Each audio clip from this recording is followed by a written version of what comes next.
It is a fast-acting viral strain that infects the host immediately, and upon getting sick, the infected will become racked with coughs, sweat profusely, and start to get the shivers and chills. There he is, the legend. The man, the myth, the legend. Yeah. You can't literally run a promotion just for the AEW, what do they call them, sickos? Thank you very much, TikTok and AEW. See you tonight. Tony Khan started telling people there's no such thing as long-term booking anymore. It's week to week. The best guys, Tony Khan. We just secured the bag.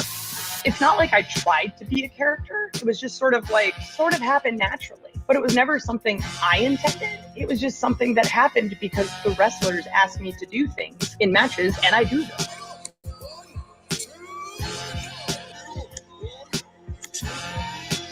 If you run a promotion just for the sickos, you're going to do 400,000 viewers.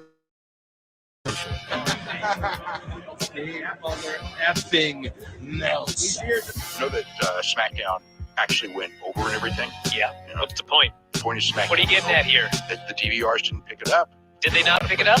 You know, mine didn't. Let's get into everybody's favorite moment, and it is called Dave Meltzer's Dumb Moment of the Week.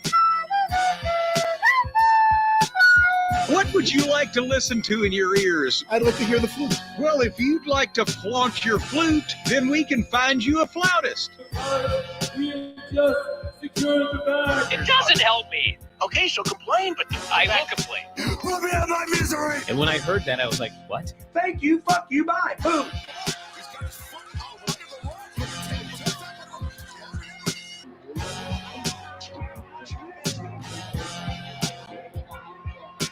You got to run a promotion for everybody. The sickos can be the ones that buy tickets first and spend the most money on the merchandise. Because we just secured the bag. But, like, you got to promote for everybody. Then you'll have a lot of viewers. I think we proved a lot of so-called experts. We made them look like idiots. We're not going anywhere. Tony Khan's not going anywhere. You'll also be there on TNT. You'll be in 2 places at once. You'll be live on my favorite movie. Lifetime. So great, Pittsburgh. It's not like I tried to be a character. It sort of happened naturally. the best guys, Tony Khan. To keep themselves safe. What do we got? Super Day, Pro Wrestle Clips. Tony Khan has Camille and Megan Baines sitting at home being paid since 2023 for nothing. Come on now. It's not going to be the pod calling some kettle black on that one. Truth is the truth. Vacker was more over than Monet. Yes. I'm sorry. I'm reading slow.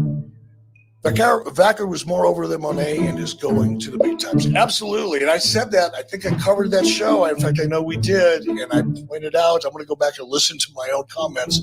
But I did make a mental note, and I think I did point out that I thought she looked really good because I had never seen her before. And now that you pointed out, I don't want to say she looked better than Mercedes, but I think the expectation was a little higher for Mercedes, obviously. And perhaps Stephanie exceeded hers and perhaps Mercedes didn't.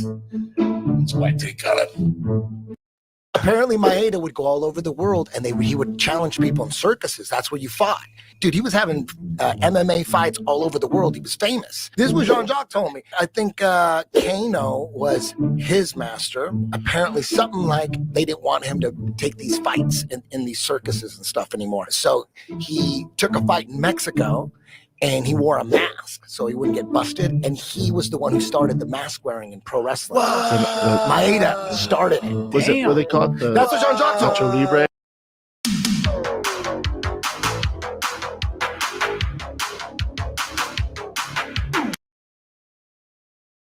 By Pro Wrestling Clips.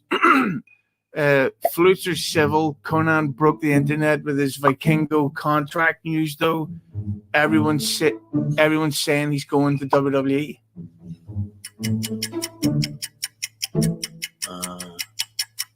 Well, they can say whatever they want. That's not happening right now, that's for sure.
Ladies and gentlemen, shit's about to hit the fan.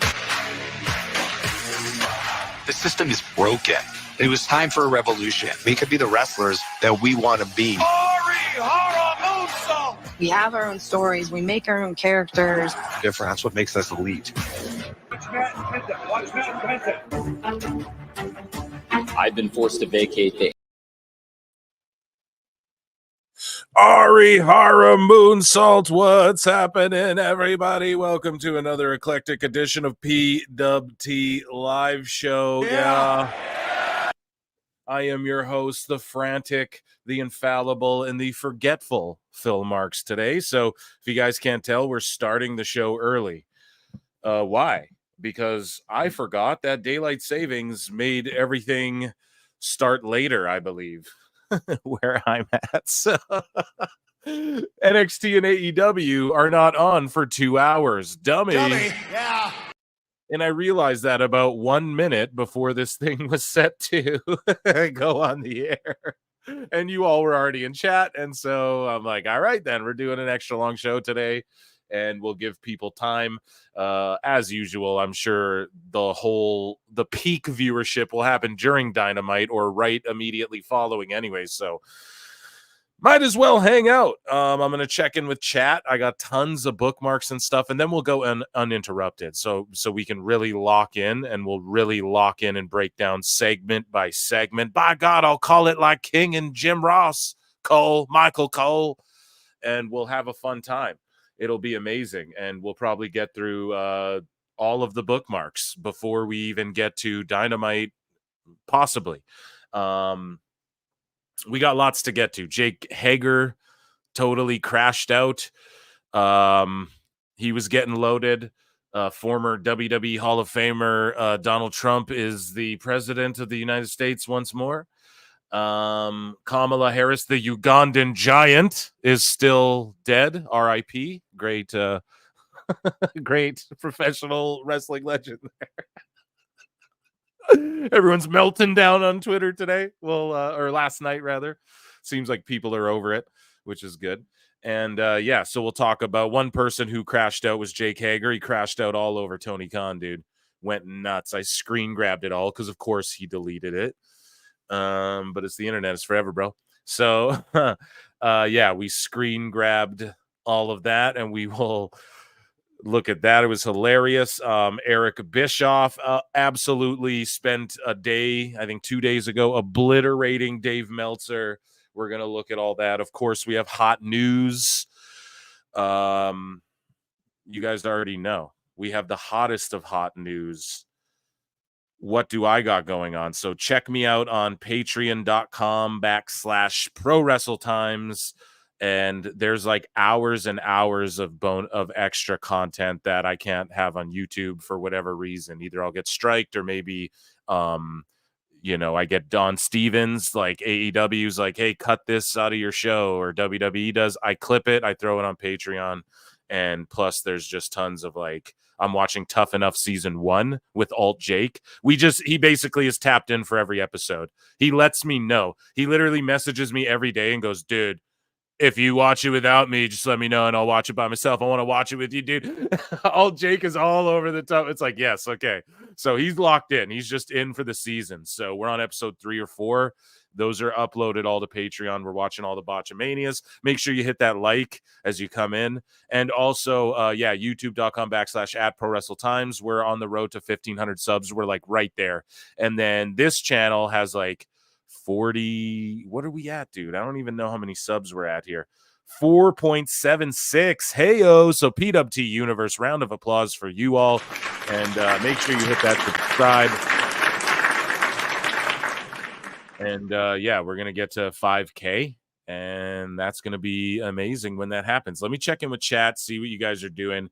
Obviously right here, I got the duel. It's not even cards. It's just, here's the women of NXT here going to Philly, It's all it really is, and it's all it needs to be, just star-studded. And then we'll look at this Dynamite poster. We'll compare the two. I'm going to check in with chat, but first, actually, let me put a poll in the chat. Okay, a big old poll right in that chat. And I'm going to say, what are you, or what should I ask you guys? I guess I shouldn't ask you guys because I'm asking you guys. What? Dummy. Yeah. Run those likes up, please, and thank you as I put the poll in the chat. So what show do you think will be better? Now, this is a complete and utter subjective thing, right? But that's why it's also fun. Makes it more unpredictable. So we're going to go NXTCW, right? Or AEW/ROH, because it's like ROH, let's be honest. So yeah, there's a poll in the chat. You guys vote on that. Let your voices be heard. Become a member. All of my plugs. You're all filed in. You're all filing in. We're getting there. We're getting there. I know there's 100 of you. It's all good. 78. And I appreciate you lots. 28 likes. Let's just keep running them up, even if you're hate watching. And let me check in with chat now really quick before we dive into Phil Marks, bookmarks, and breakdowns here and yada da da da. So hello, what's up, everybody? Hey. Okay, so Plenty and Pixel Art right away gifted 5 Pro Wrestle Clips memberships. Amazing.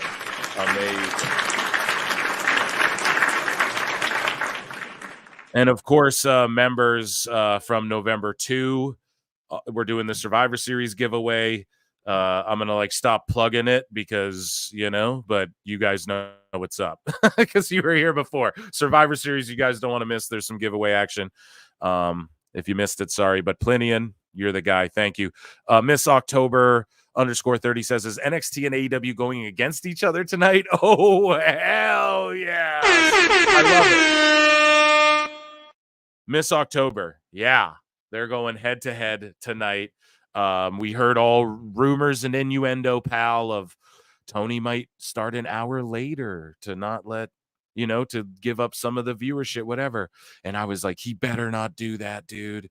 He better not, we're early in the show. Duck out is what we'll call it, right? You guys know what I'm saying. And no, he's like, nah, I'm standing my ground and I'm doing my hour. And that was probably all make believe anyways, but it's cool to talk about. That's why we're wrestling fans. And yeah, they're going head to head. So you want to be here. I'm literally doing screen, breaking down each thing. And it's actually good I started so early. I could have taken credit for it and put myself over like I typically do. But no, I really didn't mean to. But we're going to get through all these bookmarks, I think, and then we can really fully assess what show's better. And I want you all to be here for that. So that'll be phenomenal. And thank you for being here, Miss October 30. So let me keep checking in with chat, though. I just want to see. I love checking in with you guys. Hit the likes. Yeah. Flutes, PWT Galaxy. It's universe, sir. We are a universe. Okay. This isn't AEW over here. I'm indeed hype. Plenty and hype. Getting along good. I love it. What's up, sickos? Yes, PWT all night. Plenty in, man. Always makes time. Lincoln here. I see you, bruv. I see Moose Knuckle. Trump 24 did it for Peanut.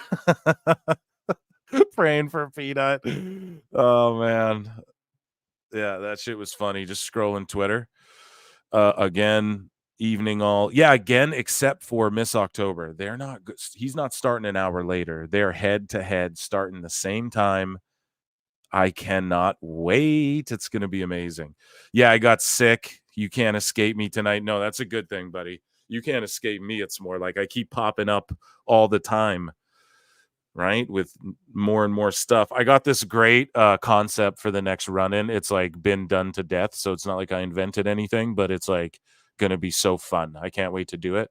So even if it gets 10 views, I don't care because I'm going to have a blast doing it. So and when's the run-in? Who knows? That's the beauty of them.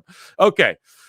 And when does this show start? Who knows? Same day, though. You always know it's on the same day, at least. So anyways, or days, rather, because we're going to go live Saturday as well. I think there's an AEW pay-per-view as well. So isn't this a go-home show? Chat, correct me. Is this a go-home show for AEW too? Because they better come with the shits. Because here's the thing. NXT, we're already expecting it to come with the shits because it's an ECW show as well, right? And I hope that AEW really brings it. Let's look at these things. So First, let's start with AEW because I mentioned them last, and not for a comedic effect, I promise. Christian Cage and Hook do a face-to-face. Are you guys looking forward to this? I don't know. My prediction for it, I guess I'll fantasy Marks book it. Something to do with dads. Someone will be short, I'm sure. There'll be a kid somewhere. I don't know.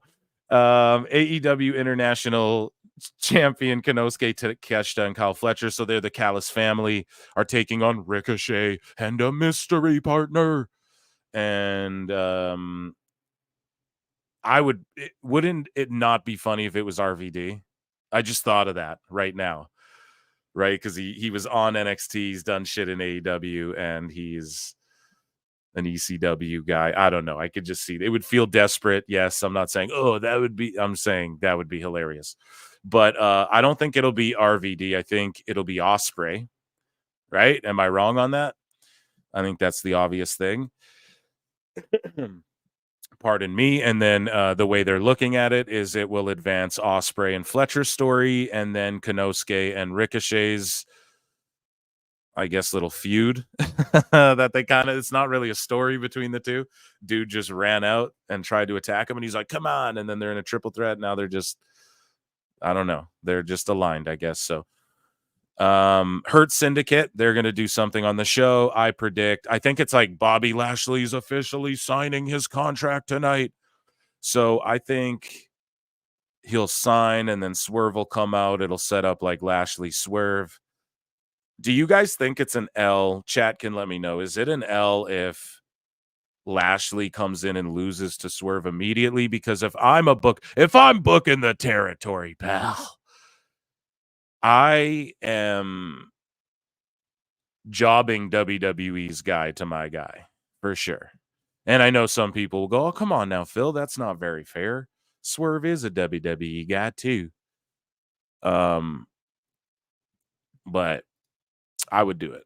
You got to protect your guys, right? As best as you can. And they already had Shelton come in and just beat people and then lose to Swerve, like, correct. That's the correct move. But Lashley, does he lose to Swerve, dude? That's... And then what do they do? Lashley versus... Who do they give him? Guevara, and then he just beats Guevara quick, and then we're supposed to be like, okay, you got a couple wins, and then he just loses to Swerve too, or because you got to think they're not just gonna have Lashley be, unless it's like a trilogy or whatever. I don't know. I am compelled by the Hurt Syndicate stuff. I am. Now they botched Lashley's debut heavily, okay? Like with the lights going out and then nothing happens, and then the lights go out again, and then you hear the producer counting down 90 seconds. It was a botch. But I am interested. I know the Mole and Meltzer just spoiled it all. They both spoiled it. I covered it on a podcast or a run-in or one of these billions of shows I do. Best live show in the world for pro wrestling. PWT, yeah. I'm turned today. But Lashley, he's got to beat. I want to see him just win their world title. No, is that the wrong thing? I don't know. I know it's all ex WWE. I get the jokes, but I mean, you're already doing that. You got to kind of just lean into it. No, at this point, I don't know. So Jamie Hayter, there were rumors she was upset with her booking and whatnot. She's taking on Penelope Ford. Okay, it seems like Tony Khan's we're just going to overflow this with matches. And apparently the Mole was saying that. Apparently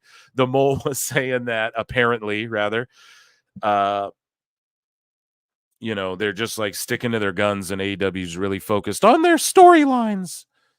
So they're just, no matter what WWE's doing, they're going to try and just stay in their lane, focus on the stories they're doing, and see this through. So I guess maybe Tony did get a long-term story in mind, or they had a come to Jesus moment. Who knows? We'll see it all play out. But if that, again, I'm going to put Tony over here a little bit. If he said backstage and shit, or his idea as Meltzer would say. The idea behind Tony's thinking was, right? If that is true, then I'll give Tony credit. Like, that's what he has to do. He has to just, if he has a story and a vision, whether it's good, bad, shit, whatever, let's see him play that out and don't focus on goddamn WWE, even though your show is riddled. The most compelling shit is WWE, guys. I know he's booked himself into a silly position, but I don't know. We're 5 years in here. The most compelling thing to me, like, obviously Hager's going to beat Ford, right? We've never seen Ford on TV. Hager was a former world champion who's just came back and been forgotten about, it seems like. And you have Hurt Syndicate, who is the most compelling thing. So I don't know. Anyways, the ROH world champ Jericho with the learning tree, they're going to face the conglomeration. Again, it's just random. Any random three guys Tony Khan picks is the conglomeration. That's how it feels. We know Kyle O'Reilly's going to break off and help Adam Cole. We're getting Adam Cole, Malachi Black. I think that match is going to fucking cook. I know we're all laughing at Adam Cole, you know, with that fake spray tan where he's matching the ropes last week and all that with the color orange that he chose or whatever. I don't know.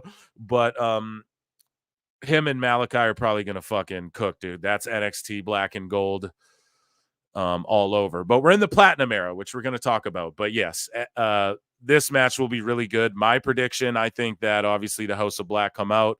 Maybe O'Reilly runs out. Roderick runs out. Helps them, whatever. We're going to see Roderick split off from Taven and them. And then they'll be forgotten about, just left in ROH or whatever. But at least they have jobs, I guess. But a fight without honor trios match. And that's why, as I've promoted it, hey, it's NXT CW versus AEW ROH, because Jericho's the Ring of Honor world title holder right now. And that means we're going to see more Ring of Honor type shit on AEW than ever before. Even though I felt like they were kind of doing less of it. Even though we see guys walking around with the titles, we have seen less. Like, it's been a while since like there's been like a pure fight without honor match on AEW. You know what I mean? Oh, it's been a while since there's been like a 20-second count out, at least on Dynamite. I don't know, on Collision they'd be doing whatever. And Rampage and that. Who knows what kind of kooky shit's going on over there. That's a subsection of the pro wrestling landscape I don't think I visit too frequently anymore, you know? But either way, it's a fight without honor trios match.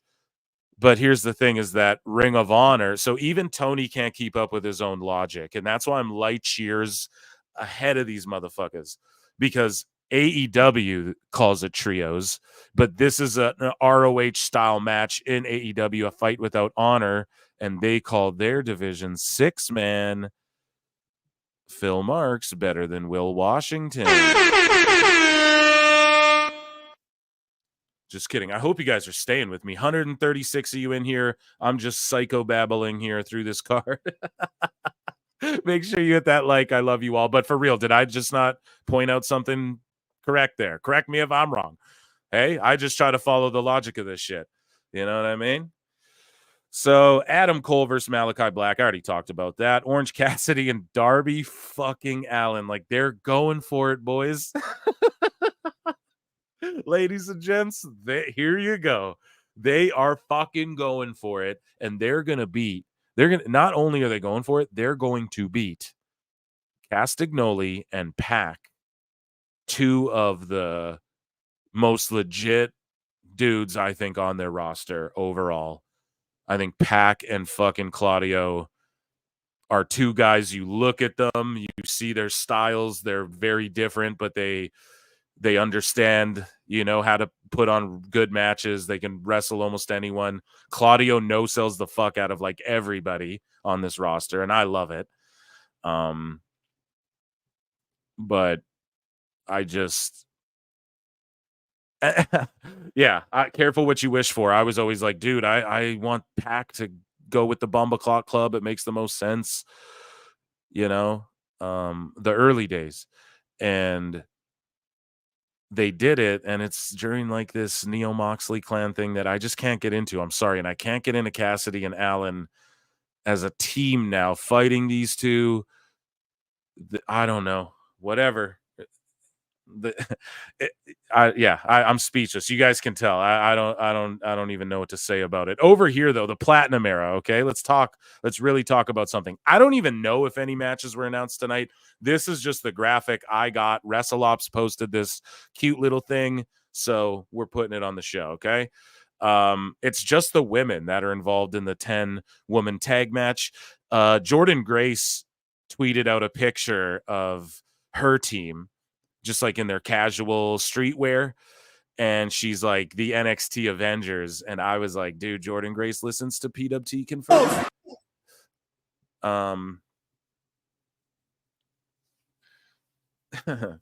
But yeah, that's awesome because that's what it is. And credit Dose, because he was the one who said Cody and the Avengers, and then I took that and went, oh, these are the NXT Avengers right here, when they had the little square off. And this match has tons of hype behind it. What more can you ask for? You have a woman like Jasmine Nix in the top right corner there.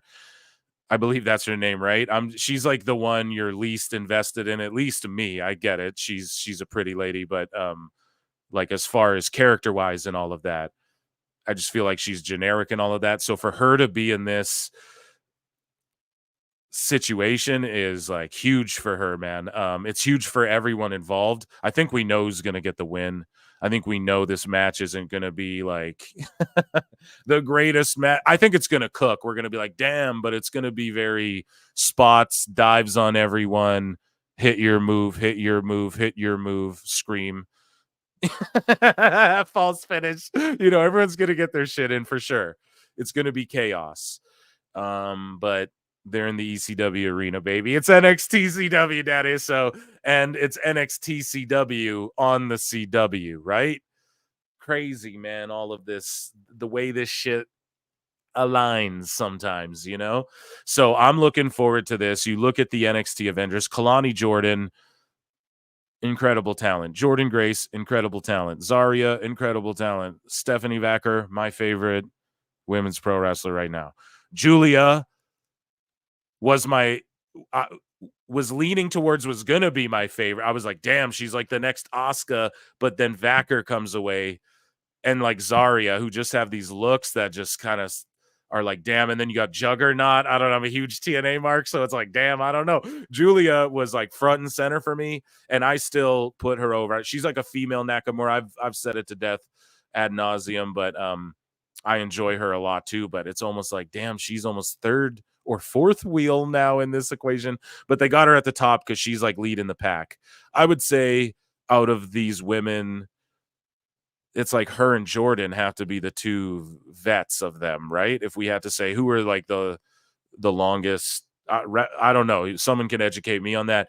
You got Cora Jade, Nyx, JC Jane, Fallon Henley, the North American champion, and Roxanne Perez, the NXT champion.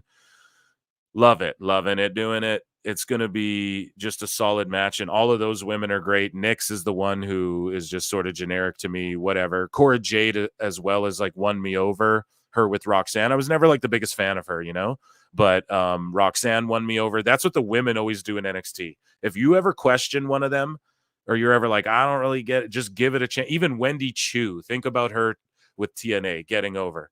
So that's NXT tonight. We haven't even talked about Bubba, Trick, Ethan. Bubba's on Busted Open going, yeah, fuck AEW. No, he didn't say that, but he's just like, there's heat there or whatever, I guess. I feel like, you know, we're distant from them now. And then you have Dave Meltzer saying, well, Busted Open is of course under their thumb. Tony Khan. And you have Bubba Ray saying, you know, we got off the phone with an ECW legend. We got Francine, who I think, should I? Fuck no, I'll keep whatever. I think I might be maybe something in the future. You might see Phil and Francine cross paths. That's all I'll say. Maybe on this channel or a different one. Who knows? But yeah, she's gonna be on tonight's show. You have who else? Dawn Marie, who you don't even know who'll show up to. Like RVD probably show up again. right? I think Javon Evans is in a match and people are like, make it a 3-way with RVD. Well, what if a brawl breaks out and then RVD runs out and then they go, I know, it's a tag match or so. Who knows, right? It's ECW. The lights got to go out one time. They got to pull in AEW and they'll get away with it. It will be done good because they don't do it all the time, right? WWE doesn't do that shit all the time. But yeah, AEW, you know, they'll just have a lights out whenever they can. When fucking the House of Black come out, it'll be lights out, and then when Bobby Lashley comes out, it'll be lights out. So lights will go out. Sabu will be. Who knows? We got Nunzio and the family crossing, the FBI and the family crossing over. So tons of shit is gonna happen tonight. It's gonna be crazy. I can't wait to watch it. Side by side, it's gonna be amazing. You know. So that's my breakdown. I hope that all made sense to you guys. I kind of just let loose there and let it go. We got tons of hot news. I'm going to crack open this soda water, a black cherry, and a Red Bull. This is great. And then we'll dive into what? Chat, let me know. You guys see the folders there. What do you guys want first? You guys can pick. I'll give you a choice. You guys can pick between WWE news or AEW hot news. Which one do you guys want first? Let me know. I'm going to check in with chat. Daniel Flores for $2 says Jon Moxley is the final boss. No, dude. Yeah, he's the final boss in like American History X, Street Fighter American History X version.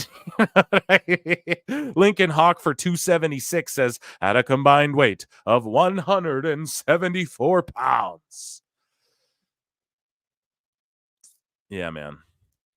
Thank you, Lincoln Hawk. Mr. Noob for $2 says IWC sickos got nothing on politics. Sickos, bro. It was sick out there. You know what I mean? But yeah, it is what it is, dude. I woke up and it wouldn't let me tweet this out. I don't even think I should say it on YouTube, but I was like, oh, the earth didn't delete last night. Not even like the bad. I said, something, something, something. I like to explode. You know what I mean? I said that. I don't fucking know what's up, but I couldn't tweet that out. I was like, oh, the world didn't. I'll say implode. How about that? You guys like, I was like, oh, everyone's alive still. We're cool. Okay, then like, great. Join us tonight on PWT. It would not let me tweet that out. I had to tweet it out in chunks. I don't know what the fuck was going on with that. I don't know. The black helicopters, they're watching. But yeah, it was amazing. Rabid Wolverines, LC Killer 17, TBH, all of the NXT women should be in War Games. Yeah, I don't know how they do that. Do they just do like, I mean, chat, you guys can let me know. I defer to y'all all the time, right? You're the people. We ask the people here at PWT. Like, does NXT do War Games and main roster do War Games? Can they get away with that? Or is that too much? What I would like to see maybe is War Games where the men get just whatever, not even like the men this year get a War Games, but then the women can just do a traditional 5-on-5. I think there should be both. Like you should have a traditional men's 5-on-5 or 4-on-4, however they want to do it. 5-on-5 I think is traditional, but you do the women's 5-on-5 as well, and then you have a men and women's War Game. I'm cool with that. Or if they just go with the men and women's traditional 5-on-5 Survivor Series matches. I might have misspoke before. Sorry. The War Games is just for whatever angle's the hottest. So like, okay, the women are in the hottest feud, or like the one that makes sense where it's, we need a War Games for this, you know? Right now it makes sense. The Bloodline, you lock them in the War Games. They go like, it just makes the most sense. So do the women even need one? Or are they just going to kind of throw together a faction warfare type scenario?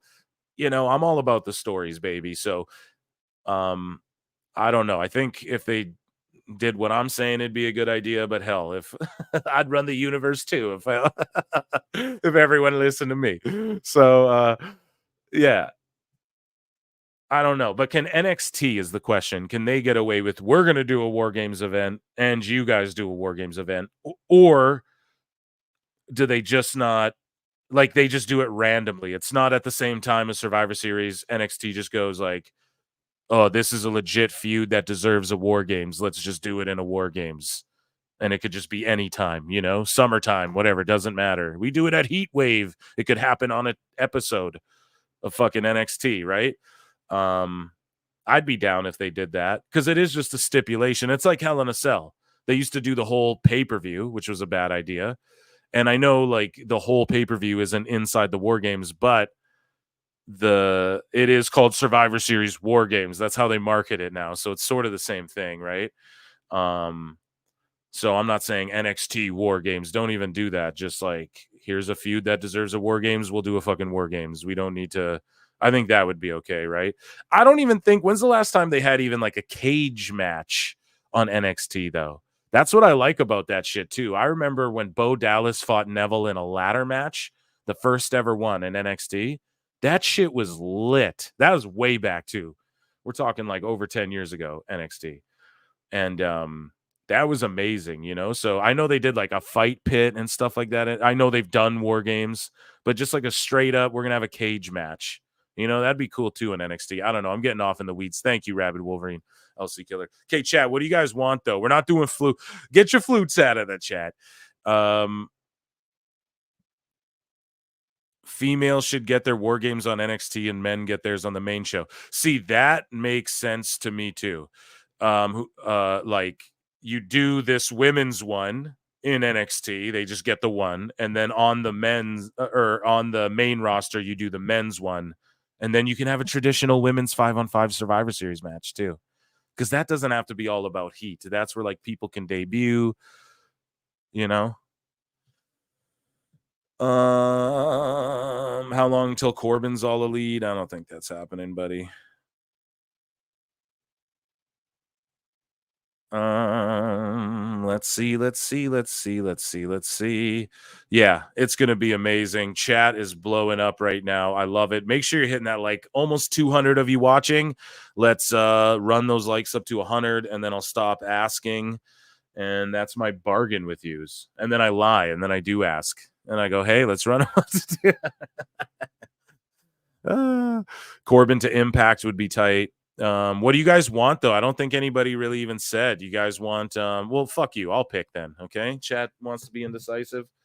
Let's do it. We're 38 minutes in, we're dropping F-bombs. We'll be okay. We started early and I can't wait. What is there anything? I'm just trying to think. Yeah, while there's a bunch of you, if you're just joining the show, patreon.com/prowrestletimes. There's tons of content that's not on YouTube. If you like hearing me babble, me and all Jake watching Tough Enough season 1 is hilarious. It is one of the best things. I wish I could do it on YouTube with like for you guys. I can't though.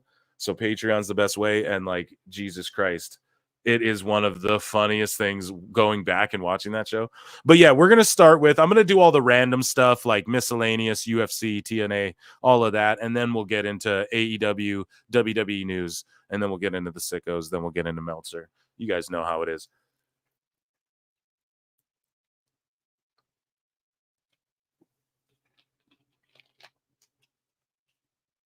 So, okay, hydrating. Soda water, it's great. Let's see if I have any UFC news. None.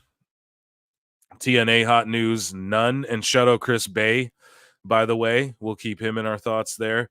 We got a new meme. Let's check this out.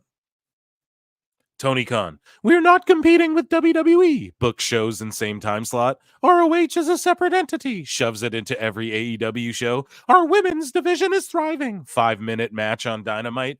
AEW is for real wrestling fans. Signs ex-WWE stars weekly. We listen to the fans. Pushes his favorite ex-WWE guys. CM Punk incident was isolated. Locker room brawl every month. Locker room brawl every month. Ratings don't matter. Tweets Nielsen numbers obsessively. We don't need writers. 20-minute rambling promos. Very true. Whoever made that is amazing. We will keep that for the next vidya we do. So we flew through those like very quickly. We have some in Miscellaneous though. So just to get it out of the way, Linda McMahon, she's great. She's set to co-chair my team, transition team for second term. Linda McMahon in the cabinet and not JBL's faction. So yeah, there you go. Here. the Tatanka's sons are ready for WWE. So I think these kids are in high school. Those are his sons. They are juicy and no Diddy. And these guys, I would love to see it, man. That's my people right there. Let's go. Let's fucking see them in NXT. That's a WWE ID program if I ever saw one. So, guys, you know we like music here at PWT. We like hip-hop music as well. That's one thing we frequently dabble in, especially with all the crossovers that happen in pro wrestling today. Here's Mina Shirakawa, the biggest draw in AEW, rap battling some dude in Japan in a bikini. So let's check it out.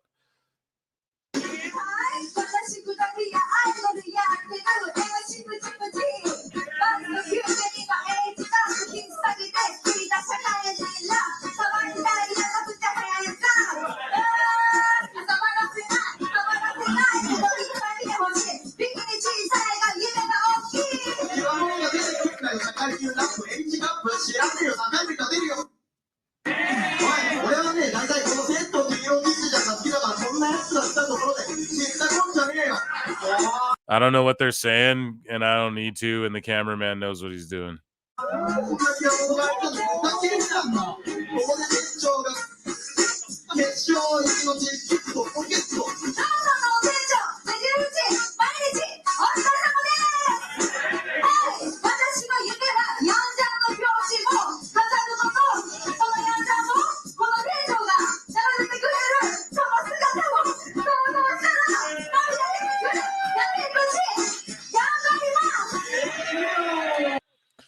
Yeah, she won. Anybody speak Japanese in chat? What she said? Yeah. Yeah, dude. Mina greater than B Rabbit for sure. She takes the W 100%. Oh, man. Now I got to go learn Japanese. Yeah, exactly, dude. I need to fucking speak Rosa Parks or whatever that shit. Not Rosa Parks, Jesus Christ. Rosa, what is the thing? Rosetta Stone, right? Is that what it is? The how to learn language. Yeah, Rosa Parks. What a fucking botch. Jesus Christ. I ought to give myself a dummy for that one. Conan. Dummy, yeah. Oh my goodness. So Eric Bischoff, the shilling for MLW. Eric Bischoff's one shot. So he's producing and booking. Obviously, he's not like people are going to come in and tell him what their storylines are and shit. But yeah, he's like producing and booking this one shot, like a pop-up MLW show. I think this is a great concept. And back of the bus for me. Yeah, exactly. I think this is a great concept and more indies should do things like that. Of course, MLW has money to throw around right now. But yeah, we'll see if he can draw a little house there, which MLW's already doing good on that front. But if who knows, maybe they'll do a good YouTube number and he'll brag about it in comparison to an AEW thing that we can all laugh at and watch on this show together and belly laugh at. You know what I mean? Yeah, I got to sit at the back of Perry's bus. That's for that botch. That was shameful. Okay. So I don't know American shit. Okay, guys. So here we go. This is just amazing. And here is Jinsei Shinzaki versus the Great Sasuke. And we're just going to watch this and enjoy the graps.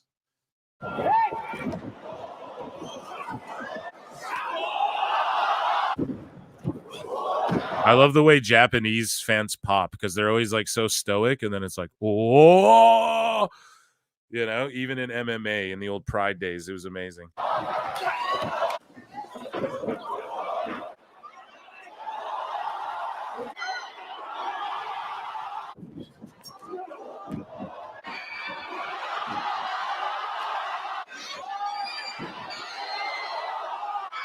And those are the Sasuke specials. So, like, imagine you had to wrestle a guy who did 2 of those every match. And you're like, yeah, okay, I'll I'll take your stuff. I don't know, man. I was a mark for this shit back in the day, but you can't expect to do everything like this. Do you know what I mean? Like every match like this. AEW news, Phil. I see you, D. We'll do almost at 75 likes. Yeah, run them up. We're at almost 200 people watching. So yeah. Joining us on the show is everybody's favorite evilest guy, Evil Dose, is here on the show. Round of applause for Evil Dose. How you doing, buddy?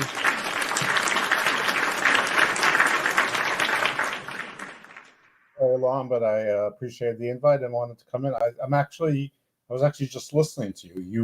You were on the Soup and Tooneytown. I don't really understand what it was, but it was on the Soup feed, and all of a sudden you're there. Yeah. Yeah. I'm everywhere, dude. Yeah. Can't get rid of me. I'm No. like, yeah. So large and in charge. Yeah, dude, doing the damn thing. Well, I appreciate you being here. So basically, there's no rhyme or reason or warning. I just was like, hey, Dose, you want to jump in? These guys are going head to head. It didn't start, so everybody moved their clocks. I'm a dumbass. I forgot, like, I don't do that. And so mine just stays the same and everyone moves around me. And so the show starts like later. So I started what I thought was an hour early, but I was 2 hours early. So we're just going to fuck around for a bit. You into it or what? Yeah, until La Sicaria, mi esposa, calls me for dinner, says dinner is ready. Then, all right, man. Well, hell yeah, dude. Okay, so we're watching Great Sasuke. Were you a fan? We're just watching like clips of him flipping around and shit. I have no idea who Great Sasuke is. Okay. You might recognize him. Just watch. He's the dude in the ninja suit. Okay. The dude in the ninja suit with the mask. Okay.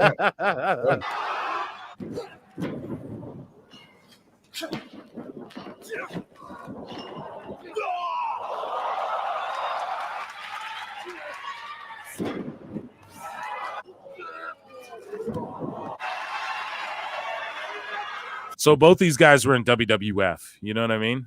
At one point, Sasuke competed, I think, for the WWF light heavyweight title. I believe. Maybe that's wrong. They tried to get him or something, so they went with Taka. I can't remember, but he had a match, I believe, in WWF, at least one. But yeah, he would be in ECW a bunch, and this guy was the dude who like painted all the shit on his body. You know what I mean? I recognize him. Yeah, Hakushi or whatever. I can't remember. Yeah. Like, like sort of like he did the Lord Tensai thing, except much more like his entire body, almost like the Matrix. Right. His name is escaping me though. But yeah, I think it was Hakushi, if I'm not wrong. I might be so wrong about that. Sorry. No, it is Hakushi because I used to. Never mind. I'm not gonna say why, but it's so silly.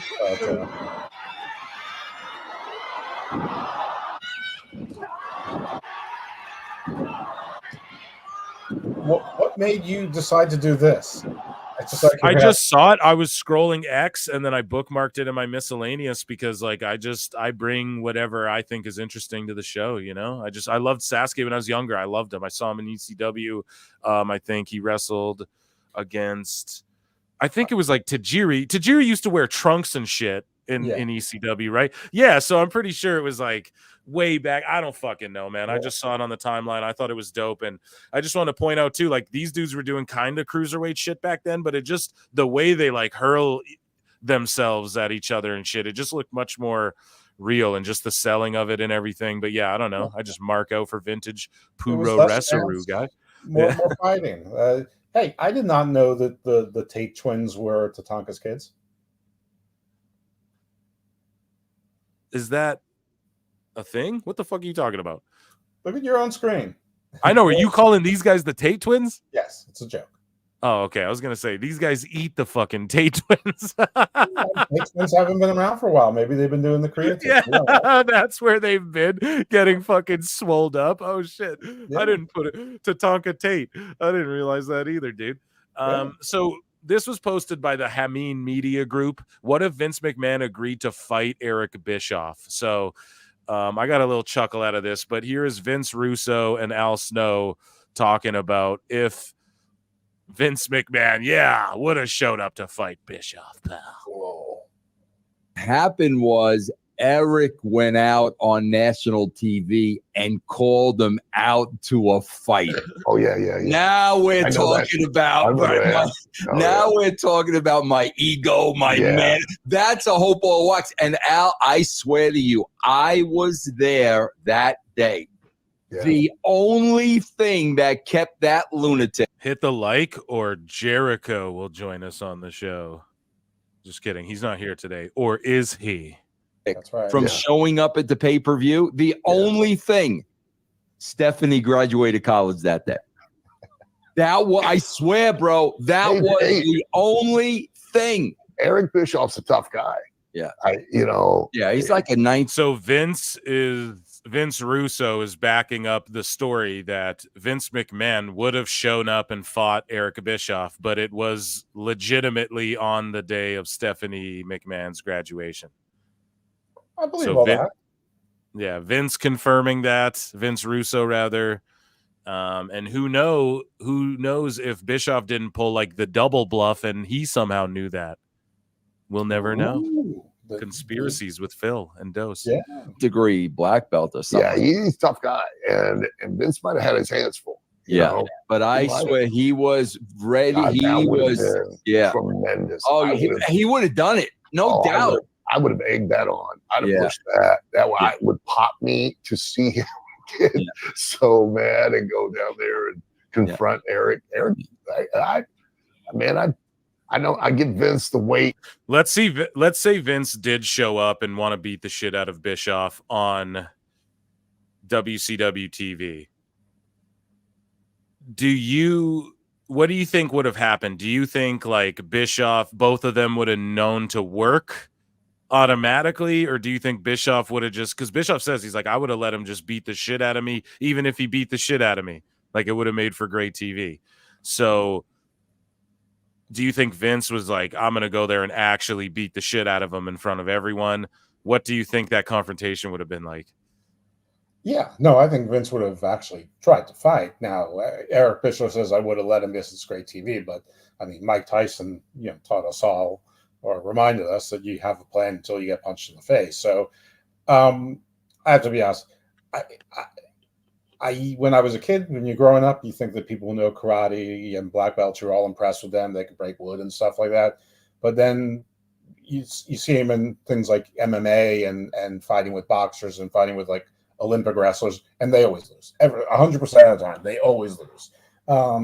So unless you're trained in multidisciplinary, or you're like the best in the world, like Bruce Lee, I think it's mostly bullshit. I'm not saying Vince McMahon was a trained fighter, but he did train to work like the Boyz, and back then he was, jacked McMahon. I find it very hard to believe that as long as Vince got close in, that he wouldn't have done some real damage. One can dream. A boy can dream, Dose. Plus, he's mean. Vince is mean. That's what I mean. He'll bite your nose. He'll bite your fucking ear. He's not above taking a finger if he's got to, a clump of hair. That's what you got to understand, man. I don't know if I might not know karate, but I do know karate. That's Vince, dude. Yeah. So Bischoff can do all the cinder block kicks he wants on fucking fake cinder blocks. But all I'm saying is Vince's was big and angry, and that shit would have been hilarious, and he just can't help but win. But Bischoff's like that too. Like, he's a guy who doesn't, he likes to stand his ground as well. It would have been epic. It would have been an amazing clash. But I don't think he's mean. I don't think he's a mean guy. I think he is one that like probably has screwed people and said it's just business. But I don't think like he necessarily relishes in it. Like hurting people. I think Vince likes hurting people, dude. I think that Vince only knows one direction. That's go. Yeah. Now Eric Bischoff versus Tony Khan. Who would win? Prime Bischoff versus Tony Khan right now. Who would win? I think Bischoff right now in the 70s would beat Vince McMahon versus Tony Khan is the fight we would all love to see. No, it'd be Triple H versus Tony Khan. That's why it's so funny, because Tony McKhan is up against Triple H and Shawn Michaels. It's like, well, we know what they've done. We know their body of work and what they're like. Yeah, well, I mean, Vince at this point, I think would not be in very good shape, and Trips, I mean, I think his heart would explode. So I'm gonna have to go with Tony Khan on both. No, of those. there's no fucking way, dude. Triple H wouldn't have to break a sweat, dude.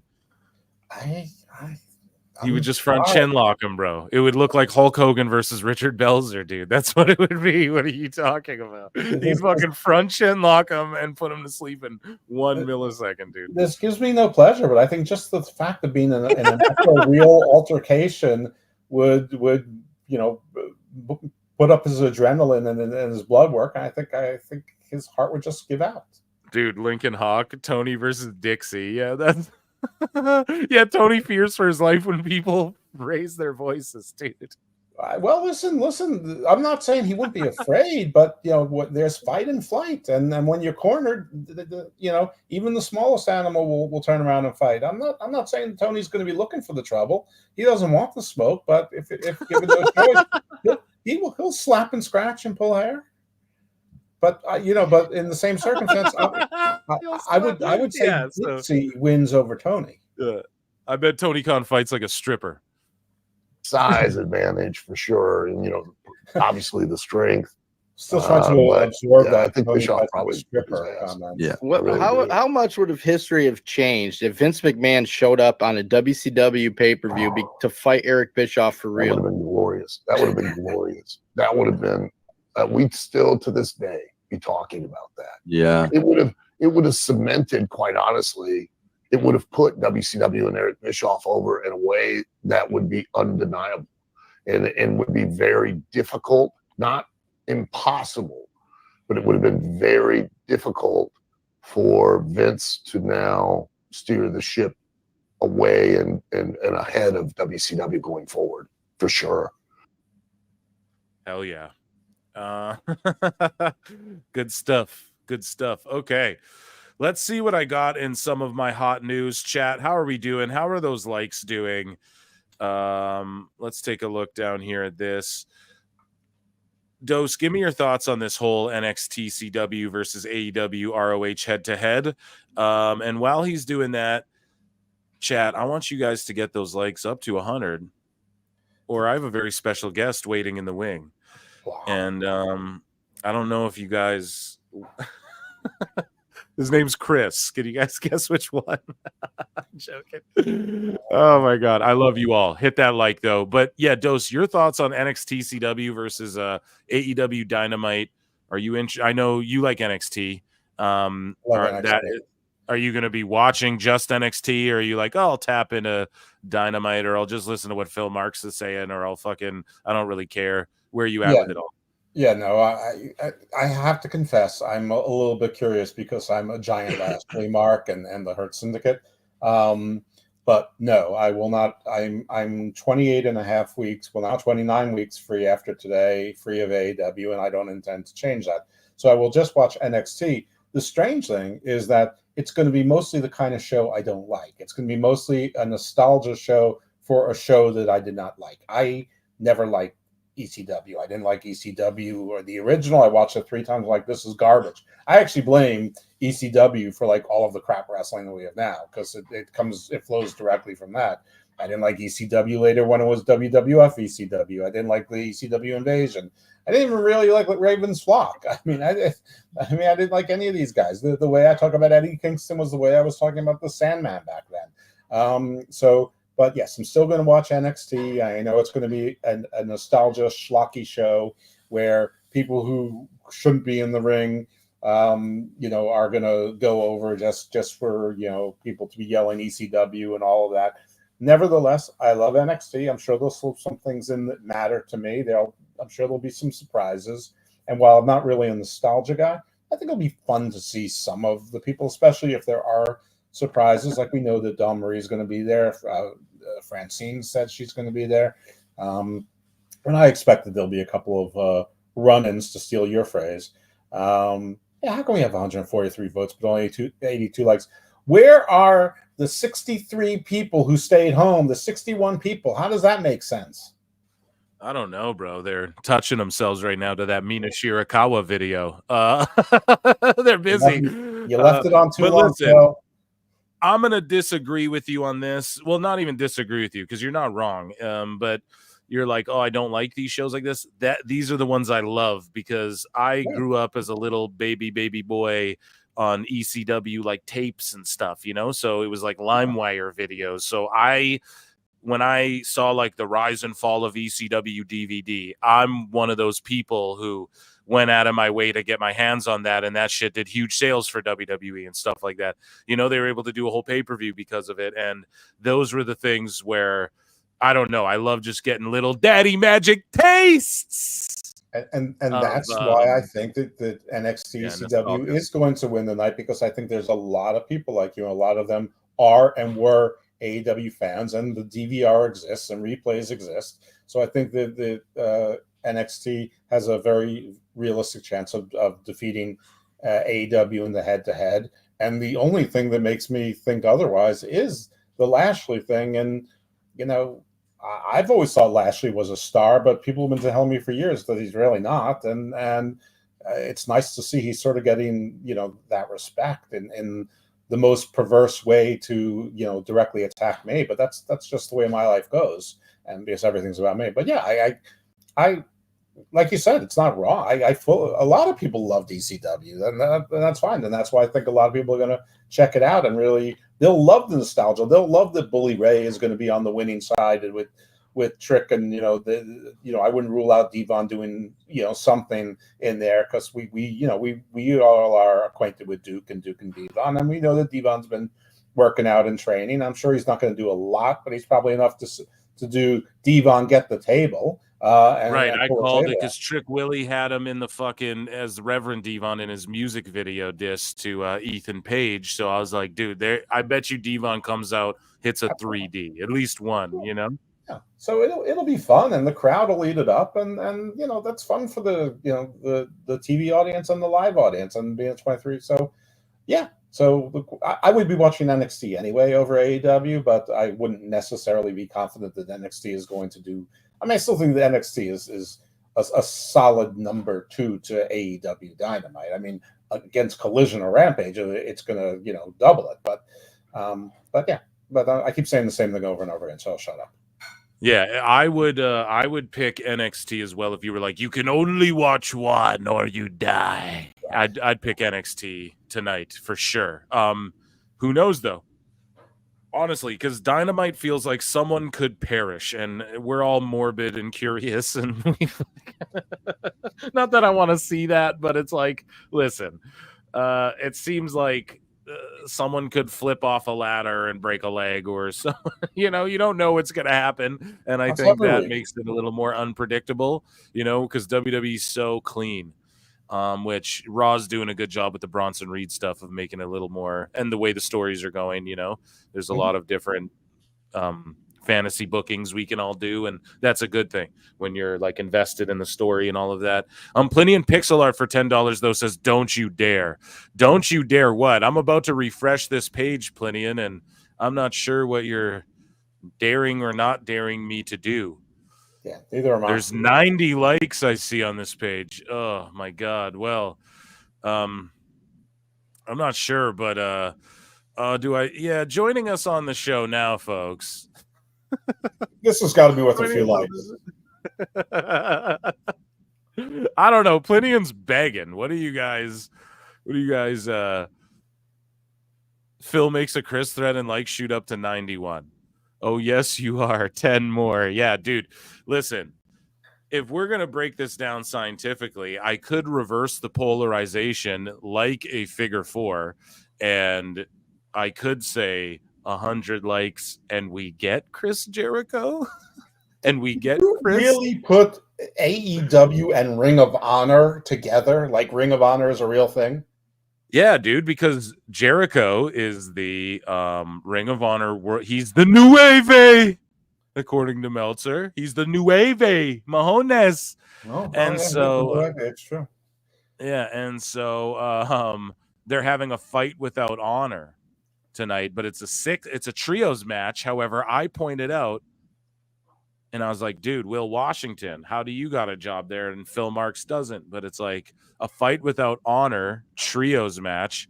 But trios is what they call it in AEW. In Ring of Honor, they call it 6-man. Right. It's their 6-man division. So wouldn't it be a fight without honor 6-man Yes, it would. match? Indeed. Boom. So whoever's doing their shit, like you ain't even up on the shits like me. No. Right? I'm a bigger fan than you guys. Okay. That's the thing is and even if we're not bigger fans, we're better fans. I'll take my like away if you threaten that. Robbie C. What's up? Here, let's check them out. Let's go. We're at 96. So yeah, 4 of you. I mean, I'm sorry, plenty in your chat's going away. 4 of you. I'm one of them. I'm one of those recent 6 legs. Yeah, see, even Dose is like, please, for the love of God, not the new wave, eh? Yeah, I don't hear any more Chris Jericho. I mean, I hear he's walking around with a like a bag with something in it. I'm sure it's Jake Hager's hat. By the way, I don't think this is going to happen, but my guy PJ is actually like friendly with Jake Hager, so he's going to hit him up and see if he'll come on our show. I don't know what the answer will be, but hopefully it'll be a yes. So yeah, Jake Hager had like a big melty last night on Twitter. So we're going to couldn't he hold it in for 24 hours? Like his guy won. It's like, what made him explode yesterday? Like, did he have election night jitters or something else?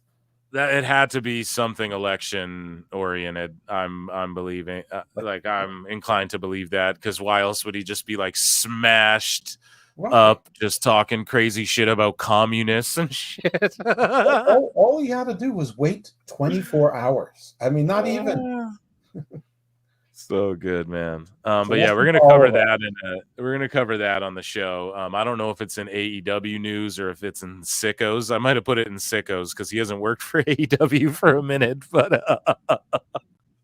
amazing stuff. And what else is amazing is that, guys, get the likes up for this. Right, we're like 3 away for the fact that I can see Dave Meltzer's shit now, so he's fucked. Mm-hmm. And I can see Fightful and all that shit now, even though they got me blocked. So Flute's in the chat for that. We got an epic Dave Meltzer. I also figured out how to bookmark the shit, even though you're not like allowed to interact with the tweets because you're blocked. I figured out how to bookmark it, and it's not even a weird way. You just hold it. You just hold the bookmark button, and you're allowed to bookmark fucking tweets that like you otherwise, if you tap, it wouldn't let you because you're blocked or whatever. So your trade secrets. Well, hey man, I'm just letting y'all know because people are gonna be like, how did he do that? So it's like whatever. I don't. Listen, I add value here at PWT. I give back to the people, Dose. You understand? I'm a man of the people. And here's the thing. We haven't even looked. I haven't looked in the bookmarks yet to see if it says like this post is unavailable. So it might not actually fully work because I haven't tried it on my browser yet. So I'm going to check it out live with you guys. We'll discover together. But either way, I can just go on his page and scroll. But yes, those are trades. It works on mobile at least. I don't know if it works on like when you're on a computer or whatever. But yeah, 100 likes. Let's go. One more like. Yeah, Lincoln might have one more because you got to understand people on their browsers, like, it's not like the live count is different than what it shows to be. Pete in Texas, it's Wednesday, and you know what that means, Phil. Yes. NXT CW on the CW versus AEW ROH and the New Wave. Thanks for the 100 likes, guys. Joining us now on the show is Chris Jericho.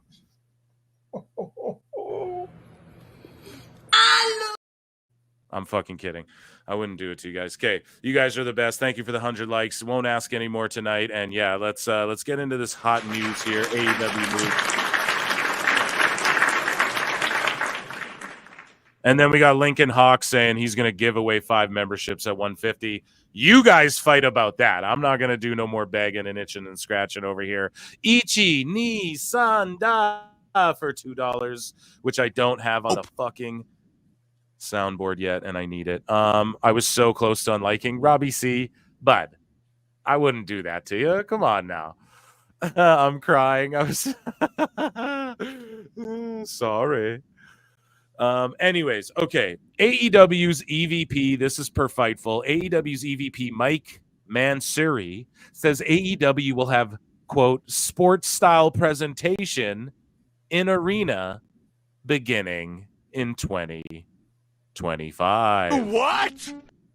Isn't that what they already promised us? Yes, Phil. From the beginning of AEW, this is already what they said it was going to be, and it's not that. Best guys, Tony Khan. Dose, what are your thoughts on them like making this announcement beginning 2025? So it hasn't been the sports-based wrestling this entire time, and you're all fucking idiots? I have been told that it's been sports-based wrestling the whole time, and it's professional wrestling, not sports entertainment. So I don't know what it means. I mean, does that mean they're going to bring the rankings back for another 2.5 weeks and then forget about them? I mean, the only thing I heard that's objective is apparently they're getting new equipment in the production trucks are getting upgraded. Great. They're going to have new technology, but I mean, I don't think the problems with production has been the technology. I think it's been the people who don't know how to use it.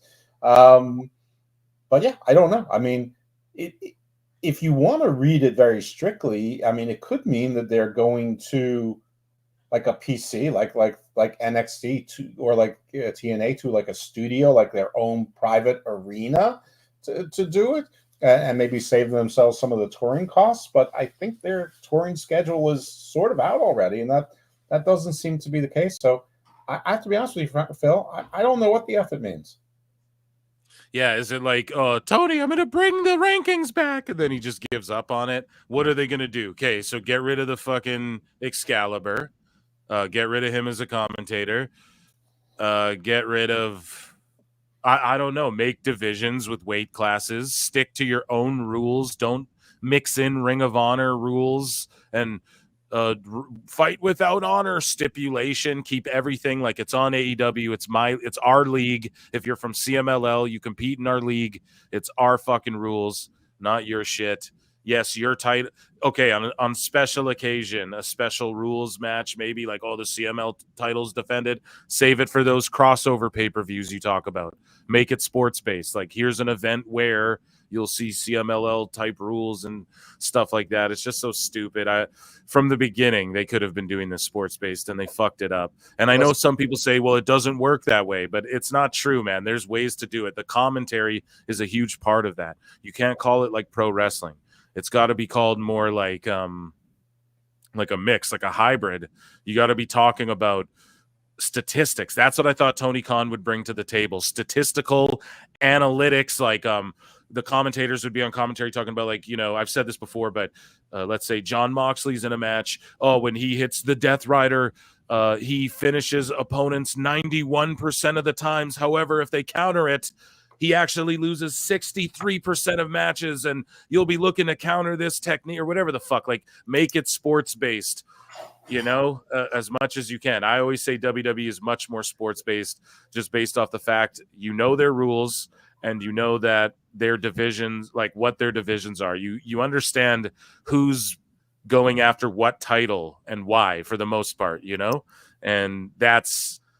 we all understand every hockey team's trying to win the Stanley Cup every year. We get that. So tell me now, wrestling's fun because I get to explain a little more than that and give you characters and stuff like that, instead of just people giving the same old interviews. Yeah, we want to go out there, give it 110%. Oh yeah, I thought my defense was really good, but my takedown defense could do better, whatever. Like, now we can really get into these different types of characters and stuff like that. And if AEW is going to focus on that, good. And it seems like that's what they're trying to do. But then don't go, but in 2025, we're going fully sports-based after all the fucking IWC marks claim that it's been sports-based. And not only that, it's like now you're switching up. Like, thus far, all the dirt sheets have been saying you guys are focusing on stories and sort of switching your identity. We can tell, like, you guys are trying to switch your identity a little bit. And then now you're going to just be like, we're switching our identity again to what you guys thought it was supposed to be and what we're kind of getting away from because we're going more sports entertainment-y. You get what I'm saying? It's crazy, man. It's madness, and it's just not a good look, and they don't know who they want to be. It's like a kid in high school. This company feels like a kid in high school. You're a teenager. You're going through high school. 1 year, you're hanging out with jocks. Next year, you're an emo kid. The year after, you don't know what you're finding out who you want to be. Like, people go, and that's what AEW has, is an identity crisis, man. You're the same kid with a different haircut. One week you're wearing a varsity jacket, the next day you're wearing like a leather, biker jacket, because you don't know which one makes you look tough. And it turns out neither of them do. But I don't know. I mean, I take this first. I always question: did this guy say this with permission, or did he just sort of go rogue? Is this a confession, and is this just we're throwing in the towel for 2024? And so we're trying to ramp up some curiosity and interest for 2025, so that people tune in just to see what's different. Yes, unless this is what I have phrased a complete reset, or the great reset, to spill over or cross up. I don't see what damn bit of difference it could make. But Phil, I have to leave you now. It is dinner time here at the Chez Lippmann, or Casa de Lippmann. But I always appreciate you inviting me, and if I could give you 20 or 30 minutes, I absolutely want to, just to show my appreciation for you. You're the fucking man, Dose. We love you. Everyone, go and follow Dose. Round of applause for Evil Dose. You take it easy, buddy. Thanks for tapping in. The guy, he had to go quick there. I let him go. Joining us now on the show, though, Jake. Round of applause for Dose. Round of applause for all Jake, ladies and gentlemen. Hot Jake, tag what's up, in. buddy? Yeah, the hot tag to Jake. That was awesome. Filthy Horrors for $2 says Tony bought the sets from Battle Dome. #sports. Dude, that's funny. It's a great name. We could film Time Cop 2 in there. Or the reboot. He's going to reboot Time Cop. That's what he'd do. Rabid Wolverines LC Killer 17 for $2 says, my birthday is tomorrow. Can you play Chris Jericho? Oh, chat, blame the birthday boy. I look and see it's not just me. So many others have stood where I stand. We are the young, so raise your hand. They call us problem child. We spent our lives on trial. We walk an endless mile. We are the youth gone wild. We stand and we won't fall. We're one and one for all. The writing's on the wall. We are the youth gone wild. Let it get wild! Yay!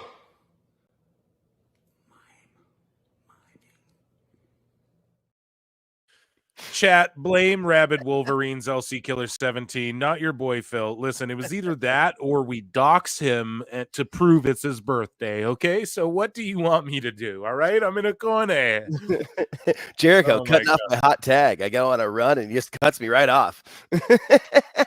Oh, man. That was hilarious. What a way to This come is in. what I joined to? Yeah, hey, guys. Sorry.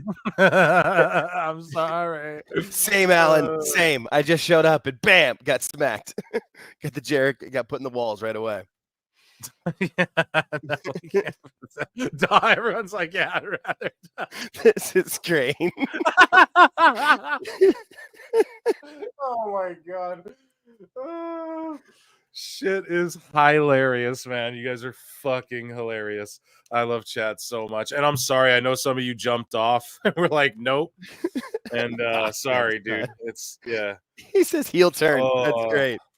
Heel turn. yeah. That was awesome. And I'm not a dummy. If all of you came in here like, it's my birthday, don't worry. Like, it would, trust me, it would get swerved, but I'm going to trust him. Now, if it's his birthday again next week and I forget, chat, you got to hold me accountable on that one, okay? Love it. Okay, so, excuse me, pardon me. We got a while until Dynamite starts, I believe. How long? 40 minutes? Yeah. Until Dynamite / NXT CW starts? Perfect. Okay.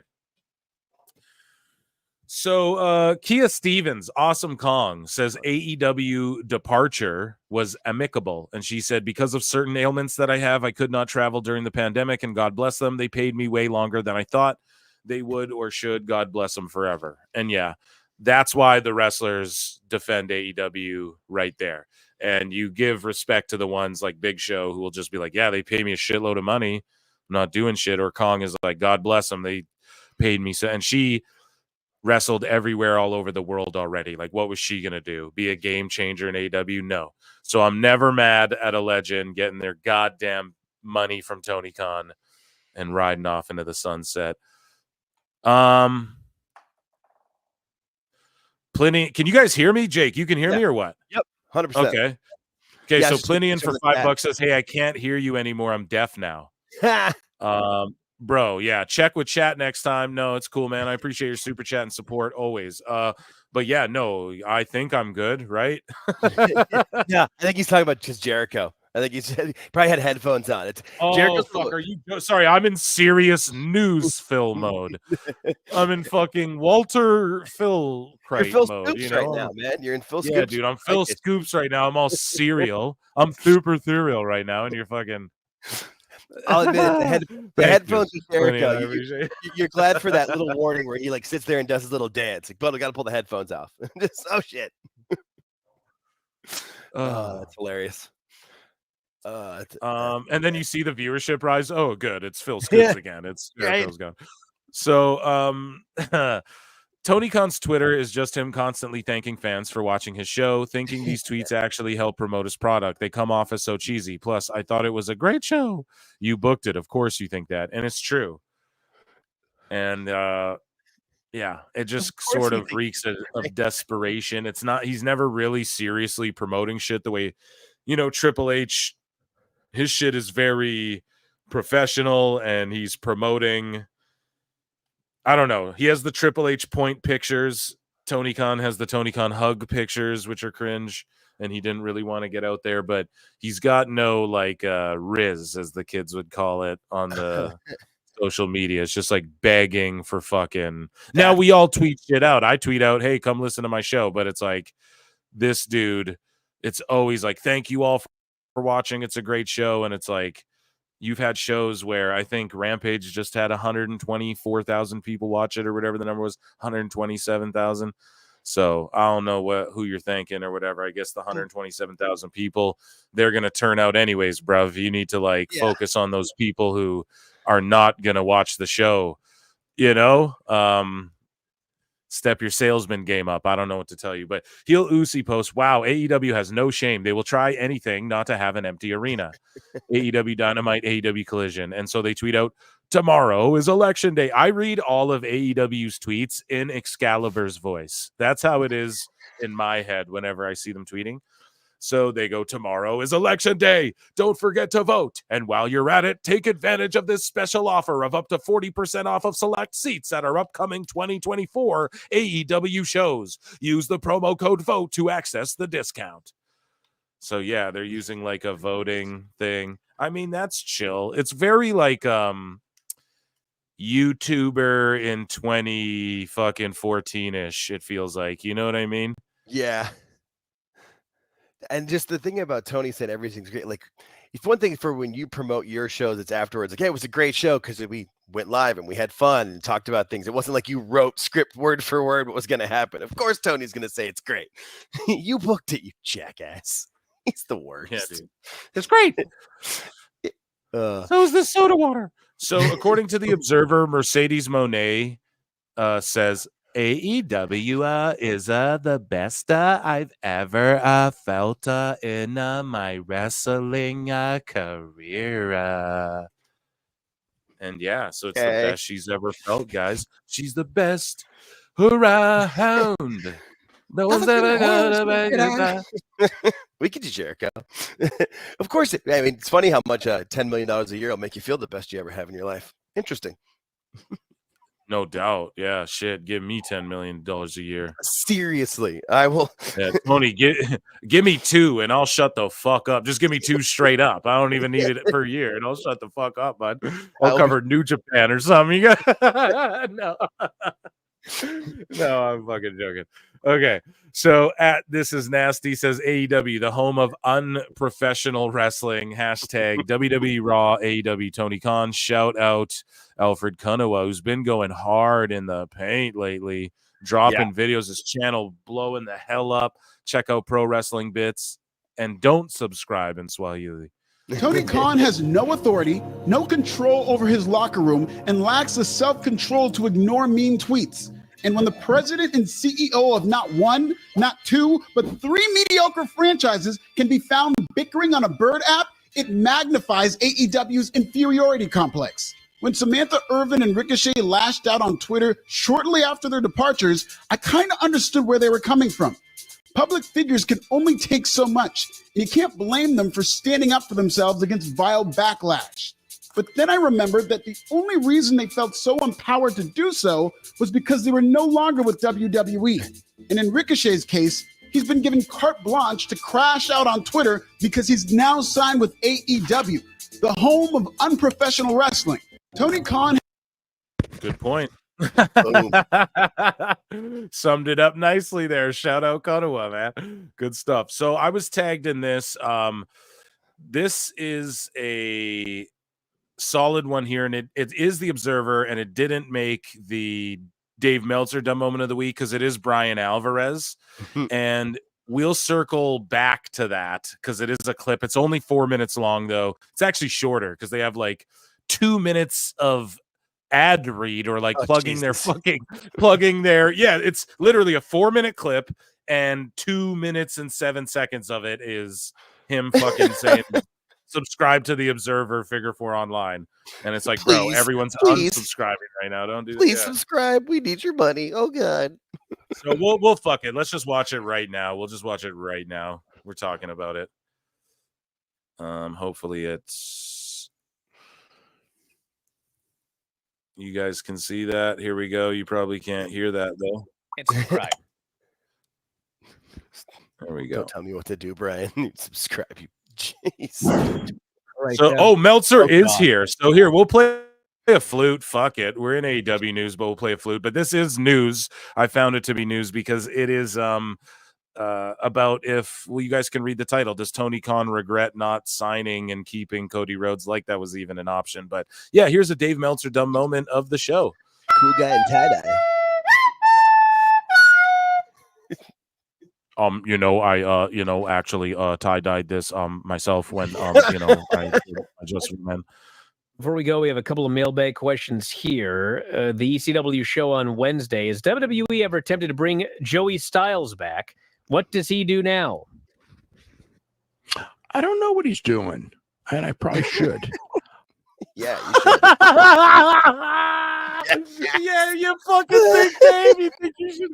Oh my god, big fucking ECW show coming up. You think you should know what Joey Styles is doing? No idea. He couldn't even come up with bullshit. He couldn't even come up with a lie. I'm so glad I didn't watch this till now. This is fucking amazing. I probably don't know if they've tried to bring him back. So I don't have a good answer for that. This person says, do you think one of Tony Khan's biggest regrets is not picking up the option year for Cody?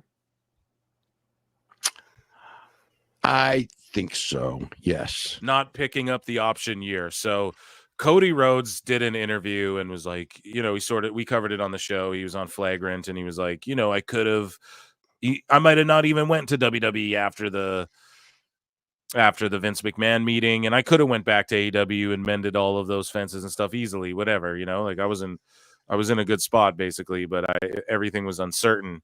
And now, of course, like Meltzer gets asked this question that Brian probably wrote into the show himself. They probably have some fucking intern writing the questions in, right? And so Dave is responding, I guess, to that and putting out, it's just the narrative, like, so there's Cody's narrative and then Tony Khan's narrative. And I just love how Dave, I don't know, he thinks he's cute. I don't think it's like a coincidence he's talking about this around right after and just be like, oh, do you think Tony regrets not picking up the year? Now, the obvious answer is yes. However, he's going to try and put a spin on it, probably in Tony's favor. I'm predicting it right now. And also, what if the option went both ways, where I understand.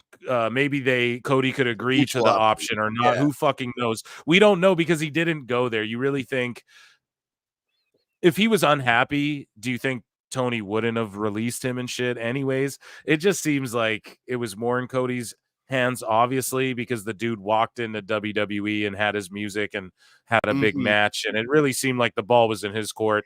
But I don't know. I'm interested to hear what Dave has to say about this.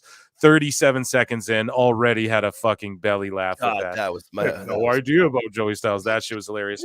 But yeah, so let's hear his explanation about what Tony Khan texted him, more or less, and his spin on that. Nobody will say it, but you got, if you know, logic. Nobody will say what? That, sorry, I have to pause it already. Nobody will say that Tony regrets not picking up the option. I just said it, you fucking moron. Everybody, if you're sitting there, you got to say that. Yeah. But I've never heard him say it. He's never addressed it ever. But I mean, if I was in his shoes, the way this whole thing played out, absolutely, you have to say it. This person here says, nobody will say it, but you have to say it. But I just said it. I think the underlying sign of that is no one will say that to Tony because Tony can't hear bad news. He can't be told that he messed up and that he's doing anything wrong. I feel like that's what he meant and tried to say there, but didn't actually say it. Tony's surrounded by yes men. Yeah, no. Tony just goes into a corner and starts crying if he hears that. Hey, well, Dave is like when the it monster starts shrinking at the end of the fucking movie, and he's just like he's just like babbling incoherent shit. Yeah. Why did the Elite and Tony Khan power struggle storyline get dropped? The Elite laying out Tony at the end of Dynamite felt like a big deal and like he was leading to something big, but then Tony just showed back up a few weeks later, regained control of the company, and the EVP's power slowly faded. Well, they still use their power in different spots here and there, you know.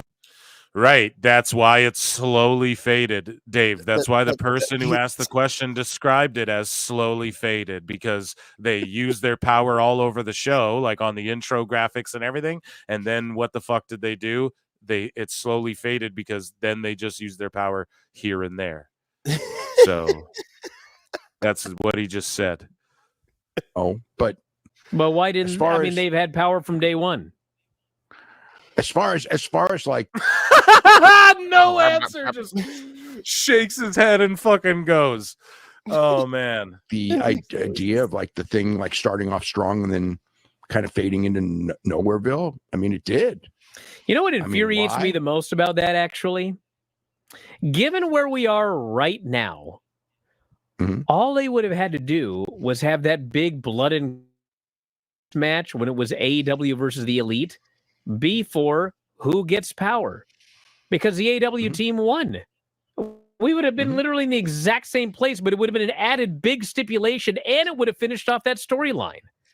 But that wasn't the storyline.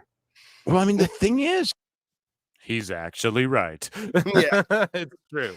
It would have been a shitty storyline, shitty way to end it. A little short-term program there, I guess. A little short-term invasion program. But yeah, he's right. That's all they had to do. Yeah, it's unending. Yeah, that's all they had to do. Is that when they did that storyline, I think everybody expected to be like a multiple month storyline, not just like a very short storyline. And it just, it wasn't followed up on well at all. Yeah. At least he's admitting the shit, dude. It's like, okay, at least he's saying it. You can't really, we'll see later in our official Dave Meltzer moment of the week.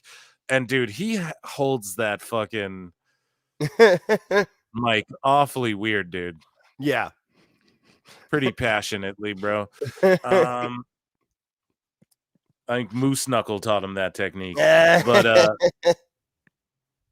I don't know what you call that one. You know what I mean? Is his thumb in between his two fingers too? Like, Jesus Christ. The got your nose. He's doing the clown. Yeah, you're doing the got your nose on the fucking microphone, dude. It's just a weirdo. But, he's just a weirdo. But like, it's sort of refreshing to hear him just be like, I don't know. And in the he tweeted out, like, he had no excuse. He's like, it was a terrible number for Rampage or something like that. Now, that was also Rampage, and not a Dynamite, he'll never speak ill of Dynamite because Rampage is going away. And Dave's going to be like, well, I said it was terrible. Oh, well, it was obvious it was. But obviously he goes to bat for AEW to death, but no one cares about Rampage anymore. Like, it's just there until it's not soon. Right. And yeah, so he doesn't care because Tony doesn't care. That's why. He knows he understands the assignment, as the kids say. And I think that a lot of, I don't say people lost trust or anything like that, but people who want to pick on people lost trust. Something being, not well booked. I mean, that's one that's a hard one because it's like, you start out and no, it's not a hard one. None of the shit is well booked. None of it's well booked. You would think that, you think this is going to be like the big one. And now, now they're doing the big, Moxley's the big one. And hopefully that's being booked like shit too. That one isn't. Yeah. And there's just a new big one all the time. Yeah. Oh, this is the big one. This is the big one. Then none of them are the big one, Dave. If everything's the big one, nothing's the big one. You get it? Crazy, Clearly they don't, because everybody's got a title. Oh my God, everybody's in a faction. Yeah, everyone's got a belt. Everyone gets the 20-minute match. Every fucking buddy's great. Everyone's great. Everyone gets a hug. I think it will be. But yeah, it's weird too because when the Young Bucks left and everything, it was almost like they're going to come back as baby faces. No, it didn't really feel that way at all. And it just feels like that's weird. That's that's really weird. That is really fucking weird, and it's what the mole said was going to happen, so it's extra weird. Weird. This person says, "Why did the Motor City Machine Guns end up in WWE? There have been a lot of rumors of them going to AEW." WWE is the one that made the better offer. They went to the better offer. Whether it's more money or whether it's more, better storyline. Why do you fucking, why do people flee their countries and immigrate to fucking America and Canada and shit like that, bro? What do you mean? Why didn't they go to AEW? Dude, the house is on fire, dude. What are you talking about? You're in a war that they were suggesting. Yeah, dude, exactly. Like, that's fucking the biggest crock of bullshit over there ever right now. WWE offered a legacy. Yeah, I don't know. I know that they were interested in both sides. Talked to both sides. I never, I don't know. I didn't get the impression that AEW, like, if when Tony has people he really wants, he often gets them because he makes an offer. Like Danny Garcia, just an example. See, that's someone Tony really wants is Garcia. There was never, dude, I'm telling you right now, no one in WWE was like thinking of signing him for more than like fully developmental. Like just a standard developmental deal. They offered him an opportunity, and there's Tony he was just playing Tony. Like, people know to play Tony. It's what it is, man. He'll give you more money if you say, oh, well, they were a WWE called. It's all you got. It doesn't even have to be true. You just make it up and say it. And it'll work, bro. Because so Daniel Garcia, like, that's what I mean. Like, they're really gonna go with him and Cassidy and Allen. And I mean, hey, if that's your cup of tea, great. But if that's really the next like 5-10 years is what you guys are looking at, I don't know what to tell you, man. Yeah, that shit it's done. Yeah, you're completely done. You're completely done. Like, yeah, it's cooked. And we're just talking as far as like, good, you got a TV deal. WBD owns some of the company and shit, man. We know that. Like, oh, they're gonna keep this thing they own alive on their TV network. Okay, that's not. No one will care, and it will just fall off. And Dynamite will start doing 400,000 and shit in 2 years. If that's really what they're going to push for the next 2 years, Good. Fuck, who knows, man? I don't know. Everyone says it, we've said it to death, but those are not the guys to go with. And it's disappointing, man. It is unfortunate. Yeah. And you can sit there and go like, oh, but like MJF's in the mix and stuff. Sure. But he's also, guys, what does he prioritize? He's doing these movies and shit, man. He's building a whole thing there. His deal's going to come up with AEW. Yeah, he's building. He's just going to go to WWE. Yeah, it's not going to make a difference. He's already going to be set millions of dollars. He'll go there for the legacy. He'll go there just to show he can do it, you know? And if Kenny comes back, well, we're going to talk about it later in the show too, because even Meltzer shits on this too. Meltzer's like going heel. I don't know what it is. He admitted he couldn't even put a spin on Rampage, and he talks about Kenny later in the show. We'll talk about it, where he says that it's dumb because Kenny's big return is in New Japan. It's not even in AEW. It's like for a New Japan show, bro. And it's like these guys know to just play Tony a fiddle, dude, because it is what it is. And the guys who stick by him, I mean, yeah, if you're a young guy, dude, I would go there and get a couple cool mil off him. And then you go and take less money to make your legacy in WWE. I do the same fucking thing. I'm not even lying. Yeah, just don't be an asshole while you're there. Don't fuck up on Twitter. Don't kiss too much balls. Don't talk shit about WWE. Don't get your hands dirty. Just know he'll accept if you say no. He'll sign you for 2 years, pay you $500,000 a year to keep you away from WWE, and you can say no to shit. And just work out, get in the best shape of your life, build some shit on the side, go to WWE, get your legacy. If you're in your 20s, that's my advice. I've never been in the wrestling business. Maybe that's bad advice, but I don't know. That's what the fuck seems logical to me.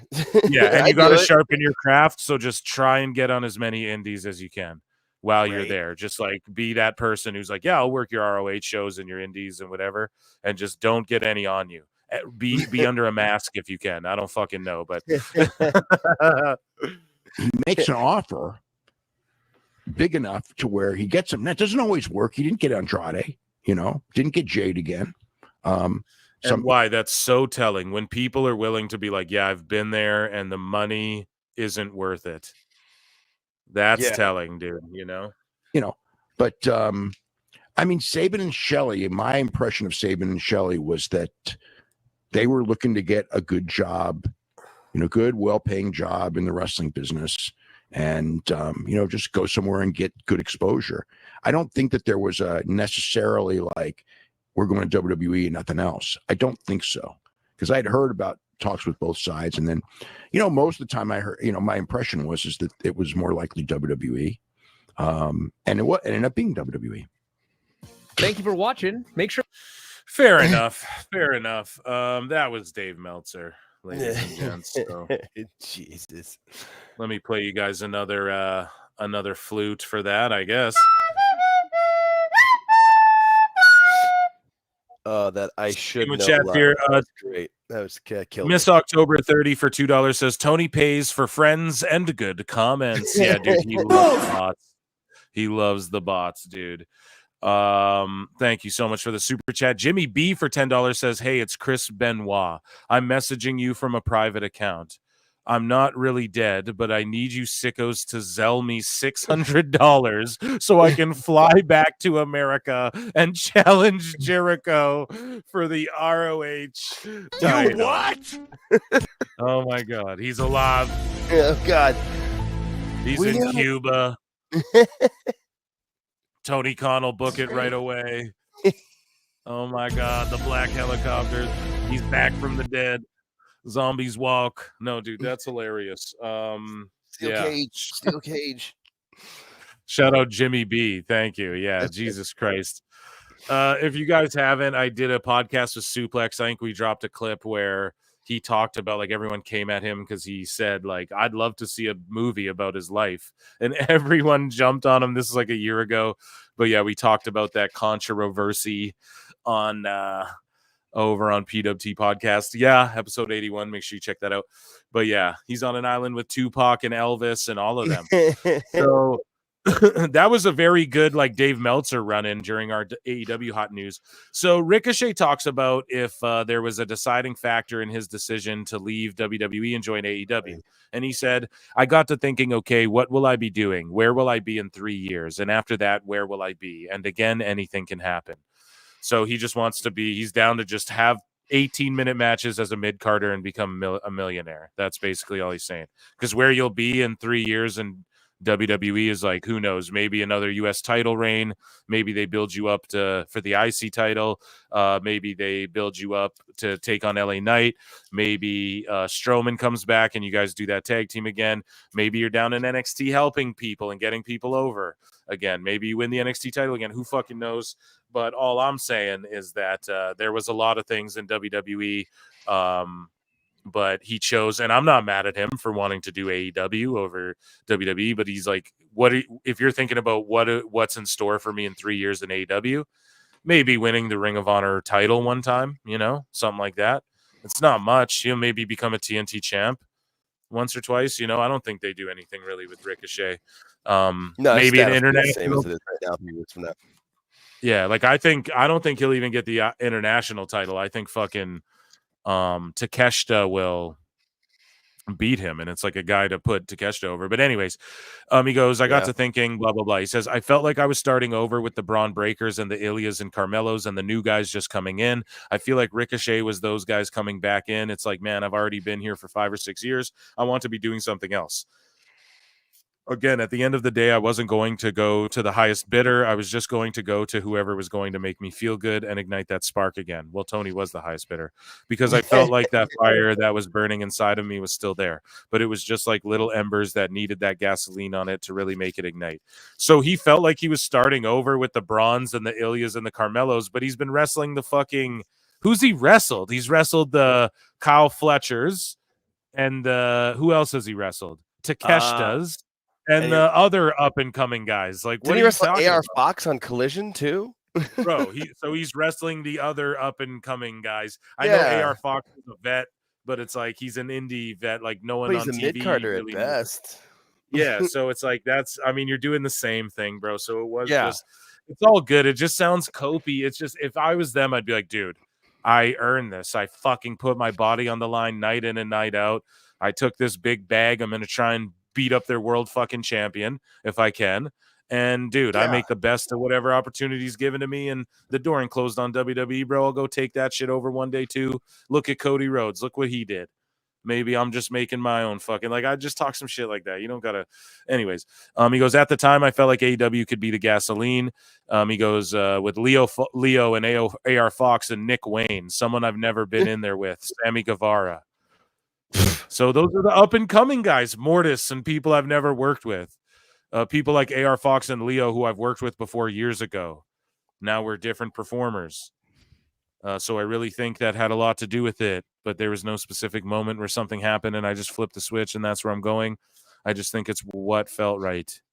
Okay, that's fine. That's totally fine. But yeah, it's just like, just say you took the money, bro. Right? It's fine. We know. We don't mind. Yeah. We get it. Yeah, dude. So AEW is filed for the trademark Parade of Champions and AEW Parade of Champions. It's just such a bad idea. It's so bad. The Parade of Champions.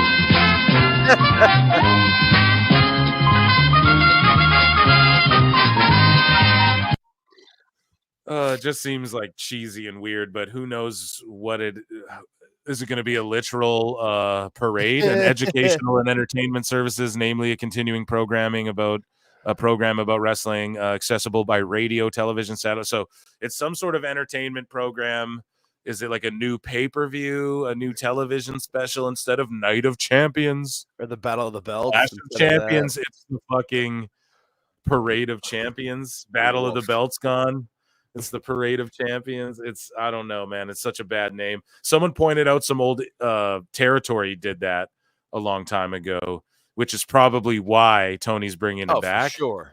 But I don't care if some old, hey, fucking, there was a lot of things that were cool in the 70s or whatever that fucking are dumb now. You know what I mean? So it's like, I don't care. It just sounds cheesy. It sounds super cheese. It sounds like it's like from the 70s. How does TNA come up with cool names like the pay-per-view Emergence? Like they come up with these cool names like that remind me of sort of Attitude Era-y, like Rebellion and shit, you know?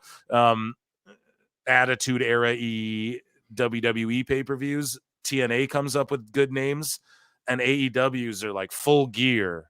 It's like, all right, you know? what is the Fighter Fest? Where that's like a meme of Fighter Fest is like a parody of Fire Fest or whatever. Yeah, they have all these things. Revolution.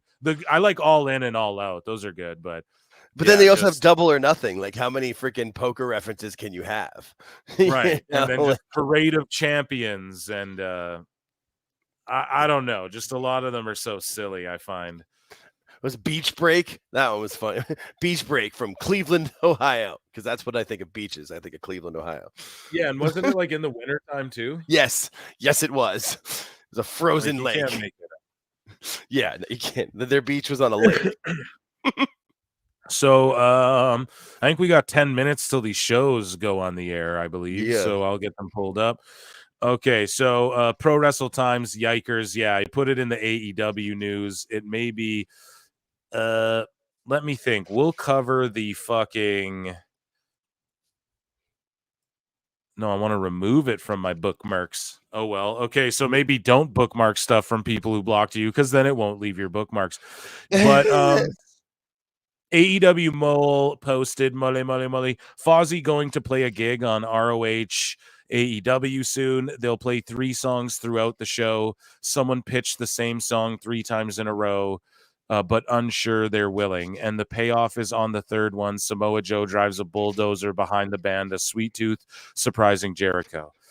Okay. Now, if that's fucking true, that's so specific, right? Yeah.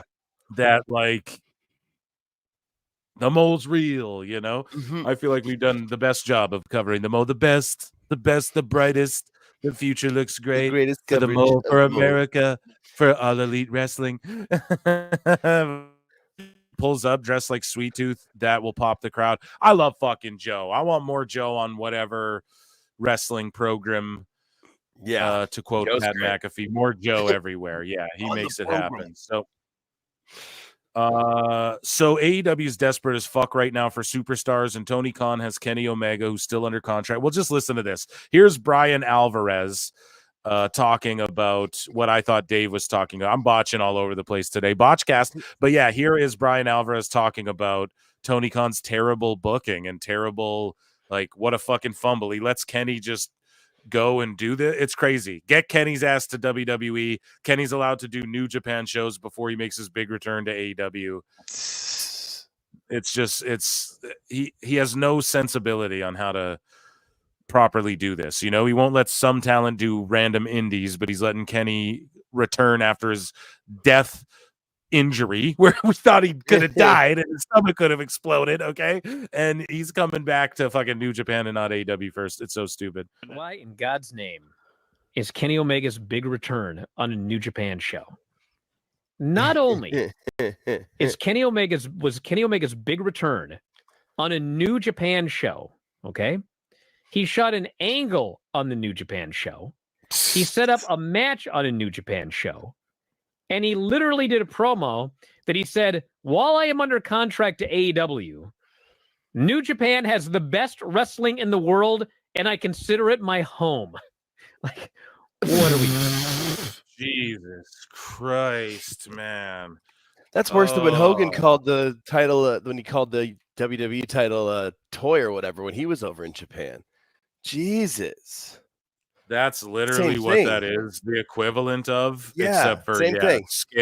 scaled down for inflation or whatever. Right? Or scaled up or whatever, 400 days. I don't know what the exchange rate is, but that's what I got when I heard that. Yeah, and I hadn't heard that yet. Not quite Hogan and WWF, but like kind of.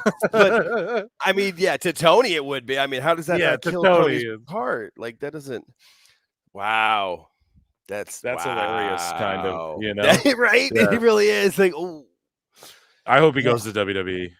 He needs to. What are we doing? Hell out of there. Taking it way Tony's fine with that. That's what. Why in God's name is Kenny Omega's big? Yeah, that is bonkers. So, you guys want to talk about Jake Hager. So Jake Hager completely crashed out. Now there's more than this. Oh yeah, I had a little thread. So here we go. It's in AEW news, I guess. So speaking of, I'm going to refill my drink. I'll be right back. Yeah, I saw this online. This is hilarious. So Jake Hager like melts down probably because it's election night and he's having a few drinks, you know what I mean?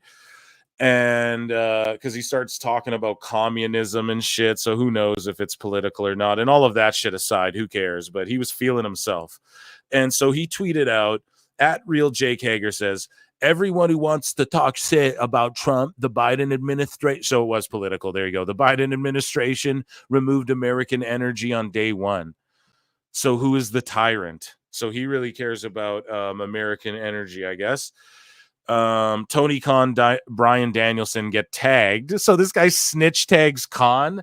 And like, here's the thing. Hager hasn't been working for AEW, but this guy, Alberto, snitch tags Khan and the disciplinary committee guy, Danielson. Right. And he goes, check your dumbass drunk boy. And then Jake Hager goes, Tony Khan is someone who treated my job if I didn't stop promoting my Trump. Who threatened my job if I didn't stop promoting my Trump. My Trump. This guy's wasted. And he goes, he is a communist. Calls him a fucking commie. You dude. what? Oh man, yeah, he was really having a time, dude. You know, he was loving that shit. And luckily I screen grabbed these because he deleted this shit today and there's more. And I think I saw bodyslam.net like go off on him really hard. And everybody likes to roast Tony Khan and the Khan family for donating to Trump $1 million or whatever. They probably did again this year, but that's Shad Khan, I guess, because according to Jake, Tony Khan is very much a left-leaning guy, I guess, or whatever Jake's calling people communists. I don't know. You're a billionaire. I don't know if that makes much sense, but what do I know? Here we go. So Real Jake Hager says, do you want proof that Tony Khan is a communist and threatened me to be silent or else? Listen, I don't think Tony Khan threatened anybody. Because he can't do that. I think, and what I mean is like he literally cannot do that. There's no, strong bone in his body. But the thing is like Tony Khan, I think, could send out a tweet to everyone, or a DM to everyone, or an email saying, hey, don't talk politics. And then if Hager's like, well, you let CM Punk go and do a Tran thing. Yeah, but it's CM Punk, so it's like when it's your top guy, I'm not saying they should be allowed to burn the place down and run rampant and do whatever they want. But I mean, if The Rock's on TV and he's going to go 4 minutes over his promo and go out and interact with the crowd when Vince is like, don't interact with that guy dressed like Hulk Hogan in the front row. And The Rock's like, no, I'm going to do that. It's like he's kind of allowed to do that, So Jake Hager, you're not fucking CM Punk. So I'm just throwing that out there. I don't know if that was a conversation, but to go full blown like he's a communist, who knows? I don't know. I don't know, Chad. What do you think? So that was Jake Hager's meltdown. Tony Khan did not respond. Good for once. He didn't respond to some cringe shit. I'm glad he left this one alone. And I just tweeted out yikers. And yeah, that was AEW news as we get ready to turn this head to head on here. Round of applause, chat, for AEW news. So we'll get into some more news as things go on. AEW and NXT are about to start here. I'm getting them pulled up. We're doing double screens here so I don't miss a damn thing. No spoilers in the chat, even though this isn't a PLE, but or like, I don't know, Phil Marks can spoil whatever the fuck because it's my stream, but if you're like way ahead and you notice, just please be kind. Please rewind. You get it? I'm going to check in with chat for a second here. I'm going to check in and we're going to watch this head to head. We're going to get into more hot news too. We're going to get into like WWE stuff. There's a little bit of that. We got Dave Meltzer. We got some sickos.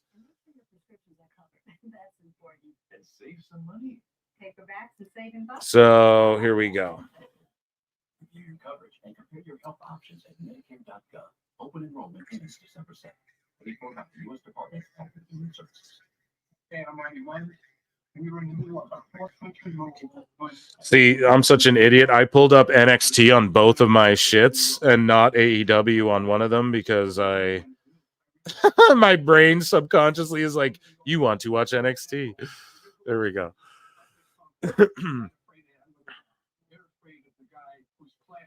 Here we go. All right. We're going to call this head-to-head chat. This is going to be amazing. All Jake will be back in just a moment, I'm sure. Okay, I tried to back my thing up a bit too, so I might be like a little behind, or I don't know, just because I feel like I'm usually ahead until I like pause it or whatever. But then I was behind that one time. Who knows? I'll shut up about it. Make sure you hit like, make sure you hit subscribe. Thank you all for being here.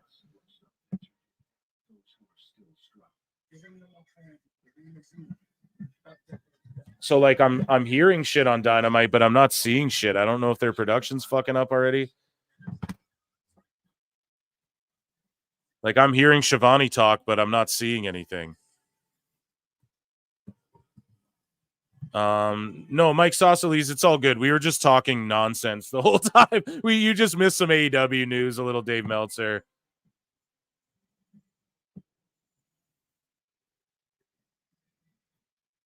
Okay, what the fuck is this? Is AEW fucking up? Like I'm hearing people talk and it's only just showing me an AEW graphic. Oh, dude, we get the ECW. Yeah, okay. Dude, so it just botched, man. Like the Hurt Business come out head to head with this sick ECW NXT CW intro package. Fucking, I don't know what you want to call it, but it's featuring all the stars that'll be here tonight. This is awesome. Head to head. Nice. PWT. Of course, my TV decided to reboot itself right now. I'm like, you son of a. So far, NXT, so far, the Hurt Business's entrance is getting washed by NXT, and whatever I'm watching this on had like a production botch where it was just showing the AEW Dynamite graphic while Shivani was fucking talking.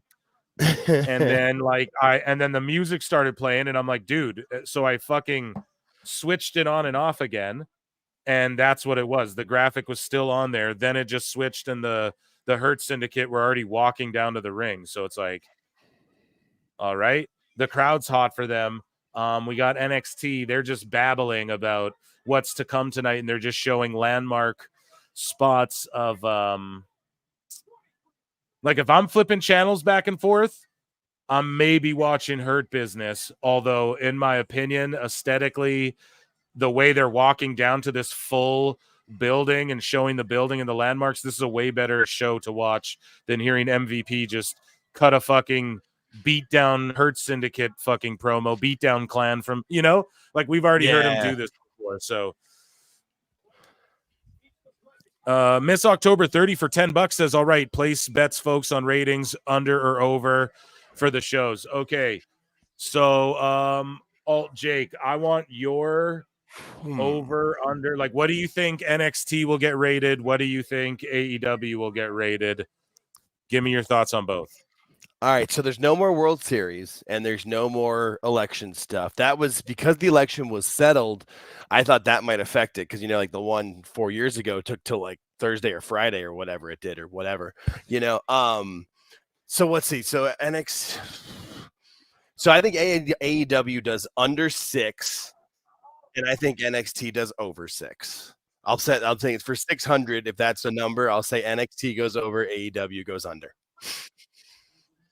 I will say, and Miss October super chatted in again for $2 and said each show is what I meant. I'm gonna say they both do just over 600,000. Okay.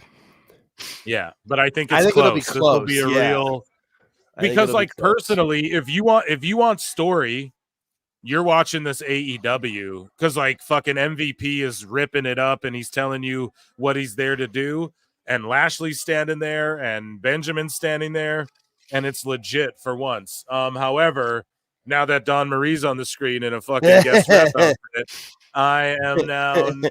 I don't even know what the fuck MVP is saying.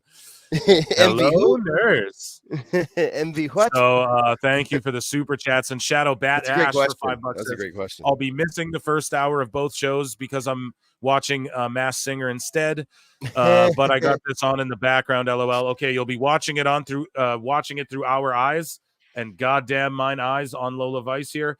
And yeah, it'll be awesome. I'll try and do my best to break these things down. I'm literally chat has to tell me what MVP's saying. I have no idea at this point now. I'm completely tuned I can out help of... with that because of where I live. NXT doesn't start for me for another hour because it's on local TV, so I can only be on AEW right now. Okay, so what is MVP talking about in the ring right now? Let's see here. They're showing the highlight from last week. They're showing the highlight from last week. So they're doing a WWE. He's cutting a Yeah. promo, and then he's saying showing a wanted to highlight. help Okay, Swerve, Jada he wanted to Parker's on elevate screen. Swerve. Yeah, I think it's Thank kind of you for saying this. isn't this exactly what the mole said though, that they were gonna be feuding with Swerve the entire time MVP would be trying to get him to commit to Yeah, join so far he's tracking. So far that's dead on. That's what's dead on right now. Okay, so thank you for the super chats, but Jada Parker's in the ring, so fuck all that shit. Swerve's trying to come out, and the refs are holding him back. Yeah, I'm seeing it. The refs are holding All right, him cool. back. I wasn't. Yeah, And of course, Jada who's the ref that's touching him? One ref is actually touching Swerve. Guess who it is? Jada clears fucking whatever the fuck's going on in AEW, bro. I'm sorry. Oh yeah. Oh, I'm with you.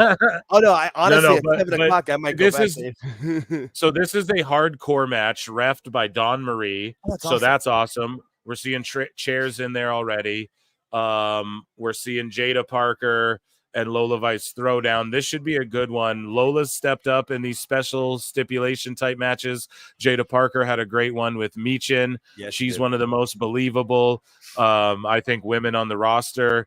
And then you have Swerve. I'm looking at my other screen. He's cutting some sort of impassioned promo against Hurt Business. I just don't think I'm more invested in the NXT. I want to see the mayhem. Jada Parker is fucking just, your eyes are glued, and same with Lola, who retweeted PWT, by the way. Quote tweeted PWT, by the way. Yeah, so acknowledge me. That was awesome. And I appreciate AEW doing storytelling.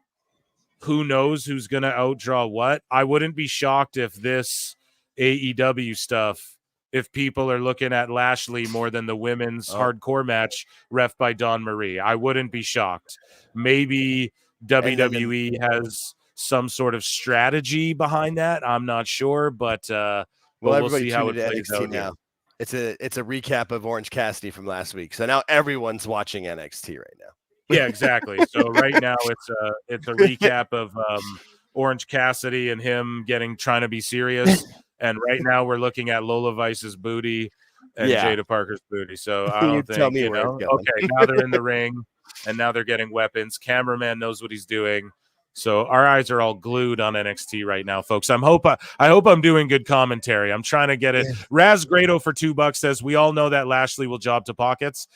If that happens, I will fucking turn. I will never watch AEW. I'm not fucking joking. We got You Ain't Hype for $2 says Peach versus Peach Drool. Yes, it's going down. You know, things are thinging all over. And Dawn Marie looks goddamn great. Yeah. And I like that so far. It's just an NXT show while paying homage. Like, it's not like Dawn Marie is overly involved, and you know what I mean? There's not ECW people running out and interfering and shit yet. But Dawn Marie is just there calling it down the line and giving the women the rub. You know, her just being in there is giving them the rub. So thank you, You Ain't Hype. Scully Vibes for $5 says, fun fact, both shows have a Big Bang Theory lead-in. I know, dude. Yeah, and I saw that the other week, and I didn't want to say that and fucking, because I was like, wait, did I just like Mandela affect myself? Did I think I saw that because the one channel had it on? But yes, it happened another week before too. And yes, man, there was Big Bang Theory for both of them. So the lead-in is even fucking Stevens, man. Like, you couldn't be more even of a footing. I guess in Jake's case, NXT or whatever airs later which is fucked. But it is what it is. It's because it's on broadcast TV. It's what happened when SmackDown was on broadcast television. It would always air at 7:00 locally here, and that sucked because I would have to just like turn Twitter off for 2 hours. I hated it. That's an amazing little fun fact. Thank you, Super Chatters. Thank you for the support, and thank you for that tidbit of information. That shit is amazing.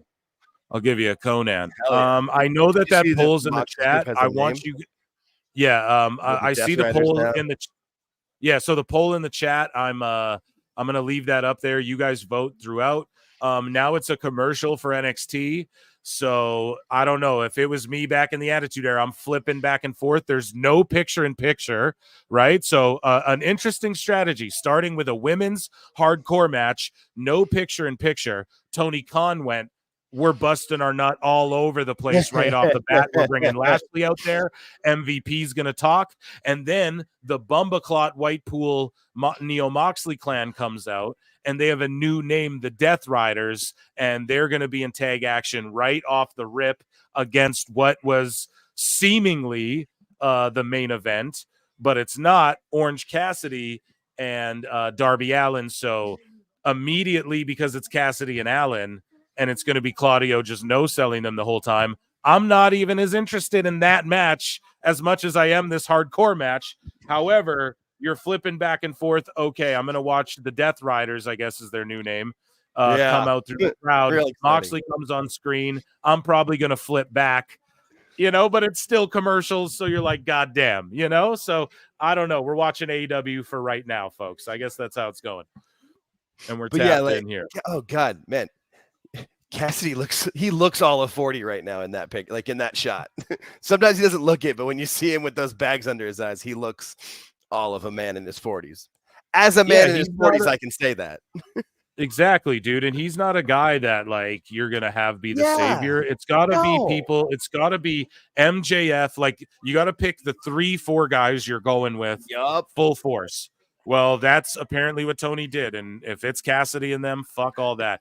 Andre Adams for $5 says, I find it funny that AEW doesn't realize that it is not a flex for Dynamite to beat WWE's third screen program. Bro, that's the thing. The best guys, Tony Khan. It was fun in the beginning when, Dynamite was kicking NXT's ass, but that was still the excuse, or not even the excuse. That was still the thing that needed to be pointed out. Like, listen, this is their C show, this is their developmental. So yes, they put some main roster guys on it, but it doesn't mean it's not developmental, right? And so now they had to Dynamite scratching and clawing to beat NXT, which is developmental, and Claudio and Packer in a match, 2 former WWE superstars that I want to see Lola Vice and Jada Parker more than, personally. I'm not interested in seeing Claudio and Pac with Wheeler Yuta in their corner wrestle Cassidy and fucking Allen. I'm just personally not.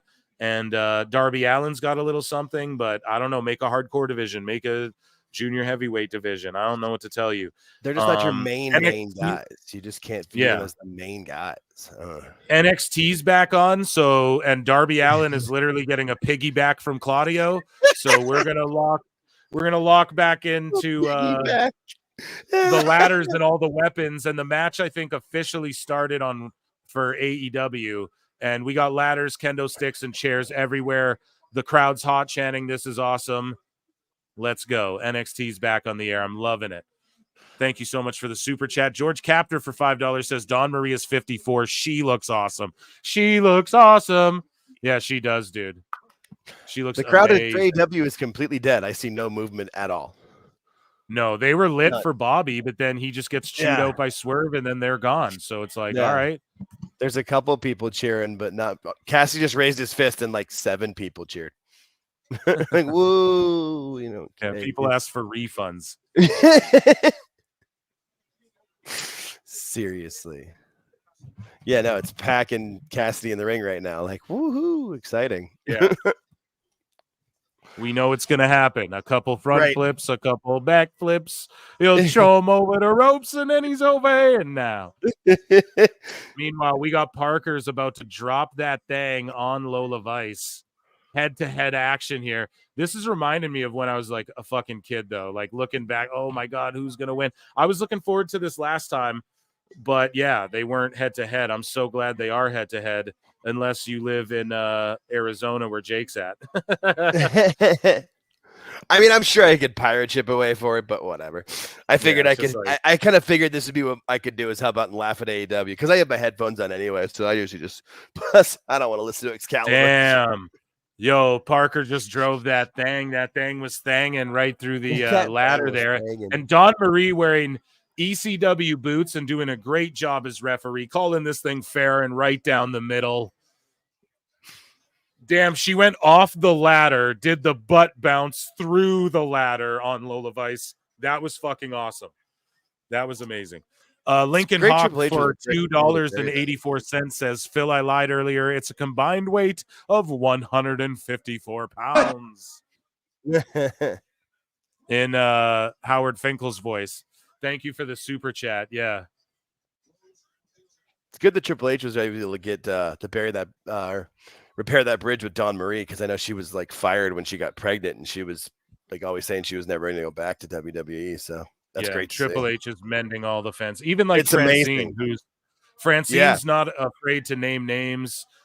She's not afraid to talk that shit. And even her, she's here tonight. So I'm loving it. We're getting treated tonight, folks. Happy meals for everyone tonight. I hope Paul Heyman comes out though. If he'd have come back on SmackDown before, I would think he would, but I just don't think he can until he comes back on SmackDown. I thought he was going to show up at the SmackDown in Brooklyn because it was Brooklyn. I was really convinced. I think I worked myself into a shoot, brother. Yeah. I really thought he was going to come back at that one. No. Somebody in chat said Dave Meltzer is the Carlos Mencia of dirt sheet, like wrestling. So AEW journalism. Does have pictures. I disagree because I disagree because Carlos Mencia actually does have some skill. Like, yeah, he steals people's shit, but he makes it good, you know, like, and I'm not like a fan of his or anything. I don't go once you find out like all of his jokes were stolen. It's like, I'm not going out of my way to check his shit, but like he actually was very funny and entertaining. And the way he flipped the jokes, he made them work for his like, I'm Mexican thing, you know, like Mexican fuck all, you know what I mean? Like that was his whole, every joke was just sort of what South Park made fun of him for, you know, but it like he was at least skilled. Dave's not even like a skilled writer. You know, he can't even like mask his bullshit well. He reads a tweet, says allegedly Tokyo Dome, and then he goes, "Oh, it was a fake tweet." So like you pride yourself on being, I just report the news and I have sources, and then you just read random tweets. So Alt Jake is as credible as fucking Dave Meltzer. You know, it's silly. So like Mencia, if he wrote his own jokes, which I'm sure he did write some of his own jokes, like he could have been funny, but he decided he wanted to steal. You know, Dave can't. He's like, I could be a top NFL reporter. Patrick Mahomes. He couldn't be. He's delusional. You know, Mencia's delusional in that like he won't just admit he stole motherfuckers' jokes. You know, he won't just like admit it to this day. He just copes over it so hard. But he could be funny if like, or like even I'm not even against like, yo, you're a comedian. But someone writes your shit or you pay people for joke. Like, who cares? You're a good performer. Like, that's chill too. But he didn't do that. He would just take it. Like, Robin Williams would steal people's jokes, make them hilarious, like more funny than the other person could. And then they would get like a check in the mail. They'd get like $100 or you'd wake up, you'd have like $2,000 check in the mail from Robin Williams. And the comedian's like, he stole my shit, but whatever. He gave me a $2,000, you know, it beats giving it to fucking the late night guy for $75 or whatever. You know what I mean? So yeah, comedy again. I'm so into that world.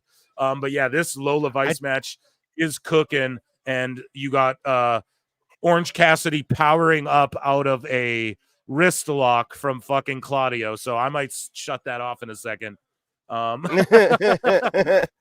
we got fucking Offended. Lola and Jada really throwing down in a tremendous hardcore match. Do you like fish sticks? Yeah, dude.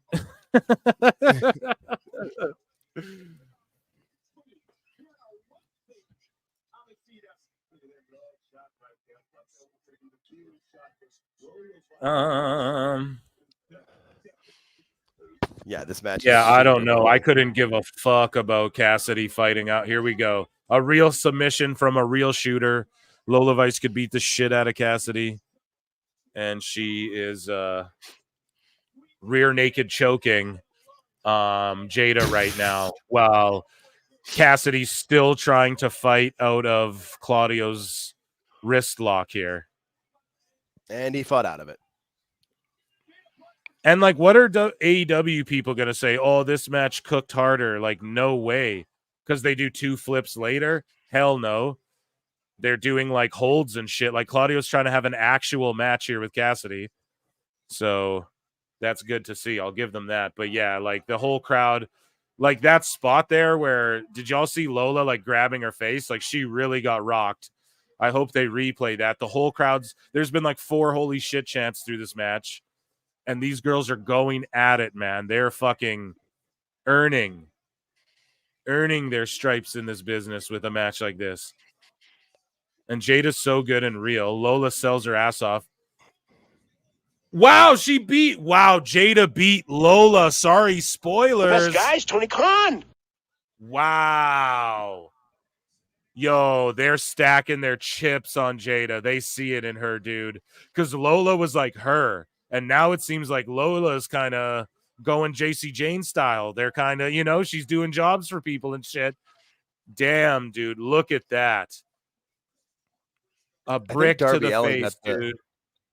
I think Darby Allin got that same tanner from Adam Cole last week. He's got that orange Simpsons How the fuck is Dawn Marie a better referee than Aubrey Edwards, bro? How does that fucking happen? She's better than Bryce Remsburg, too. Yes, dude. She's literally better than Bryce Remsburg. She learned from Fonzie. She learned from Alfonso. She learned from Fonzie with his whistle. So, again, we see AEW trying to mimic WWE camera angles. And backstage, we see Ridge and Ethan Page cutting a promo in front of the Rocky statue at nighttime, and they're teaming up. And I love this. Ridge and Page, 2 fucking big bad heels teaming up, man, against the Dudleys and shit. I love this. This is a solid promo that they're doing, and they just don't look cheap. They look like stars, man. And you look in the ring and see fucking Orange, I'm sorry, dude, and Darby flipping around like Pac looks like a star. Here we go. Kalani Jordan doing the RVD pose. So, yeah, fuck AEW right now. She's doing it with RVD, who's in wrestling gear. Chat, RVD's in wrestling gear, doing the split thing with Kalani Jordan. This washes this tag match. Yo, we're getting fucking one of a kind. Dude, they're going to go so hard. And that's why I love Kalani. She's such a fan of, even though she got into wrestling late, she became an RVD fan. What the fuck? You know what I mean? Like, I don't know if she was watching RVD as a little girl, but we know she was doing gymnastics or whatever. She was an athlete. Wait, a camera guy just got... Wait. RVD's getting attacked. Wesley attacked RVD, dude. There you go. Was wondering who's Wesley fighting tonight. RVD? I don't know if Wesley has a match tonight. Does he have a match tonight, chat? Oh, shit. He might now. And that makes more sense than Wes. I forget. That might be. Yeah, if you're way ahead, sorry. I tried to bring mine back a bit, George, so that I wouldn't be ahead. Do you know what I mean? I brought both of my streams back a bit here, if you will, so that I wouldn't like I tried to do the pause like y'all told me to do the last time. I'm trying to be right on par with everyone. I think it's impossible is what we figured out. But yeah, if I skip ahead, I'll let you guys know. But too many so we have Wesley. Yeah. Wesley versus Javon. RVD is going to come out and like hit a frog splash, I think, when it's all said and done to get his payback on Wesley. Could be a big win for Javon. Or Wesley gets the win on Javon, then RVD runs out to save him. I could see that too. Mike Sausalis for $5 says, Dave saves his farts in a jar and sells them at discount price. Bro, how he can't even do that because like he ain't like an Amaranth or what was that one girl's name who did that, like the bathtub water, the uwu girl. She was all famous. Well, I know what's her name? It was Belle some shit. Belle whatever. Tessa Blanchard. Moose Knuckle knows 100%. Tessa Blanchard, yeah, she was doing poop. Yeah, videos. she did some of that. Yeah, that's what it was. That was what I did. Yeah. What? Let me hire her for my new federation. I wonder if like something happens in the Javon Wesley match with somebody else, like they'll attack Javon and then RVD can team with Javon versus gets Wes turned to a tag match. Yeah, I could see that. That'd be fun. I love That'd it. be great. And that'd be cool for Javon. That'd be really sweet for him. So Andre Adams for $5 says. Andre Adams for $5 says Dave built like he stands outside the women's restroom breathing heavy. Probably or like he walks in there by accident. Oh, sorry, I didn't know. Can you point? Where's the men's? Oh, I didn't know. I was in Japan. It's different.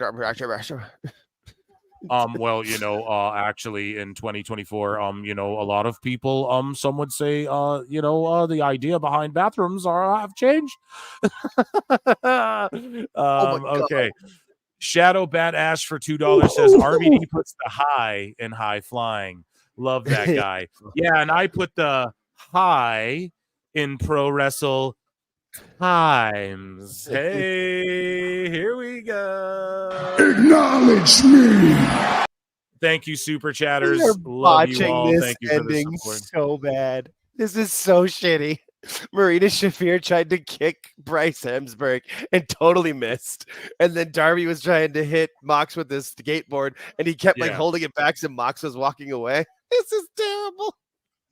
So, like Moxley, yeah, I'm seeing him. He's choking out Cassidy. So, while there's a delicious Olive Garden commercial here that's making me hungry on the CW, over on whatever the fuck channel this is, we got Yuta, Allen, like the Noxley, Neo Moxley clan is out here choking out Cassidy. So, I mean, I am watching it because it's pro wrestling. However, like they're doing a brawl and this guy goes to do a German suplex and then Darby Allin does a backflip out of it. Like, no, that's what you do in a match. You unpsychological motherfuckers. Like, brawl these dudes. Fight them. Don't do a backflip out of a suplex during a pull-apart brawl where everyone's fighting. Now, Marina Shafir is beating up people with a briefcase. It's the Money in the Bank. Except for whoever signs this briefcase gets a shot at the new title. That is a briefcase as well, but it's gold. And so refs are getting wiped out, people are getting beat up, and they're just choking out Cassidy. And it's like, okay, I guess I'm watching this. However, as soon as NXT's back on, I'm looking away, and there's no reason this should have gone through 2 commercials when Lola Vice and Jada went through 1 and was a brilliant fucking match that had the crowd going, holy shit, multiple times. So, yeah. That's my rating so far. They get a D+ on AEW, and so far they're at a B+ for NXT. That's where I'm at. Oh my god, I got a good laugh out of that. That was funny. Whew, man. It's just terrible. So let's dive into we got a little bit of WWE news. QT Marshall felt rubbed the wrong way by his meeting with WWE earlier this year. And let's read what he has to say. So QT Marshall says he recalls speaking to WWE prior to his AEW return earlier this year. He said, I had one conversation with somebody that doesn't even work there anymore. I just got rubbed the wrong way during the conversation. Yeah, that's why they don't work there anymore, bud. It was like, hey, yeah, oh yeah, that's great. All right. And I told him, like, yeah, all right, we'll stay in touch. To me, it was like, I'm not staying in touch. Yeah, they didn't want you, buddy. They just took the call to keep Cody happy. So then he said, I had all that time between November and January. So that on January 1, when that conversation did arise on January 2, whenever it was like I kind of knew. Plus, I had already spoken to Tony before that. So I kind of knew. I think I was just looking for a reason to say no. Yeah, you were trying to get a WWE job, buddy. But speaking of WWE, the FBI, Nunzio, and the family, let's listen to this. Darby, who gives a shit?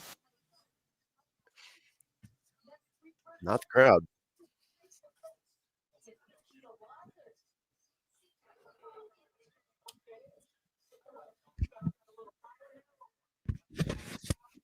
So Rizzo is going to take on Nikita Lyons next week. Nice. That makes sense.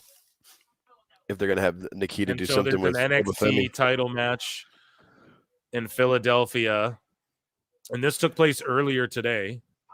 It would have been cool if like Big Vito was with Nunzio and shit. And now Dynamite's into a commercial, not picture in picture, and I don't know, Mark Briscoe ran out to help his boys or whatever. We got Wesley taking on Javon, and hopefully RVD comes out or something. Moving along here. Bruce Pritchard and Michael Hayes are currently on temporary leave from WWE, according to multiple sources. Both are expected back, although the time frame was said to be indefinite. Pritchard's absence is officially said to be due to a family emergency, and Hayes' absence is due to personal issues. Now, I know this is from Dave Meltzer. However, other people have also agreed with this or confirmed it or whatever. Meiko Satomura, the original Final Boss, has confirmed that her retirement match will take place on April 29, 2025, almost exactly 30 years to the day from her in-ring debut. And that will take place, I believe, in WWE. So hopefully they give her a big stage, or wherever they let her go, it will be awesome. And hopefully she passes the torch, maybe over to Julia or something would be cool. Who knows? Yeah, that'd be cool. Wesley and Javon is about to kick off while Dynamite's on pause here. So Jacob Fatu, we covered this on I covered this on a show I did with Crossman Wrestling. And this is an update from that. So the pod I did with Crossman is going to drop, I think, tomorrow morning. Okay, guys? Nice. I just didn't drop it because of all the election hysteria. I was like, oh, fuck it. I'll just wait a day. And so Crossman from the UK, we talked about this on that show. But Jacob Fatu, the Jake's Network Hope of Charity, he apparently ripped them off some money. He resolved the issue, is the update, just to update everyone. But if you want my more in-depth coverage of that, check out the pod I did with Crossman. So QT, we covered that. And everyone, round of applause for WWE News. That was our WWE News, ladies and gentlemen.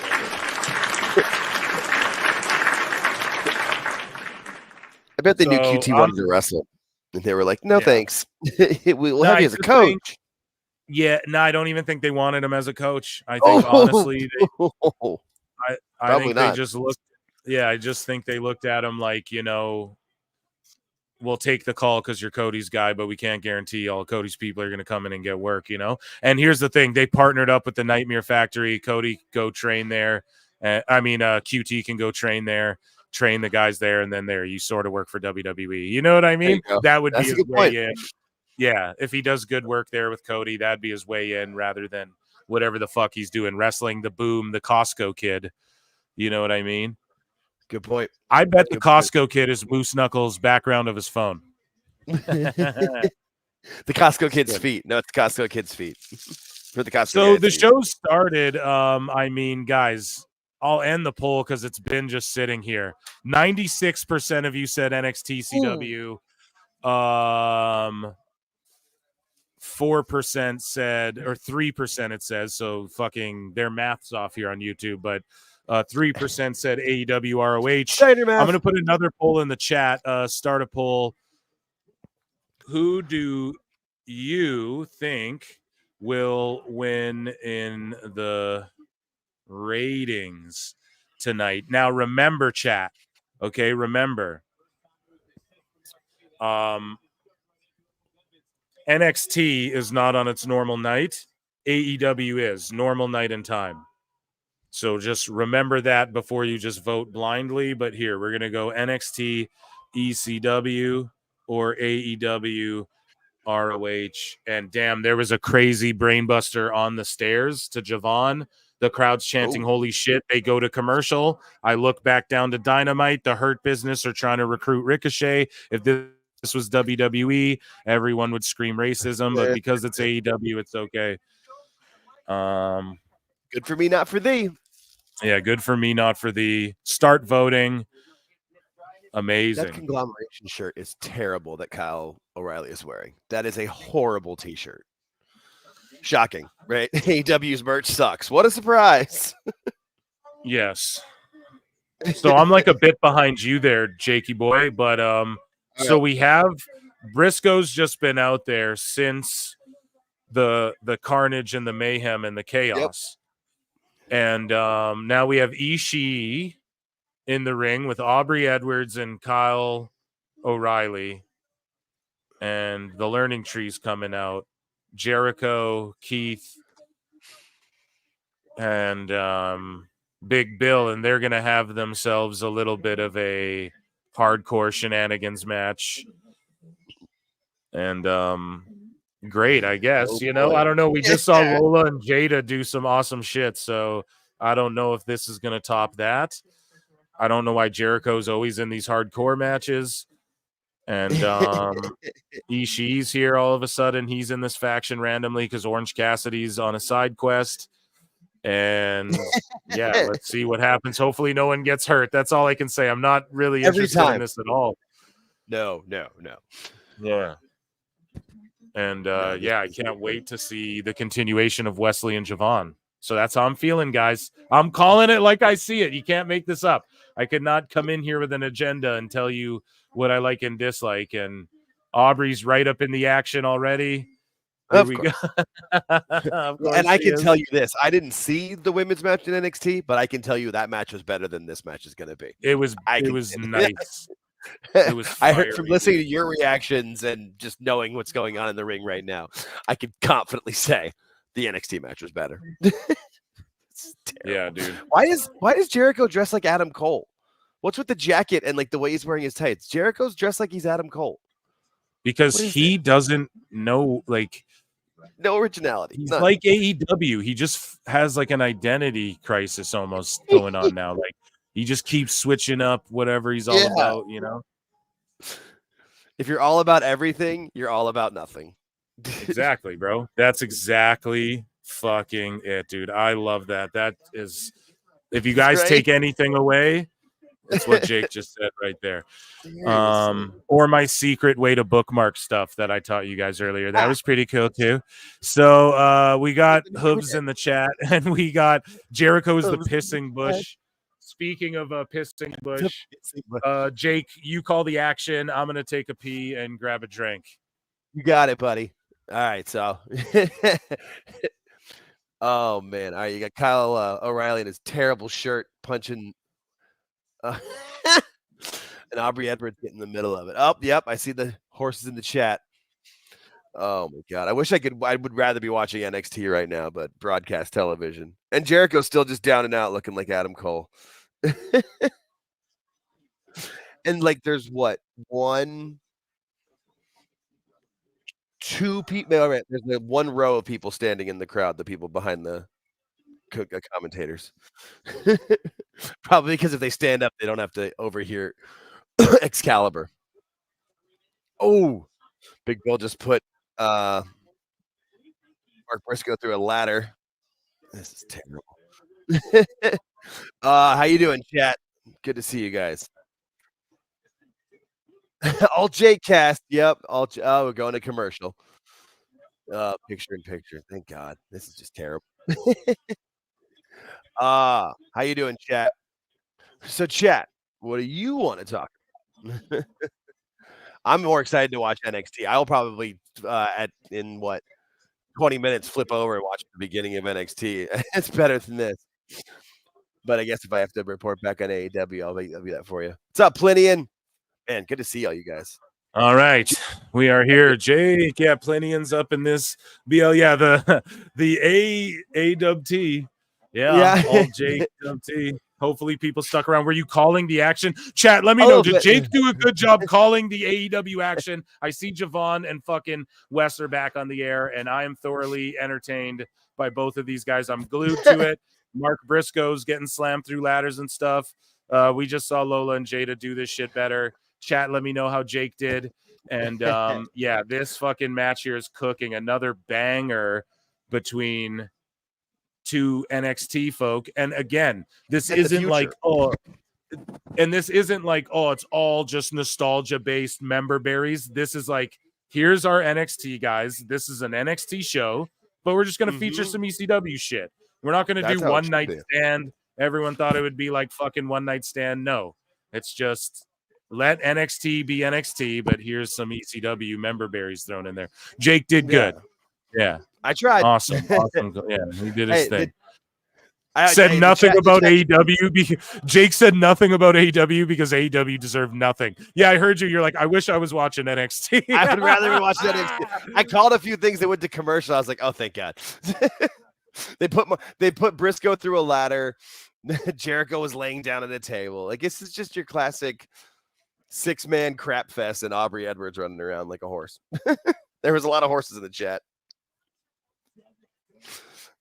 Dude, Wesley and Javon are fucking just flipping everywhere, but they're both just selling their asses off. None of it is meaningless, you know? Andre Adams for $5 says, fun fact, Excalibur's mask is made from his old happy socks. Ooh, those ones you find under the fucking bed. You talking about those crusty socks? I don't know why I called for a yeet there, but I guess for Big Bill's dancing because he's doing a little. I think he was doing the dance because he was looking at Aubrey when he was doing it. I think he was doing one of her little dances, making fun of her. At least I hope that's what it was. That's what I'm going to think it was because I like Big Bill. Andre, I think he's got thank you talent. for the super chat. Moose Knuckle has happy socks. Maybe nervous Phil, Jake gunning for yous. Yeah, dude, that's why I told him, make your own fucking channel and I'll help you promote it. Son of a bitch. Well, here we go, man. This match is baked. Super kick. Now Ishii and Jericho are in the ring, and I almost have to watch it more because it's going to be so dumb. Oh, okay. It was just like a one chop, he goes down. Okay, boom. Javon with that fucking cutter from the roof, dude.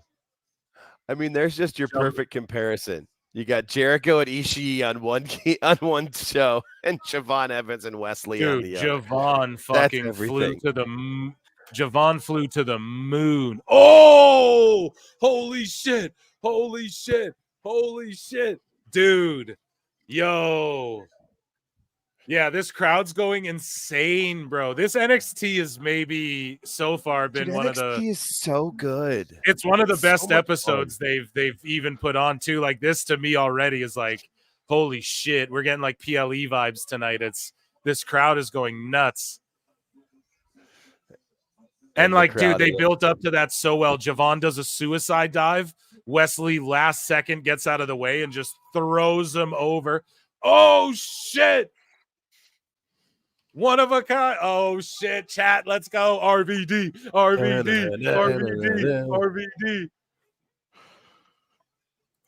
Oh yes, RVD and Wesley gonna throw down.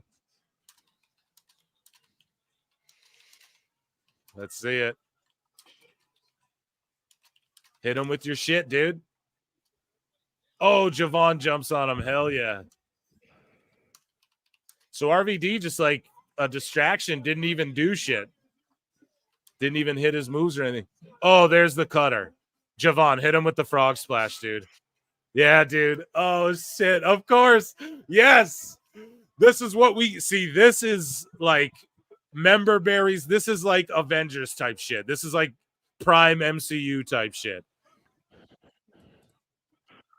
Dude, he's going to clear the whole ring, too. Doing it right. Oh, he botched it kind of, but he tried to clear the whole ring. The thing with the frog splash is like if you go far, it's cool, but if you go high, it's cooler, I feel like. So I agree. I don't know. That was so Javon. He didn't botch it, but he fucking barely made it to Wes. Like barely could get like the froggy motion in. But that was dope. See, that's what fucking pro wrestling is right there. That's how you give the rub. That's what a guy like Jericho should be doing in AEW is what RVD just did. And instead, he's in like, this has been 12 minutes and he's trading chops with Ishii. What the fuck, dude? So that was awesome. That was a great finish. And it was awesome to hit him with the frog splash. That was booked to a fucking T. And it was awesome. He came out. I don't know, was that match no DQ too? Like every match is Extreme Rules here at ECW. My guy Eddie Thorpe's on the screen. Let's fucking go. Nice. Glad to see him back. That's my fucking guy right there. Put him in a faction with Tatanka's sons and bring them to WWE. Oh, what? Because they're all native, they're all indigenous like you, Phil? Yeah, that's exactly why I'm saying that. Give a fuck who Jericho the fuck just helped Ishii complete a suplex. Yeah, Jericho just completely helped Ishii. That's so think of Rabbit whenever Wolverine LC Killer 17 for $2 says NXT starts for me at 8:30. Well, wow. I don't know. It's a too bad, so sad. I don't know what to tell you. Listen here, I'm sorry if I'm spoiling it all for you, but trust me, you're making me want to watch it. Watch it. No spoilers. Yeah, You're making me want to watch it. The Lola Jada match is like a rewatch match. Easy, you know, that's some shit. If someone uploaded it to Twitter or like I'd go back and watch it easy. That match was awesome. They're at commercial right now, and we're backstage with Big Bill beating the shit out of Kyle O'Reilly, and this hardcore brawl thing is still going on. So I don't know why Tony's like, we need to give them 40 minutes to do this. Everybody gets 20 minutes. When you were talking about Javon, that made me think, like, when you were describing it, really makes me excited for whenever Javon Evans and Montez Ford cross paths, however they're going to cross paths. I want that match in my life. Dude, there's a WWF advertisement, World Wildlife Foundation or whatever fund, right now during NXT. That's fucking hilarious. Join WWF. When the fuck did this start happening? Wrestling's getting hot again. They're like, yeah, let's put this ad in front of. Oh, dude, don't show me a sad dying baby elephant. And then show me delicious pasta from fucking Olive Garden. How dare you do that? I'm gonna watch Big Bill choke slamming Kyle O'Reilly off of whatever the fuck this commercials. The fucking ASPCA commercials with the sad dogs and sad Sarah McLachlan crying at 1:30 in the afternoon because of a Sarah McLachlan commercial. Don't make me look at sad pets. Nobody wants to see that. And while I have your attention, might I interest you in adopting a pet at adoptwithconrad.com. That's right, folks. You can adopt children, even babies, animals. You like exotic animals? Fancy yourself a collector? Well, shit. You can adopt championship title belts too. How you think Tony got so many of them? Save now at adoptwithconrad.com. Oh, the J Driller.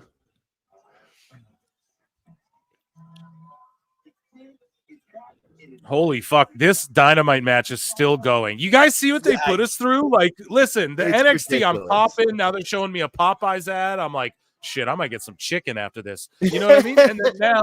And then I'm looking down here, and it's like they're still going, right? Yeah. Like they're still going. It's unbelievable. Aubrey's all up in the action. Like she can't fucking, like they're having a hardcore match. Get out of the way of all the objects and stuff.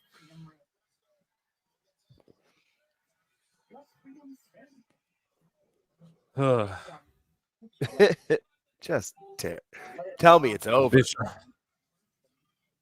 Oh my god. AEW needs to adopt a booker. Oh no, that's not very fair. Tony Khan is a very, for 12 cents a day, you can adopt a booker in AEW.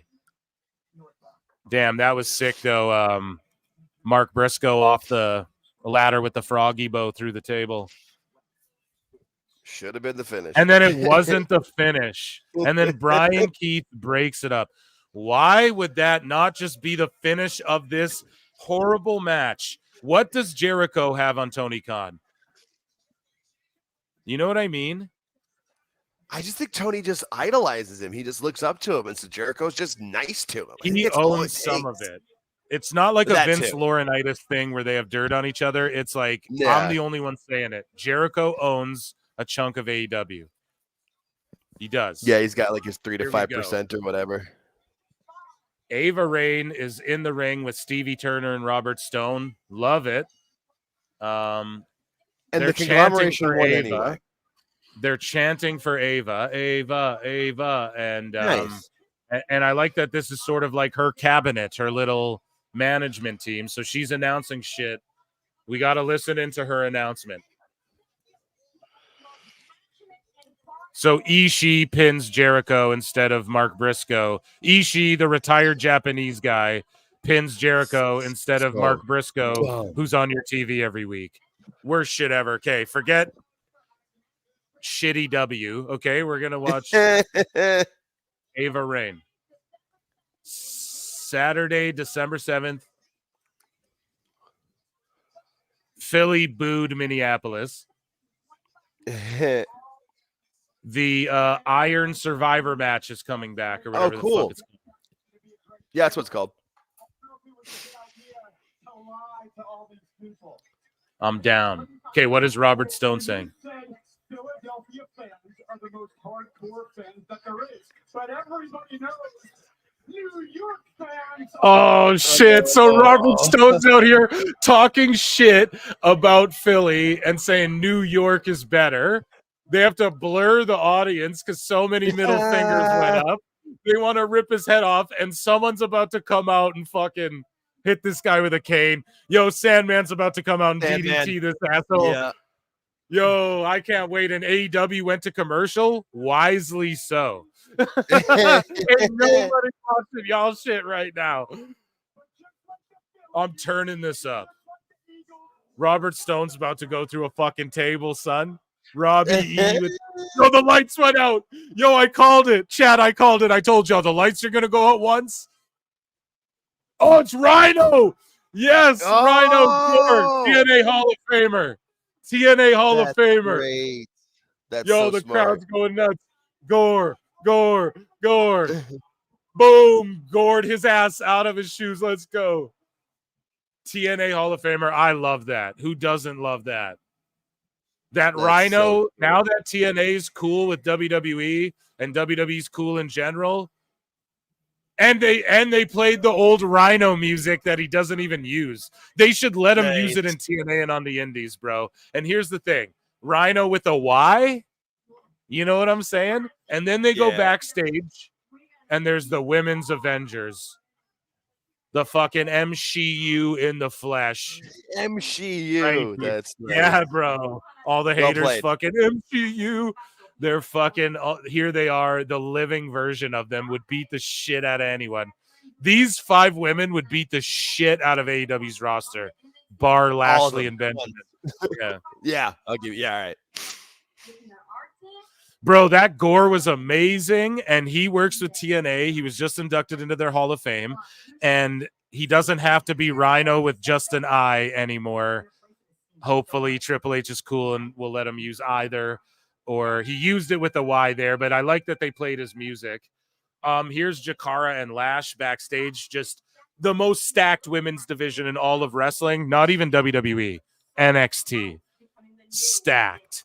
Plenty and Pixel are for $5. There's no way Heyman doesn't show up tonight, right?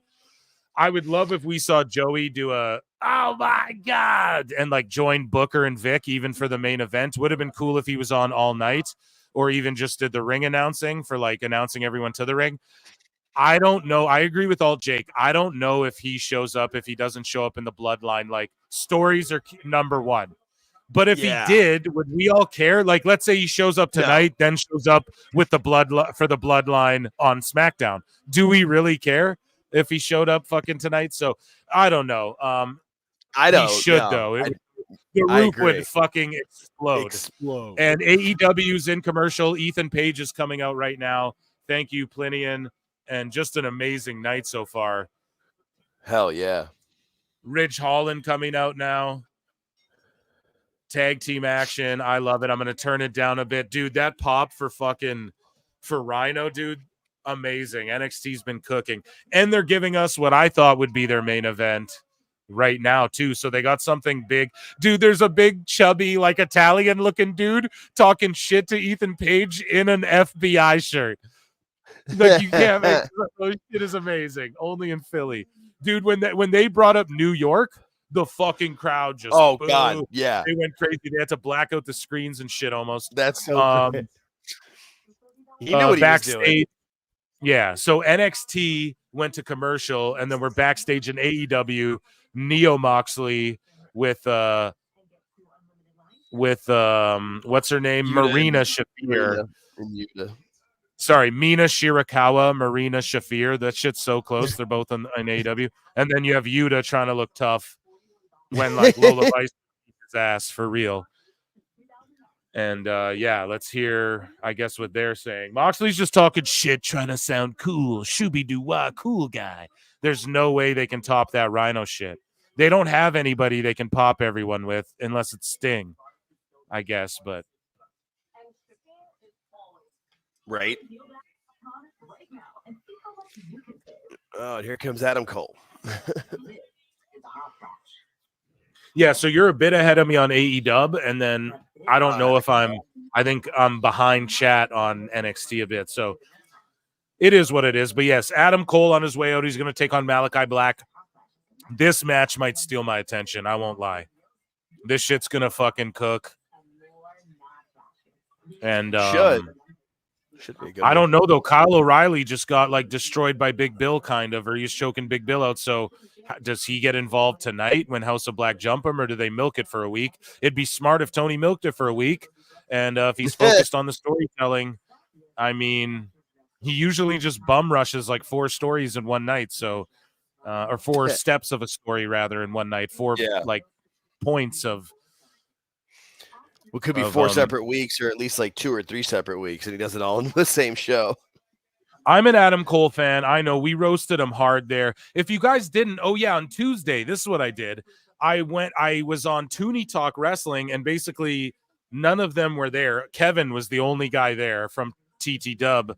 So fucking me and Wrestling Soup invaded the show, and it is a train wreck. It's one of the funniest fucking live shows. Like, yeah, we just veered that thing off the rails, and it was hilarious. And go and check that out as well. And we were roasting Adam Cole hard, but I did say, like, I am a fan of him, and I'll say it here too. I'm a fan of him. I always will be. I get it. His physique isn't as good. It looks better tonight, though. No, am I lying, chat? Does Adam Cole look a little better tonight? And he's not as orange. Yeah, he's not as tanned. Yeah. Someone said something about pumpkin spice, and I was like, that's what pumpkin spice, that's what Adam Cole used to tan himself on Dynamite Friday night. It's a good line. Also true. Mike Sausalis for $2 says, you notice Taker's podcast partner sounds like Conrad. A little bit, yeah. A little bit. Taker's pod is funny. Their ads are funny, like just I don't know. They're just so cheesy. They're just 2 old dudes talking wrestling, and I love it. I just love it for what it is, And you get really good stories out of them and, like, the guests they have on, because, like, where else are you going to hear Godfather and Taker just swapping road stories and shit? It's amazing. Andre Adams for $2 says, Adam Cole built like a mosquito snout. Malachi is going to be a giant compared to him, though. Yeah, Malachi, and he's not the biggest guy ever, too, but he's legit. Malachi's a real Thai boxer, bro. Thai fighter. He'll fuck you up. And I loved him, too. Both of these guys should have gotten better on the WWE main roster. But they should have gotten way better on AEW's. They all come and sign with you. They're going to save your fucking show, and they're actually over. And it takes you 5 years to put these 2 in the fucking ring together or whatever. Kind of crazy. Yeah, Adam Cole looks like he's getting shredded again, guys. I'm going to be honest. Okay, Trick Williams. Fuck all this. Trick Willie gangs in Philly. Trick Willie in Philly. Hey. Hey, I like it. Oh yeah, man. Here we go. Trick Willie, dude. The whole crowd's going nuts. Whoop that trick. This building's exploding. He's just dapping everyone on the way to the ring. Damn.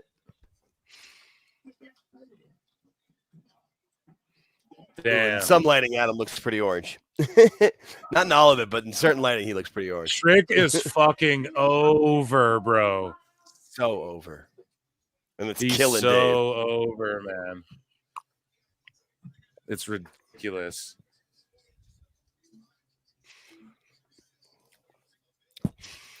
Meanwhile, we got this tag match is about to kick off, and we Malachi and Adam Cole trading shoulder tackles. So we'll see how that plays out, I suppose. Well, we see how the shoulder tackles play out while Trick Willie blows the roof off of this fucking building.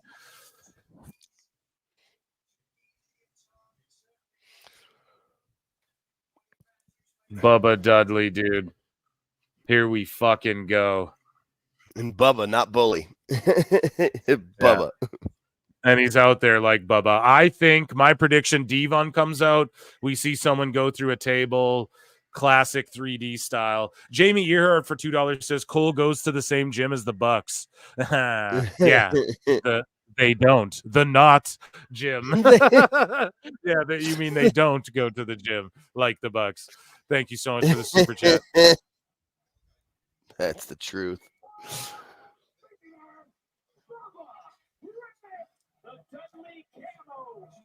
So, like every fan of wrestling, I love like the Hardys, Bubba, the Dudleys, E and C. That was like obviously some of my favorite shit ever. Of course, like every wrestling fan. Oh god, those tag matches were amazing. Just amazing. But the Dudleys in particular, though, like the Hardys, I loved so much, but I was more of like a Jeff Hardy mark. And then I really liked Matt when he did the V1 shit. I thought that stuff was awesome. But I was more of a fan of Jeff than Matt kind of thing. But I did like the Hardys. However, the Dudleys is probably my favorite tag team of all time. So this is amazing. I'm marking out. It's awesome to see Bubba and Booker fucking interact. It is. Yeah, absolutely. Just hands down. It's always so great, too, because you get the crowd to 3D, everybody chanting it. Yeah, and Alan Thomas in chat said it feels like it's 5,000 people at the ECW arena with how loud that crowd is. Bubba's entrance was nuts. It's amazing, dude. I'm having a hard – you guys could probably tell I'm just locked in. I'm bibbling sometimes. I don't even know what the fuck I'm saying. I'm pausing like Meltzer and shit because I'm just locked in here. I know what you like, and this is Tony Khan. DC Dub.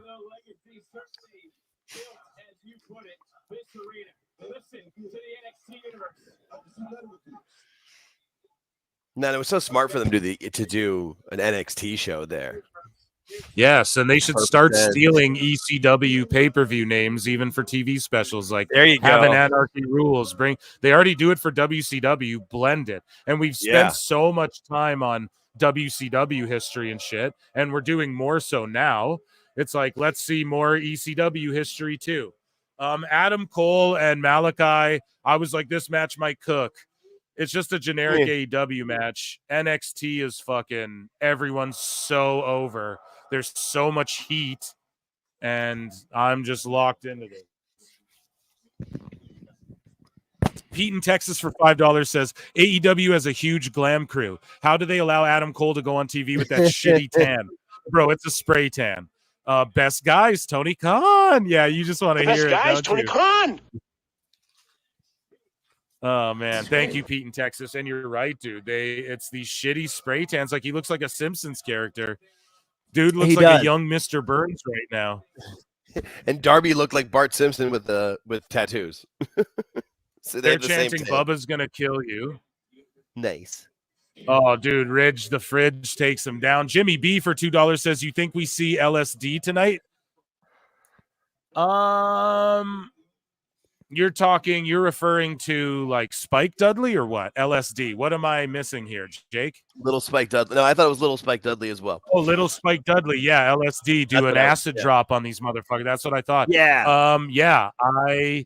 I don't think I mean, that would be so cool. I'd pop so hard if Devon and then Little Spike came out. That'd be fucking crazy. Or if like Little Spike came out first and then fucking he gets beat up a little bit and then Devon comes out, like that would all be cool. But I think we're fantasy Mark booking too much. I don't think he will.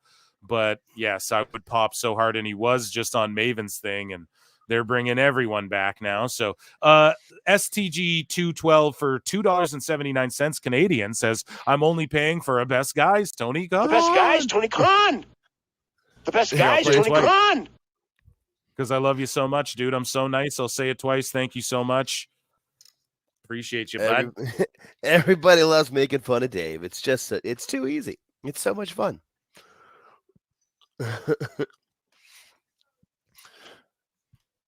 Yeah, so thank you, Mr. Mark Snow. Thank you, buddy. Your support is keeps the lights on, helps me do this shit more and more. So I appreciate it. Lets me know I'm heading in the right direction here with this. But yeah, Trick Willie now stelling his ass. So they give him a little taste of Bubba. Okay, hot tag back here. I'm fucking.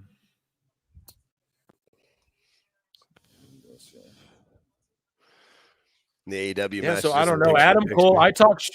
Oh, sorry. I was gonna say I talk shit though. Malachi and fucking Cole aren't cooking the way I had hoped they would. To be honest, it's just like, okay, it's gonna be another long. Jericho was in there way too long. You should have did this before the Jericho shit. If you're gonna do Cole and Malachi, in this sort of. Just like here, we'll see who like two good wrestlers match. Okay, do that before all the carnage and mayhem and choke slams through this and that, Or just have this be like a knockdown, drag out, like 10-minute, just quick match where they just, do everything they can do, but just do it fast. Don't have to be this. Yeah, there's like holding wrist locks right now. Nobody wants to see that, especially when it's competition to NXT CW. Come on. Yeah, and you have the crowd losing their mind for Bubba and everyone. Yeah. Masked Singer finish just tuned into NXT. I love it. She's like, fuck both these shows. I'm watching fucking Jimmy Fallon be revealed as a dressed in a puppet suit or whatever. Dave Chappelle learned to fucking tap dance and sing, and he was revealed. Who is the reveal tonight? Did they do a reveal? Ash, let us know who it is. There's an incredible urgency to get your child into services because the longer you wait. Yeah, this match is just slow and boring. Yeah, and we're at a commercial for NXT. You're so close. You're so strong. Come on, say hi. Okay. Not fine. Here we go. Damn, they play some sad fucking commercials during WWE, son. Damn. Shit. Hope you're all voting in the poll there. I'll end the poll soon in a bit. CW pulling at the heartstrings.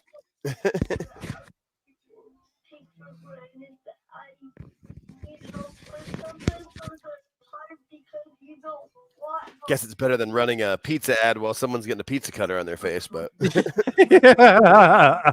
someone's going through light tubes. Come to Home Hardware. Yeah. That's great.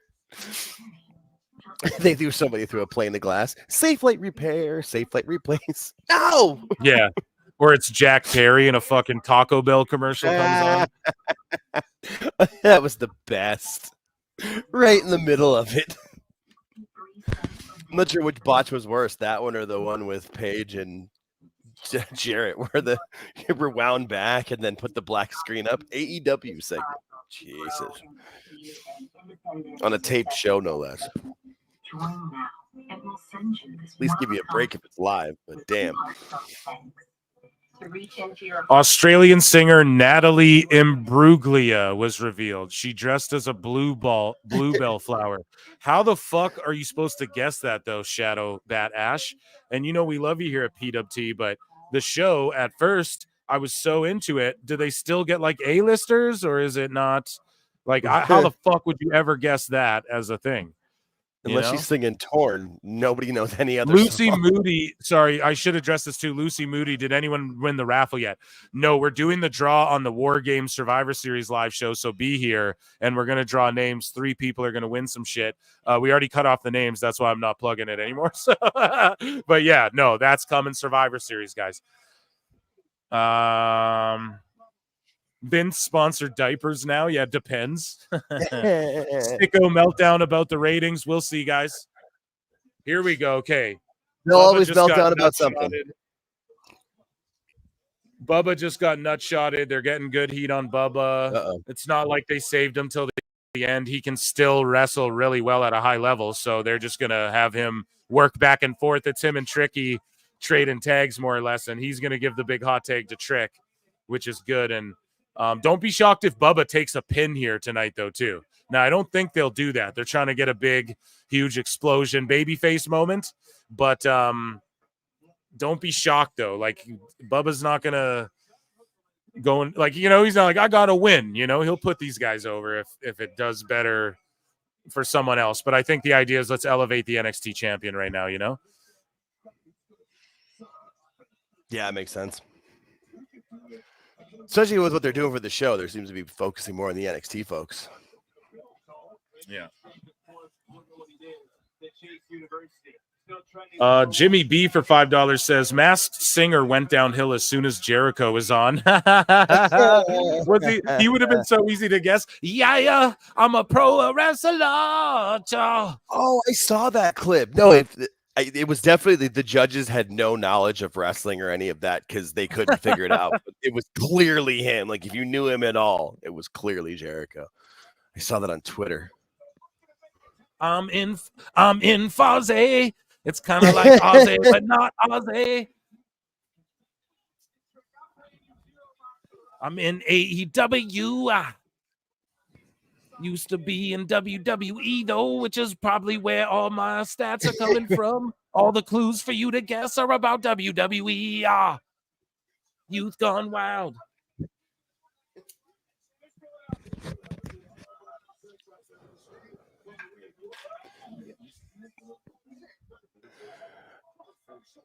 Yeah, this crowd is completely dead for this match. They do not care at all. Not even a little bit. Mrs. Marks just brought me a delicious coffee here. Excellent. Nice. Yes, amazing. Right when I needed it. Thank you, Jimmy B, for the super chat. You are the best. Oh, this match just ended. Yeah, it's just nonsense, and we got Trick in them. They're kind of doing some shit right now. Here we go. Crowd's into it. Chanting, whoop that Trick. Ridge with the roll-up. Anthony J became a new member. Anthony J, nice. Thank you very much. Come on down.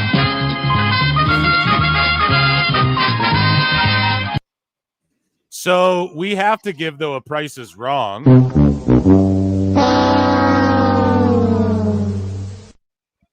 Because Ridge the Fridge just rolled up and pinned Trick Williams, and now an attack is going down. So obviously the tables, get the tables 3D shit. They're going to walk away, give the fans what they want. However, what we just did was position Ridge to where he can go, well, I pinned the world champion, so give me like a one-on-one match and whatever. And then they'll go, well, it was a tag match. So maybe if you beat Bubba one-on-one or you beat this other guy one-on-one, you'll get your shot or whatever. However they do it.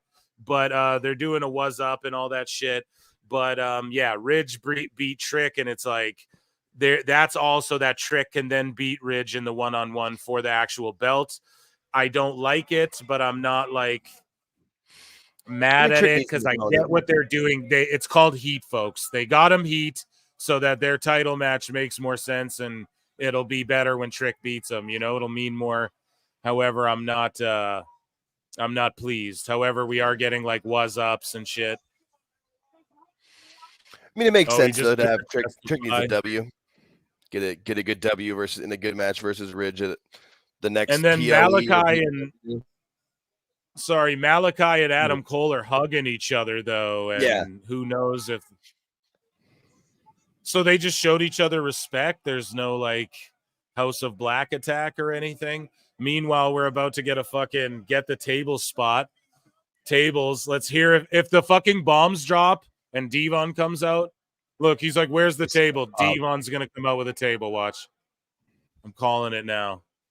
Place is going to explode. I'm calling it now. Sorry if I'm behind. I'm not looking at chat. Sorry if I'm behind. Yes. Fuck yes, dude. I called this shit like a week ago. Let's go. About a week ago. Oh, if it's Spike and Devon, that'd be crazy. I haven't seen it. But if Devon comes out, I'm going to. Yes, it's Devon, dude. Because, yeah, he's been working out again and shit, but he ain't like. I don't know if he's got another run in him, and not even disrespect. He doesn't need it. He's got a fucking good job and everything. He's in WWE. He's all good. This is amazing. Oh, and Devon ain't even going to be the one to do the 3D. He just came out to get his pop and put the fucking table in the ring. That's amazing. Well, I know he's not in the best of health. Trick has got to just be in the moment a bit, He's just kind of like watching Bubba too much for direction. He's got to, oh, come on, no, let's do a 3D. Double choke slam. That's all right. Okay, that's all right, I guess. Adam Cole is cutting a promo about when Roderick Strong gets 3 wins and then I get 3 wins and then all this bullshit. Meanwhile, we just got the fucking Dudleys putting motherfuckers through tables. Dudley like, what the fuck are they doing, man? Like, Adam, Jesus. And then he just hugged Malachi and Malachi just took off. So Malachi's a good guy. He just hugs dude and isn't tricking them and isn't fucking, I don't know, man. Maybe they switched up because the mole was onto them, but at the same time, it's like, why the fuck? I don't know, dude. It's just, they just hug. Well, why are they hugging? Why the fuck would Malachi hug Adam Cole? Like, why? Makes no goddamn sense whatsoever. Oh, well, maybe you'll find out next week. No, it wasn't a hug like that. It was just like a respect, man. Good match. Go on your way. Yeah. That's what kind of hug it was. So, it's just trash, man. Over here, we just got a trip back to Dudleyville. Now we got Carmen Petrovich on screen here.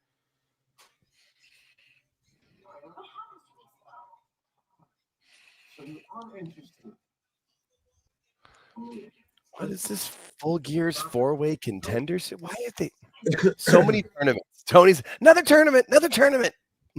So there's a tournament? There's a tournament? There's a Full Gear 4-way contender series that has matches at Collisions and Dynamites and oh my god, for what? What does the winner get? The winner faces Private Party in an AEW tag. Oh my god! See, I was too locked into NXT CW. I was paying attention to all that. It's the Outrunners. I'm reading it now. Yeah. Okay. Yeah. The Outrunners versus Top Flight, FTR versus House of Black, LFI versus the Acclaimed, and the winners get Private Party in a tag match 4-way. Why? Why not just have clear-cut contenders with all these dumb tag matches? Jay White's backstage talking to Renee Young, and I think they're about to cut to commercial for NXT. Yes, they did. So let's listen to Jay White. Damn, Aleister Black Royal Rumble return? I don't think so. I think House of Black are all locked into like 2027 is what okay, who just someone attacked Jay White? Adam Page. Okay, it's an okay feud, but we already saw the match. I mean, they can't really go. I was just gonna say, like, it's still going. Alan Thomas said, "Isn't the Continental Classic next month?" I fucking hope not. Fucking hope it isn't. That again. What an amazing, guys. Round of applause for chat. We've had like about 200 people, give or take 10 or 20 throughout the night. And we went extra early. We're almost, we're at 3 hours and like 20 minutes. And this has been amazing watching it head to head here. I really love this. And yeah, I'll dive into I'll give you guys at least some sickos or Dave maybe I'll save some for a run-in or a pod or whatever I got coming up. Got some crazy guests lined up. I was telling Jake about all the shit I'm doing, and who I got lined up, and like the stuff I'm doing on other channels coming up. So, yeah, it's amazing. So, yeah, soon come, friends, and yeah, make sure you check out the pod I did with Suplex if you haven't. He gives, he thinks Cassidy's a gem. He thinks he says Tony Khan books factions really well, and so, and I disagree with him on shit, but we have a great conversation. Like good combo. Yeah, he's just an awesome fucking dude, and he's an OG in the game. Check it out. And yeah, I like that where we both kind of have opposing opinions, and then we get his thoughts on Lashley and AEW and all of that. And yeah, it's really good stuff. And then Crossman tomorrow morning, PWT podcast. I'll drop it hopefully tomorrow morning. I think it'll be tomorrow morning for you guys. And yeah, he is from the UK, and he gives me his perspective on a bunch of shit, UK related news that was floating around, and just also like the whole state of like London bringing a Mania or a Super Bowl. He's from the area and all of that. And yeah, so those are my little plugs mid-show. Andre Adams for $2 says Adam Page was a Brokeback Mountain stunt double. Oh shit! For who though? For who? You what? But Jake Gyllenhaal or Heath Ledger? Yeah, no, Jack Perry for sure did the Heath Ledger role. What? Wherever he could be the. What do they say in that movie again? I can't go on without you, or whatever. No, it's I can't quit you. That's what I can't quit you. Yeah, Jack Perry and fucking. Oh man, not an Adam Page. That's just somebody hilarious. Needs to clip that and make that a freaking internet meme. That'd be great. Oh yes. George Capture for $10. Thank you, George. Says, serious question. When contracts come up on former WWE talents that are currently with AEW, does WWE really need or want them back? So let me reread this. When contracts come up on like on a WWE guy that are currently with AEW, so a current AEW but former WWE guy, does WWE really need or want them back? Some of them, yeah. Like, I mean, look at Cody. It's like, yeah, if Lashley's contract comes up and he wants to take not as good of a deal as he got before with WWE, they'll have him back. It's not like they're like, no, we don't need or want Lashley. It's not that. It's just that they look at it like, well, he was a Vince guy. He was getting paid already for limited dates and huge money. And we're looking at his merch sales, his TV numbers and all of that. And it just doesn't align. And we don't. Not like Bobby Lashley, they take him back, but unless it's someone like Cody where they go, we're gonna blow, or CM Punk, I just don't really think they care. No, maybe some of the women talent, I would say, like I think they take Athena back. I think they're smart enough to look at what she's done and realize, like your boy Phil does, where it's like she's getting over on Dark Elevation, guys. Like if you don't look at that and go, we could bring her back, main roster would work. They are smart enough to know that. And they have their fingers on the pulse clearly in WWE right now. So, yeah, I'd say like Saraya. They take Paige back and maybe give her limited dates for less money, and maybe have her go to NXT or let her have a little run or do whatever. I could totally see that. But like, are they looking at her like a game changer? No, I think they're looking at guys like, okay, we could bring Kenny in and blow it. Like, they're looking at things that would blow up, like break the internet, and also I think like people they could, like, okay, Ethan Page, dude, Nunzio's in a fucking match, let's go. Is it for the fucking North American title? Let's go, dude. He was just in TNA recently. He's old as shit, but he can still go. I love it. Little Guido versus hopefully Tony D. Amazing, love it. But just to wrap up what I was saying there, if it's someone like a Jade or like an Ethan Page, okay, he's been around the block, but like he fucking hasn't had this big exposure. Like we could give him the ball, see if he can run with it.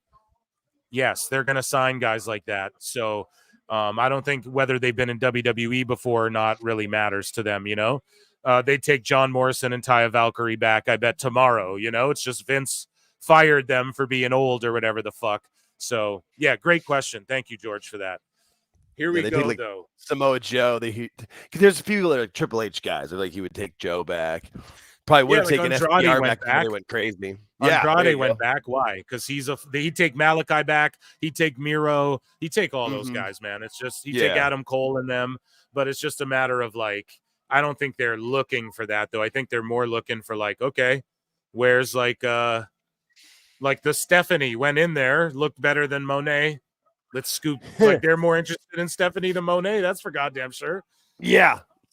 Who isn't? Well, Tony, but yeah, no, I say Stephanie showed up and made Mercedes look like a Pinto and bounced the WWE. Yep. It's great. Here we go, dude. North American title. Nunzio just works his way into a fucking North American title match with fucking... Man, they should just bring Nunzio in as part of the family. This is hilarious. I love this. Mike Sausalis for $2 says Nunzio's bigger than Cole. Yeah, I don't know if you're even joking about that. What? That's the thing.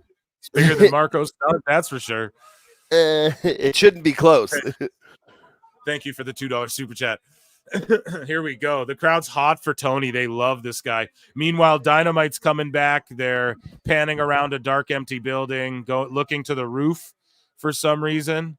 Why is the camera looking at the roof? And then they go backstage, and Chris Statlander is here. And the Mole said that if Megan Bain doesn't show up tonight, he doesn't think she ever will show up in AEW. So I think the Mole could be talking shit. The Mole keeps tweeting out too. He's like, is someone going to have a Mole sign? I want to creep up behind them and fucking say something behind their ear, then disappear into the fans and shit. It's like, listen, Mole, why? That's fucking sketchy. Why would you do that? You get caught on camera. It's not like there's a bunch of fans there to disappear into. You know what I mean? Like, why do you want a fucking sign of you? So someone in the back, one of the camera guys catches you and you lose your job? You just come on here with a fucking deep voice modulator or whatever the fuck and like talk to us like this. And it would be less sketchy than a Mole sign. And unfortunately, the people who follow you, bud, don't like AEW. So they're not going to be holding Mole signs. But it's funny seeing people like Ebu and Ring of Honor, Elbu trying to follow the Mole. Real one. Like, why would real you be one trying to follow the Mole? Yeah, these people are such sickos, bro. They listen to everything. They're listening to this right now. The Sicilian Slice was just hit on Tony D as Statlander was like hit by a car or something, and he gets up and then beats the shit out of Camille and Monet at the same time. They're shitting all Did over she just Camille. beat them both up, dude? I think so. What the fuck? I was like, you're just yelling at. Yeah, she did. Yep. Yeah, they're just burying Statlander, and I mean, they're burying Monet and Camille. Statlander, all of a sudden, for no reason, turns babyface. Christian's about to come out and make dad jokes at Hook, and we just saw little Guido put on an amazing match, a squash match that the fucking crowd was super into. Hit his finish, gave D'Angelo the rub and put him over. Right, fucking hits the Sicilian Slice. D'Angelo kicks out, hits his finish. 1, 2, 3. Doesn't even break a sweat. But it was a fun little match. Fucking popped everyone, and we love it. And it adds to the fucking lore. It intertwined FBI and the family lore, which is amazing. And Nunzio does the Father, Son, and Holy Ghost as he's in the air about to get spine busted. Like, oh, he used to do that when the Undertaker would give him the last ride. He would do that. Where he'd cross himself. And now they're gonna shake hands. Yes, let's so see the great. FBI involved with the fucking. Is this Tony Mamaluke? Who is that with Nunzio? Is that Tony Mamaluke? Who is that? It would have been sick if they had Big Vito, but yeah, they just shook hands, they hugged. Let's go. I want to see Nunzio involved in more family fucking segments for real. It's so good. It makes so much sense. It's amazing. It does. And then we have, and then on the other channel, we got Kip Sabian, who's for some reason with Christian Cage. After Elbu put out a report, oh yeah, Kip Sabian is loyal. That's why Tony loves him and shit. Like, and then all of a sudden he's on TV with Christian Cage. Right now we got Brooks Jensen, who looks like Post Malone with no tattoos, and fucking Sean Spears. And now we got Lexis King and Sir William Regal, two former AEW folk. up against Christian Cage and Nick Wayne. And yeah, they're showing something on the big screen here on AEW. We have super chats rolling in. Jamie Earhart for $5 says Hornswoggle is bigger than Cole. Britt be enjoying her some leprechaun. I'm the leprechaun. I'm the leprechaun. The best guys, Tony Khan. Damn, dude, that's nasty business, man. That is nasty business. Shout you out, Jamie Earhart. And where did you hear she's with Hornswoggle, bruv? St. Patty's Day ain't yet. What are you talking about? No. Andre Adams for $5 says Brooks Jensen looked like he got caught mid-werewolf change. Yeah. He looks like fucking Teen Wolf 3, you know? He looks like fucking mid-Teen Wolf transformation. He looks like Post Malone with no tattoos and no grills. Looks like Post Malone with no money. He's pre-Malone. Yeah, pre-Malone. Yeah, that's a joke. See, that's a joke someone else said on like Kill Tony. So that's a great line you just said, but that's one that you can't fucking say. Like I would have said it too, but goddamn, you can't say it because someone already made that one so brilliantly. They're hugging Kip Sabian. Maybe they kick him in the balls and kick him out of the group. I don't know. I didn't know he had dad problems too. Rich323 for $5 says, bring the AEW Mole on the show disguised as voice box Kane. Mole, I know he listens. That would be hilarious. Or like South Park, Ned, they're coming right for us. You know, that'd be hilarious. I would have him on with like a voice modulator thing. Or I'd do like even like a members only show where like he's in the chat and we can AMA him anything, and I just sort of like moderate that or something. I'd be down with that. Now, who knows if he's even real or not? I'm hypercritical of him. I'm hypercritical of everything. So,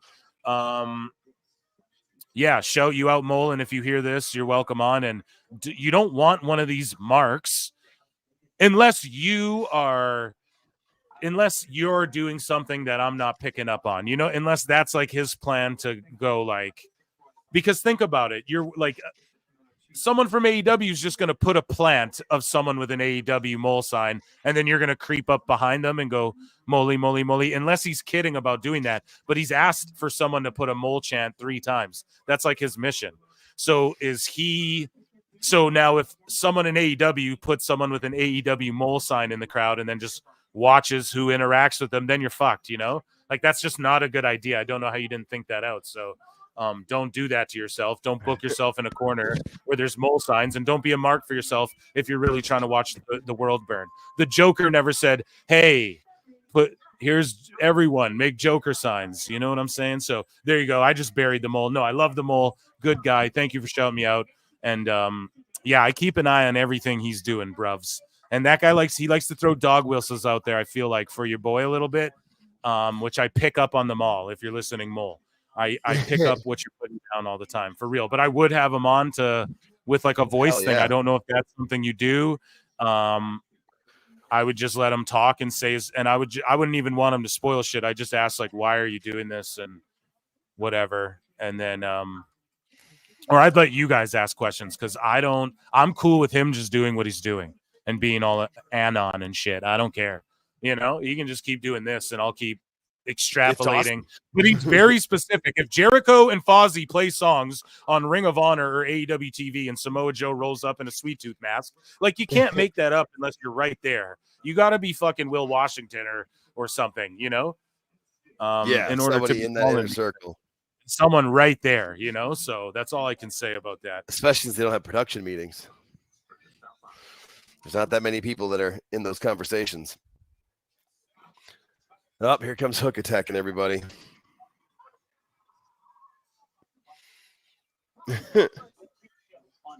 Yes. So yeah, I don't know. We got Hook just beating up everyone. 10 masked guys in masks come out. Are they like SWAT team? What are they supposed to be? So Tony didn't want to hire local talent. They have fake SWAT guys dressed like the terrorists that Muhammad Hassan got to beat up the Undertaker. But they're probably just wrestlers. It's probably like Matt Taven and shit in a mask and everything. and Hook's choking them all out and beating them up. This is so dumb. Why does everyone just have like gooners who wear masks and will come out? Everyone's got assassins, but they're wrestlers. Like, Jesus Christ. Samoan Supernova, who's got one of the most badass names ever for $5, says, if Brian Alvarez or Will Washington isn't the mole, I'll eat Orange Cassidy's shirt on live stream. You're welcome to do that here, buddy. Yeah. Or it could be, you know, there's like Christopher Daniels is back there. There's a lot of guys. I don't even like to speculate on who it is because it just ruins it if we do, like, you know, it ruins it if we get it right. But what doesn't ruin it is talking about the mole. He wants that. He wants people. Remember people getting mad at me for doing the mole show, the mole run-in? God damn it. He wants them to hold mole signs up at the shows. That's what he's asking people to do. Okay, so trust me. He wants your boy Philly Phil here to talk about what the fuck he's talking about. Maybe it's that either way, that new writer, Jen Pepperman. If it's Alvarez, it's not Alvarez. It's not Alvarez. It is not. Yeah. What were you saying there, Jake? I said maybe it's like Jen Pepperman.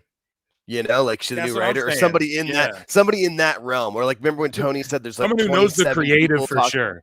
Yeah, it's somebody in that creative world. You know, somebody in that mix that talks to that in that was he said like there's 27 people that help him with it. Somebody in that mix. Who the hell is this talking to Callis? Or it's me. I'm just kidding. People did think it was me though. Maybe it is. You'll never know. Tune in to P2P to find out. So yeah, Callis is talking to someone. Who is this? I have no idea, but he's massive. And he's playing him a voice message of someone.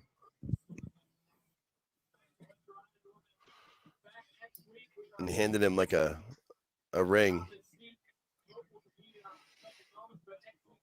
I think it's the Dynamite Diamond ring. Was that Max on the phone? Let me listen.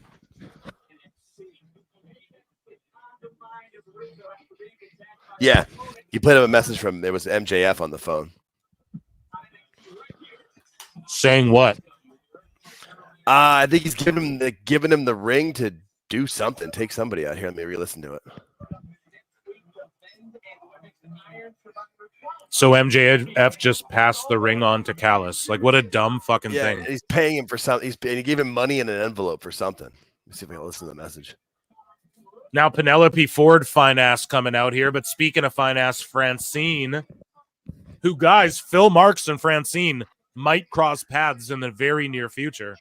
Stay tuned for that. If it happens, allegedly, maybe. MJF is paying off Callis to take out Adam Cole. That's what the message said. But they pay you to take out a Bay. Yeah, it was real dumb. Yeah, and MJF called himself the devil. That was real stupid. Real stupid. So Jamie Hayter, Tony Khan got, like, you can't make this up. He's got Hayter, who I love Hayter, by the way. And she needs to get the fuck out of AEW. And they got her doing a glorified squash match where Penelope Ford, who's never on TV, is going to wrestle her for 15 minutes. Meanwhile, we got the fucking MCU live in the flesh here in NXT. The fucking NXT Avengers versus the NXT heels. This is going to be fucking amazing. I don't care what AEW is doing right now. They could do anything, and I wouldn't give a fuck right now. It's all about the ladies of NXT here. I cannot wait. I think I'm behind you guys, so yeah, I'm not on Vacker's entrance yet. For me, Roxanne's just coming out, so.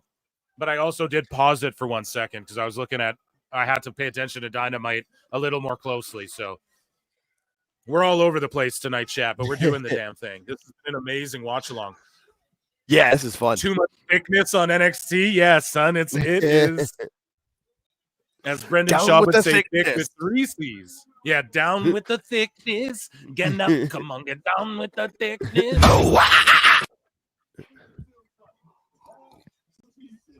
NXT women, yeah, Simpcast. booty, booty, booty, booty, rocking everywhere. Yeah. Booty, booty, booty. Here, I'm gonna pull this picture up while we're fucking watching this because why not? Yeah. And it's literally them. They're the highlight of the show.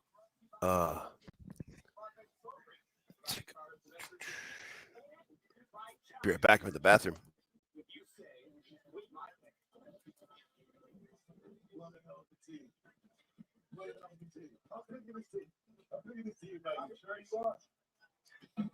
Booker picking the heel team.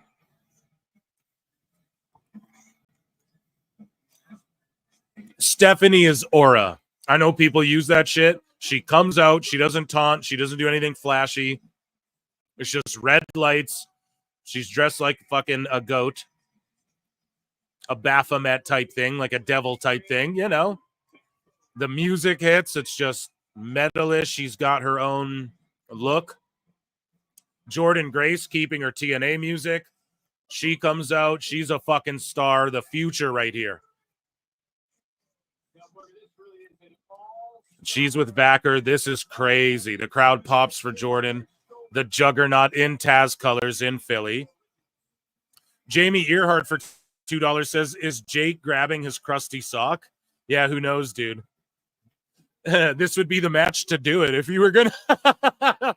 Kalani comes out, and she's a babe, too. I mean, she's just a little cutie. You know what I mean? She's not like some of these other girls are like, whoa. Not saying she's not a beautiful, she's beautiful. She's a very beautiful woman. However, some of these other girls are just like, God damn. But Kalani, though, probably has, in my opinion, the brightest WWE future because of her style, the way she adapts, the way she's coachable.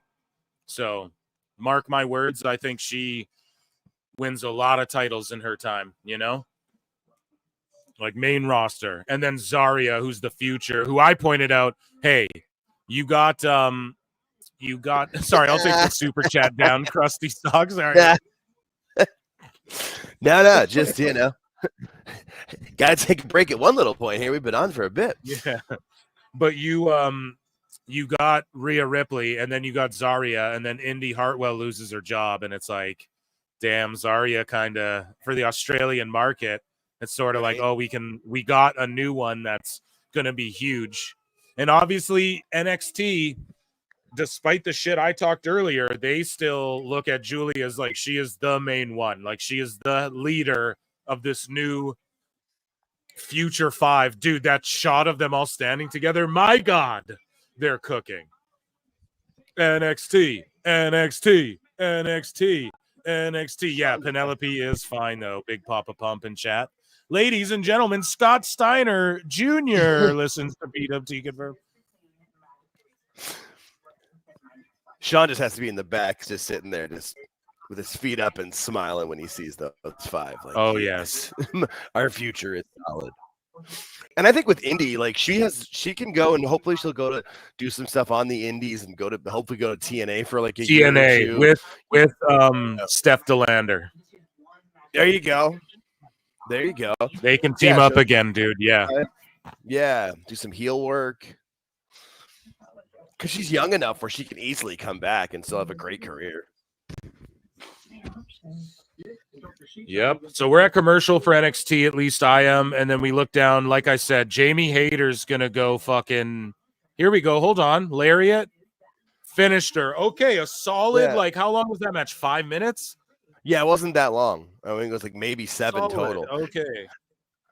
And a lot of it was Penelope attacked her right at the beginning. She was at the top of the rope and she attacked her. So it was like a smart sneak attack. Yeah, and then she got her feet back. She came out and kicked her butt. Yeah, and Jake, too. It's like you want to get this women's match the fuck out of the ring when you have what's about to happen on NXT. And, like, you got this. So Tony's looking to do some overrun action here. I guarantee it. NXT usually always does, right? As Not Alvarez anymore. would tell you. Not since they went to they CW. don't. Right, because they end CW, right on time now. Mm-hmm. They used to. So Yeah, no, Tony's going to play the now. overrun game. And we're going to see 100%. Takeshita and Fletcher and Ricochet and his mystery partner, which will be Ospreay, throw down for like fucking 20 minutes probably. So good that Tony, I guess, got the women in and out of there quickly. He's terrible at booking women's wrestling.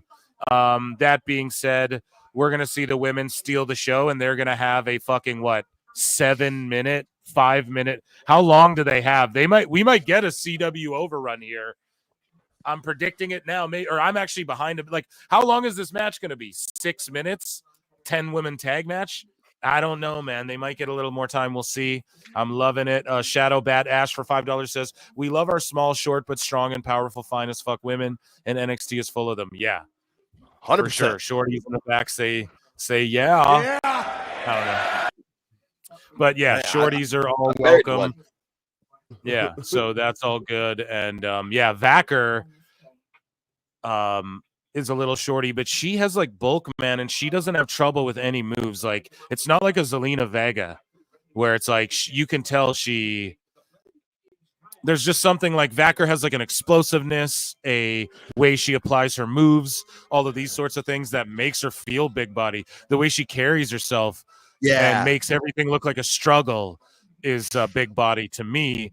And yes, thank you, Shadow Bat Ash, a queen of the PWT universe chat. Thank you very much for the super chats. Everybody, round of applause for chat and everyone tonight. What an amazing show. Always. Chat's the best. Yes. Goated. So we're at double commercial. I think this is the first time tonight where both shows are on a commercial break action here as we head into the main events of the evenings. So both trying to end strong is clearly what's going on, you know? Oh yeah. What is the Dynamite main event? I don't even know. It is the mystery partner, Ricochet. Oh, and, yeah, right. Yeah, That's what it, yeah. The mystery partner that we all know is Will Ospreay. That's why I didn't remember it, because it has there's nothing shocking about it at all. Mike Saucelace for $2 says Hager looks like she comes from Thundercats. Yeah, I dig her style. I dig her old look. I dig her new look. And she's scrappy. And hey, she said it. You're a fool if you don't listen to CM Punk's advice. So she just called all of her bosses fools. The Mole came out and said that she had heat because she had voiced displeasure with her booking. And I pointed out how shitty her booking was before the Mole ever said that.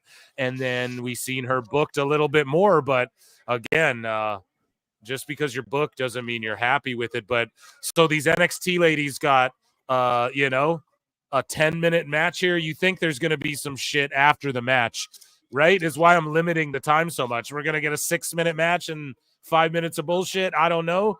Let's see. I'm into it. Or it could just end like right at the match. Could go right up to it. Let's call the action here. And here, I'll end this poll in the chat. I will end this poll. 88% of you think that NXT will still get the better rating. 11% of you saying AEW. I could see AEW edging them out. And I could see it being very close, though. Or this is what will happen. NXT will win by like 20K, but then the key demo will be better for AEW or vice versa. Do you know what I mean? Like the key demo will be watching NXT, but AEW will get like, 25K more viewers, and then Dave will spin it. So it's not the demo, which would be the epicest fail ever. Special run-in if that happens. You know what I mean? That's happening. It's either going to be, NXT will get 620 and AEW will get 600, and it'll be 0.8 and 0.6 in the demo, and that'll matter. Or the other way. It's going to be really fucking close, though. I think it's going to be it's going to be close no matter what. But I do think NXT will win because WWE promoted it well. Like, when NXT was on Tuesday, or when AEW was on Tuesday, they promoted it like crap. Not everybody knew. Like WWE for like 3 straight weeks now, every show they've had commercials that have said it and let us know it was going to be the ECW show. We'll see, but I think they'll win. And right now, AEW, before their main event, is just showing a package of Okada in New Japan. So they're promoting New Japan, and their main event needs to start. They're going to try and do a huge, 15-minute overrun. Watch. I wouldn't be surprised at all. Has Tony been melting down tonight? We need to check his fucking tweets, man. I have not looked. We'll at his check Twitter. Tony's tweets right after this. That's what we'll do first thing. Like Justin Roberts is still announcing what the stipulation is. Well, Julia and fucking Roxanne are going at it, dude. Roxanne. Nah, I'm looking at his tweets and replies right now. He's just typical promotion stuff. He hasn't done anything. Maybe somebody kept his phone away from him. Good. Yeah, I'm actually surprised. Lucy Moody in chat says, what do you mean promoted badly? Tony Khan sent like 50 tweets. Tagged everything with AEW Dynamite. AEW Dynamite.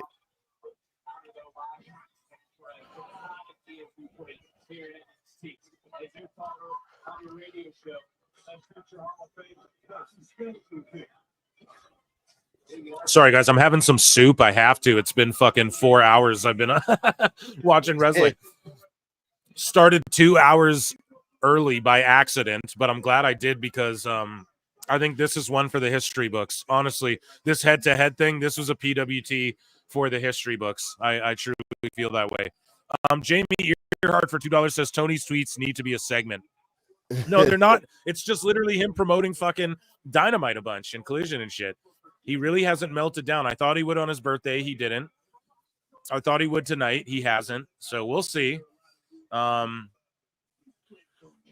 see. We'll see what happens. But I think maybe when the ratings come out, a melty could happen for sure for Meltzer.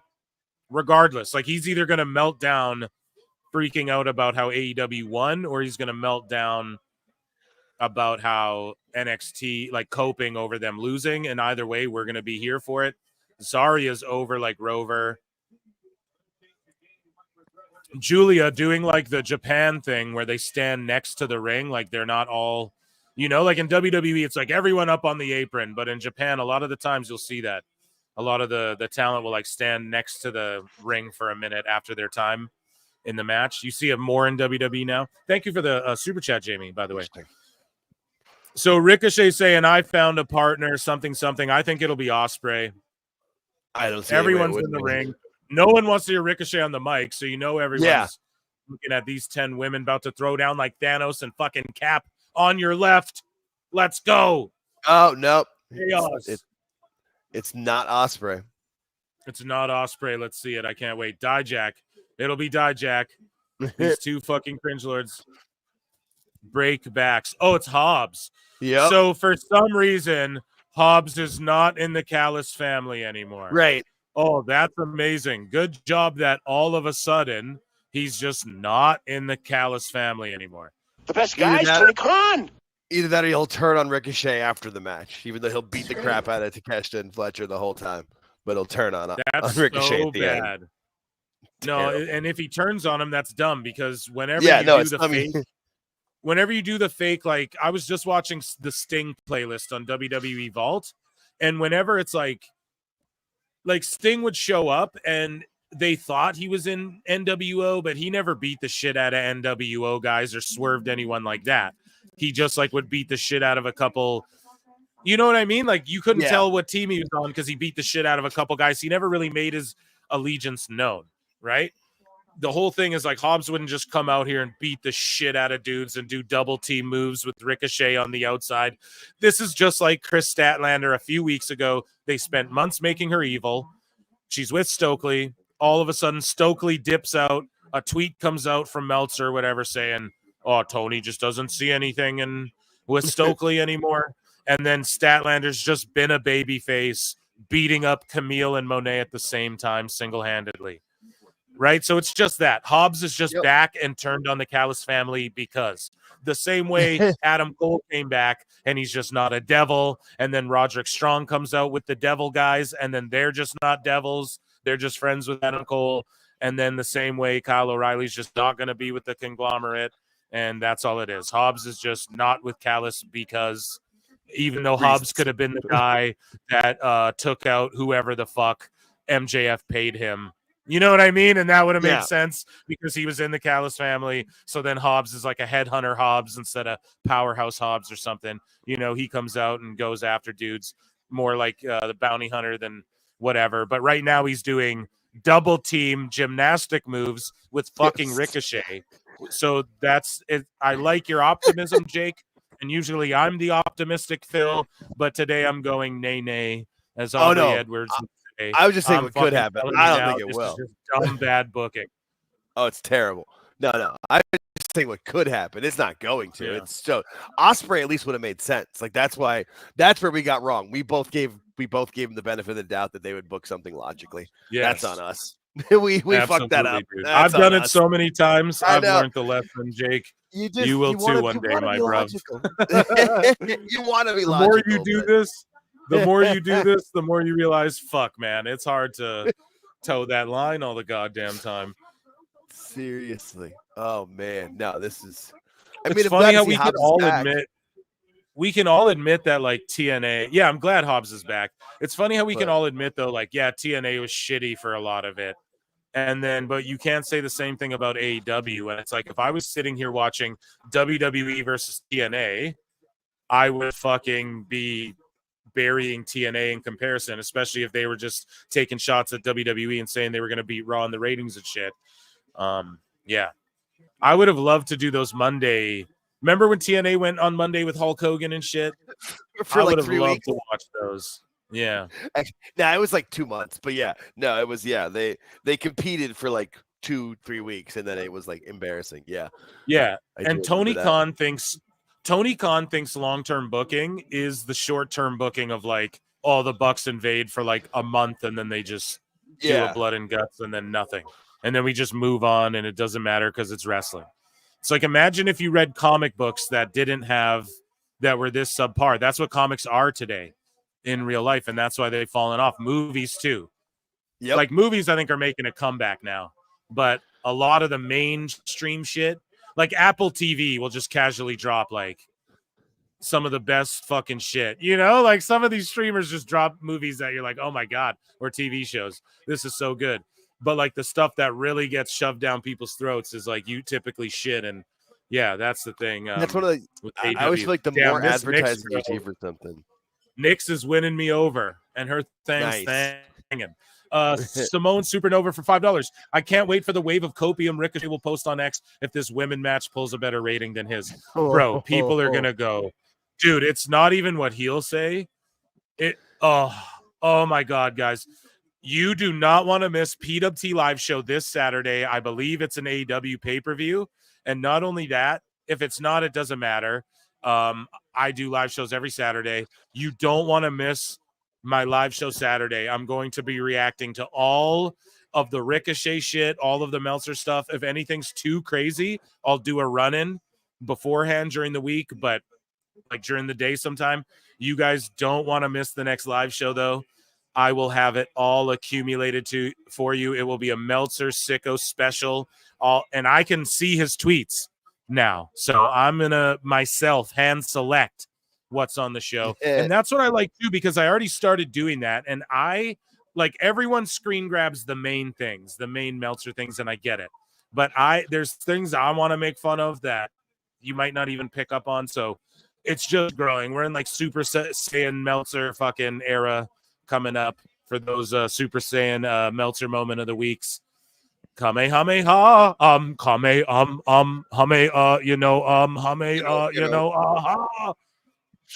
The AEW pay-per-view is not this weekend. It's not till the 23rd. I just checked.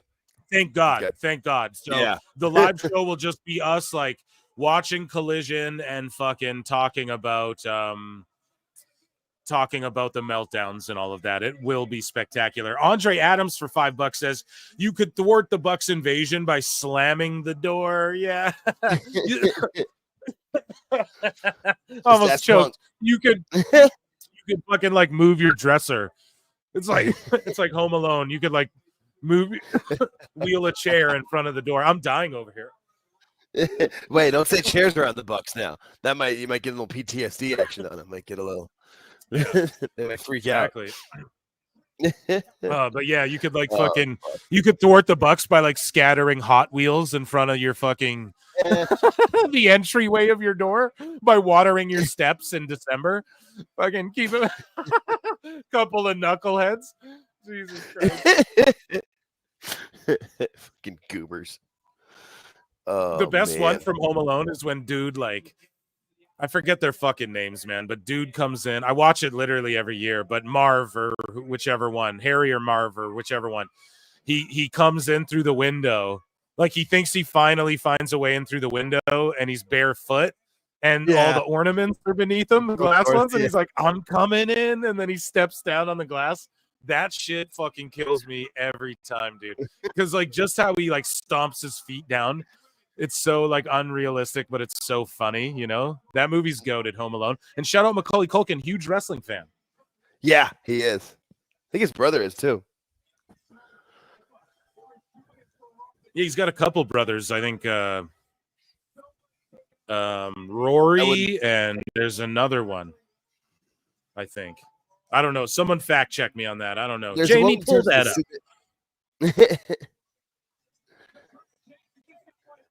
Vacker with the dive to the outside. Let's go.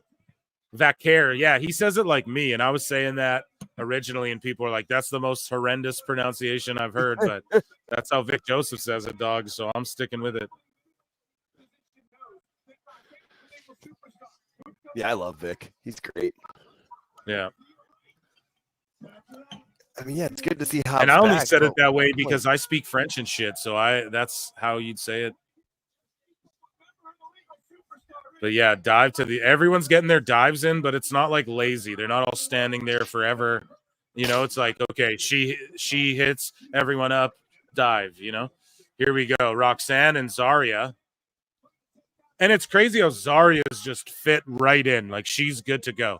And what I think is going on, and why the WWE ID is important, is that Zarya has already been in the PC simulating matches and working out with people. She just speared Juggernaut. Oh shit, we're gonna get Zarya versus Juggernaut down the line. Oh man, yeah. Yes, and the please. crowd's screaming, holy shit, this is crazy. But yeah, so Zarya's been in the PC working out already. They just keep it low key. Same with Jordan Grace. So even if she's not on the house shows, it's like she just hit an F5. Zarya just pinned the women's champion. Nice. Zarya did, dude. And she speared Jordan Grace. We're going to get some sort of ladder crazy shit with a bunch of these girls, or there's going to be like a 4-way or a 3-way or something. And they're going to get the belt off of Roxanne somehow with one of these girls. But we just saw Juggernaut eat the spear. And then we saw fucking the F5 finish. And even Legend and Jakara got caught up in this shit, and it's featuring them, and it's just showing you like we have 100 million ladies who we have 100 million of them who can fucking all like, this is the future of wrestling, son. And I'm so intrigued by Zarya and Jordan. I give that an A+ just on the night. That was an A+ NXT. I've been screaming about it for fucking hours, so it was amazing. And the finish was good. They ended right on time, and I'm always on time. And AEW, of course, is doing what we thought. We got guys laying around doing flips, and there's no time limit here. So we'll see. Hopefully Dave and Alvarez get in a fight about this one. Grade this NXT. I just thought it was excellent. Round of applause, chat, for that NXT CW. It wasn't too ECW. Showcasing the future. Such a hot crowd. They popped the whole way through. They weren't cold for 1 second. They loved the spear spot. And if I spoiled the whole card, I assure you, and I'm not just saying this, if you're listening to this and you're like, oh, I got to watch it later, like Jake or whatever, watch the show, even if you know it's going to happen. It's worth it. There's a bunch of shit I didn't even call on the air because I'm, producing a show while trying to be entertaining and funny while watching 2 screens. So there's stuff I didn't even call, little nuggets there that you guys will enjoy. I assure you that last match exceeded my expectation. I didn't think it'd be that good, and I was sort of bibbling and babbling through the finish, but I think it stands true because the quality of that main event and Zarya knowing where to be, knowing how to work the camera, knowing how to work all these ladies. She's clearly been in the PC working already, and that's what they're going to do. They're working with Reality of Wrestling. While someone's on Reality of Wrestling TV, They'll be working out at the PC, secretly touching those NXT guys, getting ready to come in and work them the way you do house shows on the main roster, etc. So Zarya clearly has already been mixing it up, showing the world what she can do. Look, they have faith in her. They gave her the biggest win. Whoever got the pin in that 10 woman there was a huge deal, and whoever took the fall, which I thought it would be Jasmine fucking Nix, and no, who was it? Zarya pinned the women's champion. Just amazing. Amazing. I just can't wait till NXT next week. That's all that did. So yeah. Did its wonderful job. A+. Awesome. We are now focused and locked in fully to this. I rated a D+. I'll give it a C- Dynamite because they were doing packages and stuff. But no, I think that's too generous. It's like a D+. And this overrun, let's see if it bumps it up to a C something. I don't think it will. It's already just like I wasn't really even paying attention as much compared to the 10-woman tag. And but like every time I glance, they're just doing the usual stuff. The crowd's sitting on their hands. Like the Philly crowd was popping for everything. They're chanting. They're going crazy the whole time. These guys are just doing like Ricochet's doing backflips out of Germans, then doing wheel kicks, then kicking out of flying knees, and blah, blah, blah. And they're just reacting the same. They don't really care. Yeah, I don't know. That's my assessment of AEW so far and tonight. And let's see how this main event plays out. Jake, are you going to watch NXT later? Am I wrong on my D+ Dynamite assessment, or I would at this point, D at that. You know, I mean, because there is the effort there. You can see some parts of it, but it just can't. The execution just piss poor. And then all these matches, every single match should have ended earlier than it did, especially like the Learning Tree match. Like if the conglomeration was going to win anyway, they should have ended it when Mark Briscoe hit the move. He would have get more out of that win than Ishii. You know, like in this match too, they've had like 3 kickouts now where it should have ended, but that's literally the story of AEW. Well, am I by myself? Is the Alt Jake hour again? So, all right, chat. What did you guys think of the show? All right, Raz says NXT A, AEW F-. Oh man, brutal. But I mean, any show that Excalibur. Alt Jake cast. What's there? Up? We go. Yeah. All right. No, you set me up and then let me go. That was perfect. Yeah, and that was StreamYard too. I was like, shit, it's gonna fuck me. I could tell by the way it was doing. I can like kind of tell when it's gonna fuck me now. So yeah, that's good. Hey, that is good. Set me up with a question. Hey, Jake, answer this. Gives me a chance to go. That's perfect. Unlike me, you know, I like to sneak up on him, pal. Sorry, I'm fucked. Here we go. Rabid Wolverines LC Killer 17 for $2 says Goku is a better seller than Will Ospreay. Ooh, that is funny, man. Thank you so much. Goku does sell though. I mean, he dies a bunch and shit. You know, he does sell. So here we're gonna go through this like Dynamite, and we're gonna finish it, and then maybe we'll laugh at a couple goobers. I'll let you know. I didn't expect Tony to. I think we probably laugh at the goob. Oh wait, who's else coming out now? Who's Lance coming? Archer? What? For what? Exactly. Like Mark Davis came out and Brian Cage. What is going on? And Mark Davis, like, who gives a shit too? Like, no offense, but he hasn't been on TV in like 2 years, bro. Like, people don't. It's just catering to sickos, bro. They don't know about Aussie Open or whatever the fuck that group is called that much. Yeah. Oh, what is going? None of this makes any sense. None of this has any rhyme or reason. What's going on? Oh my god, Chad, they botched it. Did they think booking an overrun and having all these people run out and brawl? And they already did this earlier with the Bumbaclaw Club. Everybody ran out and brawled. They are bringing in Yoshiki from Noah. Who? What? Okay. Isn't that the fucking dinosaur Mario rides on? What the fuck are you talking about? All right, here's Will Ospreay. Finally Why did it take you The best 7 guys, people? Tony, come on. This is so terrible. Why would anybody? What is he just tell me wearing? I don't know. Why doesn't he lay his punches in if it's really like heat like that? What the fuck? And then Archer just let him go and he stumbled off in the corner so that Archer could choke slam. Okay, buddy kicks him, but like, hold on a second, man. Like, what the fuck? So Ospreay just cowers off into the corner. He comes out, throws some shitty fake punches, then cowers off in the corner. And then just hangs out there, misses his elbow, looks like a goof. Hits his pose. Yeah, that was none of this made any sense. No, but Yoshiki from Noah? Who is that? And on what show? I have no idea. I don't know who that is. Yeah, I'm with you and Moose. I know Yoshi. I played Super Mario World. Punch him in the back of the head. He eats a shell. All right, that was Dynamite. Oof, that was bad. Such a terrible show.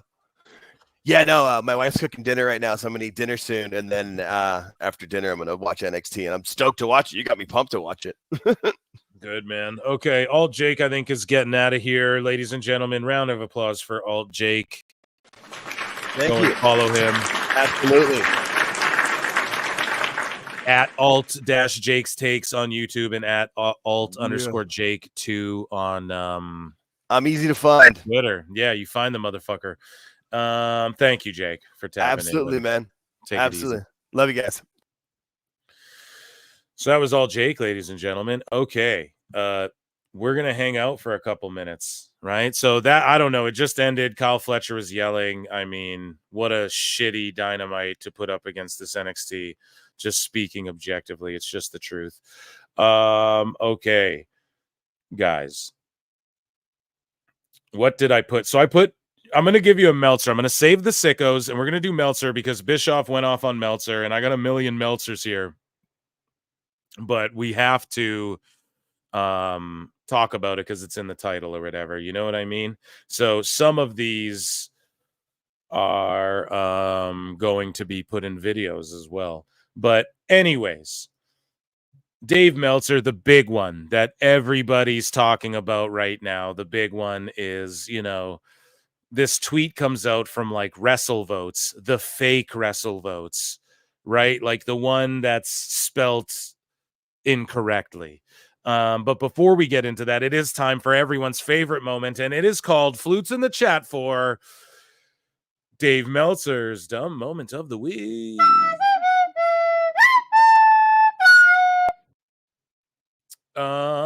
So we got eggplants and flutes in there. Amazing. And yeah, someone's taken off to watch Invicta. That should be fun too. Is Invicta even still a thing? I can't believe they still keep that alive. Anyways, though, Dave Meltzer, he goes confirmed from WWE. The Tokyo Dome thing is fake. So he quote tweeted a thing, right? Or he didn't even quote tweet it. He just put out a tweet saying, yeah, WWE will be in Tokyo Dome for one of these things, right? He read a fake Twitter account. And then the dummy goes, confirmed from WWE, the Tokyo Dome thing is fake. And we obviously knew that, Dave, because it was a fake Twitter account, but then he goes confirmed from WWE. No, you didn't. You did what you did before. You fucking tweeted it out trying to pretend that you confirmed from WWE when really you just saw this fake ass tweet and you just wanted to be the first to fucking for people to see it. And I bet he's got a bell when all these people tweet about shit. And then what he did was he did the same thing. He saw people roasting him for going, dude, that's a fake tweet. And then Dave Meltzer pretends he has sources and goes, oh, I confirmed with WWE. It's actually fake. There's nothing to confirm. A fake fucking account made the fucking post. You fraud, Dave Meltzer, you liar. Okay, sorry. Snapping already, chat. Snapping already. Moving along here. Glitchy ass Twitter here. The black helicopter, they're taking it down. So, yeah, that is just so dumb. And then Bischoff just destroyed his ass for this, right? So, at Patrick Heel puts these two together. 2025 Backlash will be at the Tokyo Dome. This is at 1:55 p.m. 9 minutes later, this goofball goes, Backlash tweet was apparently fake. And then he goes, confirmed from WWE. Like, this guy is a fucking fraud, man. The definition of the word. You goddamn liar! Grifting hack, dude. 100. This is not journalism. This is yellow journalism, I tell ya. Sorry, I gotta smoke when I talk about Meltzer. Okay, so that was one of the funniest things of all time, right? Fuck, I shouldn't have unbookmarked that because I wanted to keep it in here. So Meltzer said, I forgot to mention that Dave has another groundbreaking and revolutionary idea that nobody has ever thought of. This man just thinks on a totally different level than the rest of us. So on John Cena's farewell WWE tour, he should try to beat Ric Flair's title record. Okay? And this is what Dave wrote about. I guess he said that. Oh, I have an idea. They should have Cena try and beat Flair's title record. And then, of course, Meltzer said what refers to the time Meltzer was like, I have a new brilliant idea. I have a great idea. You know, AEW should run smaller venues. And it's just hilarious that this guy, I don't know, man. Dave is the biggest fucking goofball ever. And like I said, a lot of us said this stuff before, so it's easy for Dave to come out and then not worry about catching heat because so many people safely have said and navigated and trudged through the bullshit of like, no, they should run smaller buildings. Well, who cares? We had all those arguments, so Dave didn't have to, you know? But I was tagged in this by George Capture. He says, is this the first time that we've heard that Wardlow was injured? And so Meltzer says, Wardlow is injured. MJF is doing a movie. Hangman is in a feud with Jay White and on TV all the time. So fair enough. And is it the first time we heard Wardlow is injured? I think so. I didn't know. I knew he got injured, yes, like right after the Devil stuff, but like in that match he got injured, but I didn't know he was still injured or whatever. So I don't know. It remains to be seen. Dave Meltzer says it felt like everyone in the Bloodline 6-man tag team match at WWE Crown Jewel was working a house show match except for Jacob Fatu. So I quote tweeted this and went, guys, Dave finally realizing Crown Jewel is just a glorified house show. Like, how funny is that?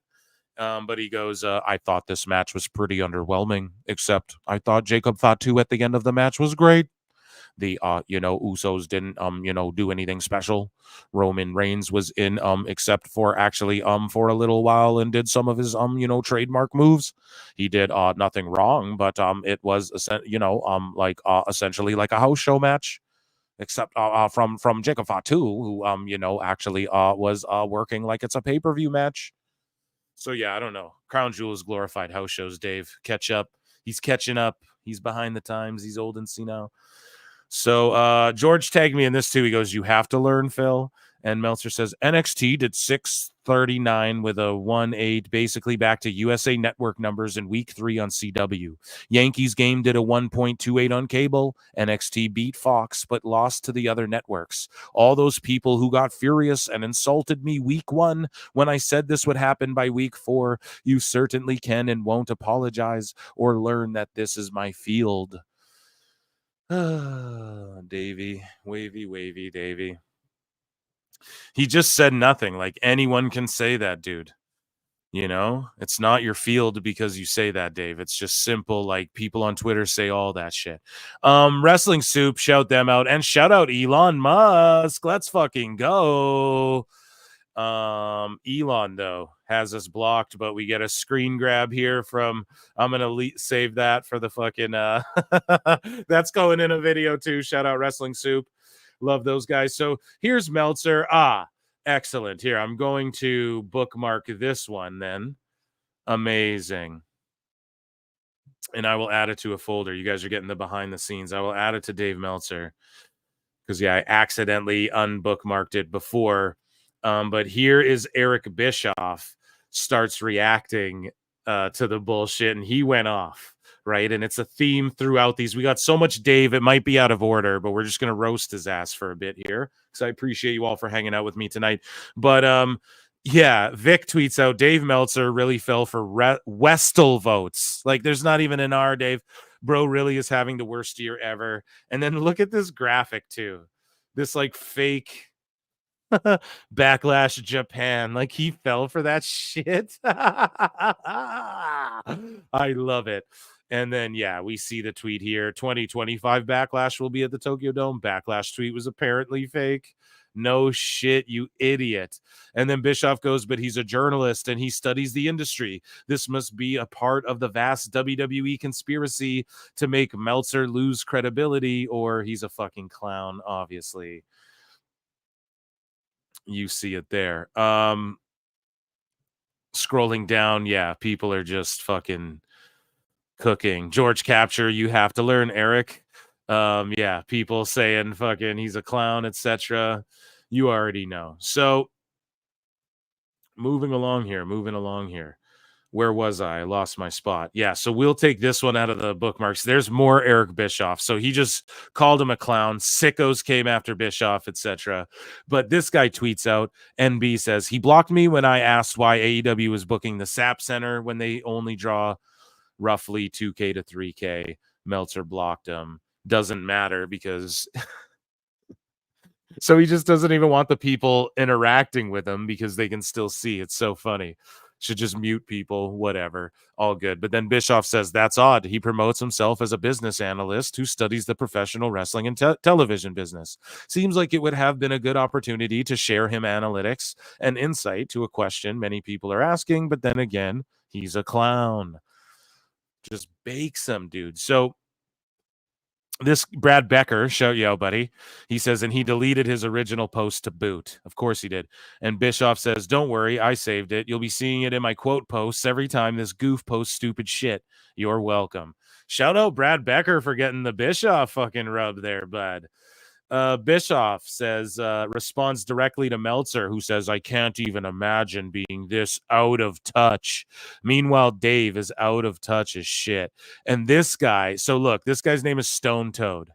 And he responds to Meltzer with a gif of like a crying woman typing this thing out. And then Meltzer, like, it's so funny. This is the funniest shit ever because Meltzer shows how out of touch he is by calling this guy out of touch. Like, no, calling this guy out of touch wouldn't be a response to that gif, right? Like, you got to hit him back. Like, how is it out of touch to think you're coping, Dave? Everyone thinks you're coping. It's like the most in touch thing ever. Okay, it's so in touch. Moose Knuckle is in touching himself. Moose Tuckle, what is that? Like your brother? But like for real, dude, it's so in touch to fucking say you're coping, bro, and crying and shit. So yeah, NXT. This is Dave's tweet here. He says NXT did 768 and a .22 last night. So it was the product and not Sexy Red that led to the increase last week. Viewers are above many recent AEW shows and demo is just below. Like he's always got some shit to say, but yeah, at least he's like being real with what he just said, and he put over the product itself and not just Sexy Red. And then yeah, this guy just saying Dave typing this. Everyone's laughing, and then Meltzer goes, I can't imagine anyone being this out of touch. Bischoff responds and goes, it's curious, isn't it? Meltzer refers to anyone who calls out his bullshit as out of touch, desperately trying to stay relevant. Yeah, it's like, Meltzer, you're out of touch with like everything, bro. Your fucking hair's getting out of touch with your head at this point. You know, like you got to fucking, and shout out all my bald brothers out there. I mean, I'm not bald, but I'm just saying, like these motherfuckers, you know, Dave needs to stop talking about out of touch. Like he's a real old man. You know, he's real old, bro. Got your nose on the microphone. That's how old this dude is, right? So anyways, Bischoff says anyone who calls out his bullshit, he deems out of touch, desperately trying to stay relevant, bitter, jealous, bad faith actors and frauds. But is there anyone who is more desperately trying to be relevant in a world that passed him by? No. Obviously bitter. Being blocked by him is now a badge of honor among many. Clearly jealous of the fact that he has to pretend to be an expert in a business he's never been in, acting in bad faith by repeatedly posting garbage takes, and a fraud. He cons people out of $15 a month to share in his delusion. Then this clown. Bischoff fucking cooked him, dude. Shaked and baked.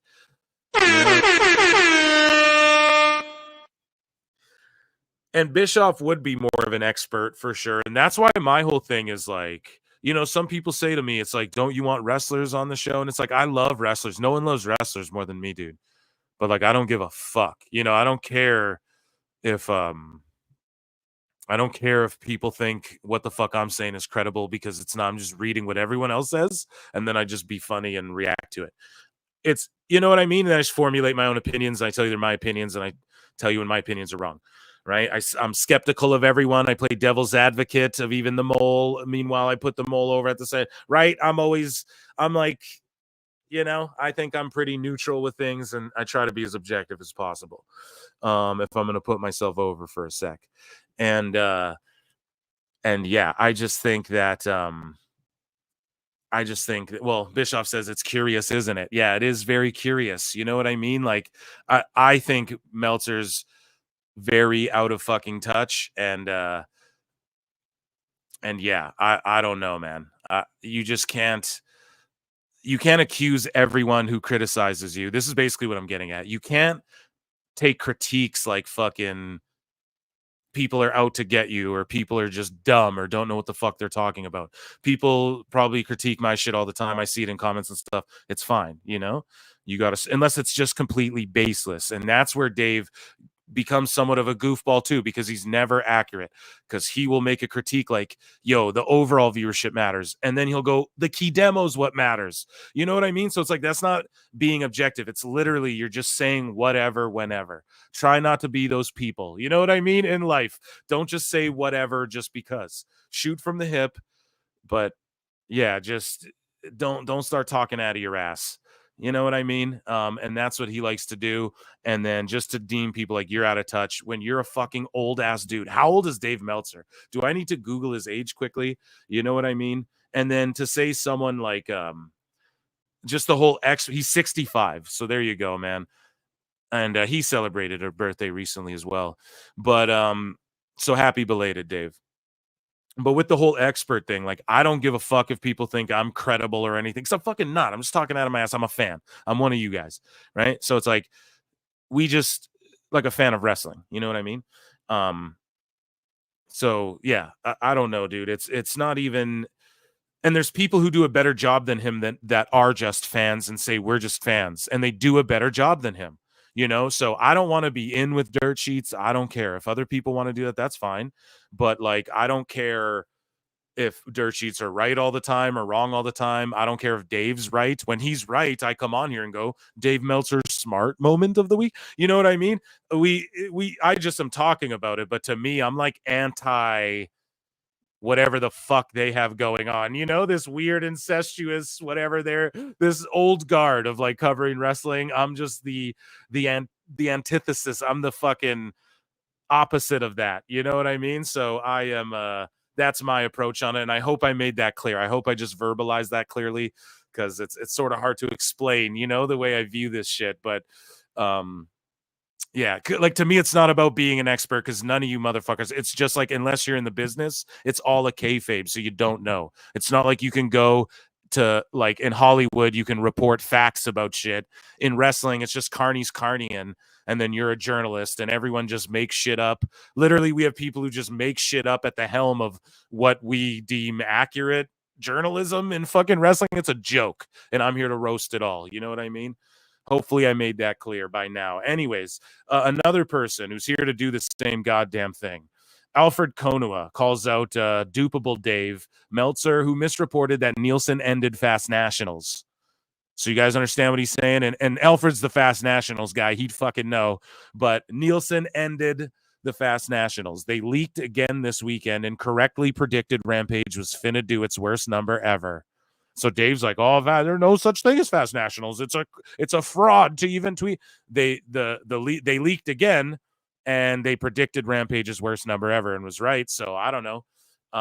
Then he ran with a fake post about WWE in the Tokyo Dome. The stuttering sicko is on a Hall of Fame run of screw-ups. Dave Meltzer did it again and again. The stuttering sicko spent another whole weekend screwing up stories, and I'm having trouble keeping up because, honestly, this so-called reporter is on a Hall of Fame run of fuck-ups. First, Dave reported that Nielsen has put an end to Fast Nationals, as if a global media data company has a vested interest in protecting AEW Twitter crybabies from preliminary numbers. The Fast 90s came out this week. That right there. They don't care about AEW. The reason Dave is like, oh, AEW, is because it just directly affects him. And so it's like his world is crashing down when, you know what I mean? He's in his bubble so much. That's why I make fun of the well, I don't even get into it, but the whole vote thing. You guys had an election there in America. It's like, you guys, wherever you live, like, the world didn't just explode. You're all good.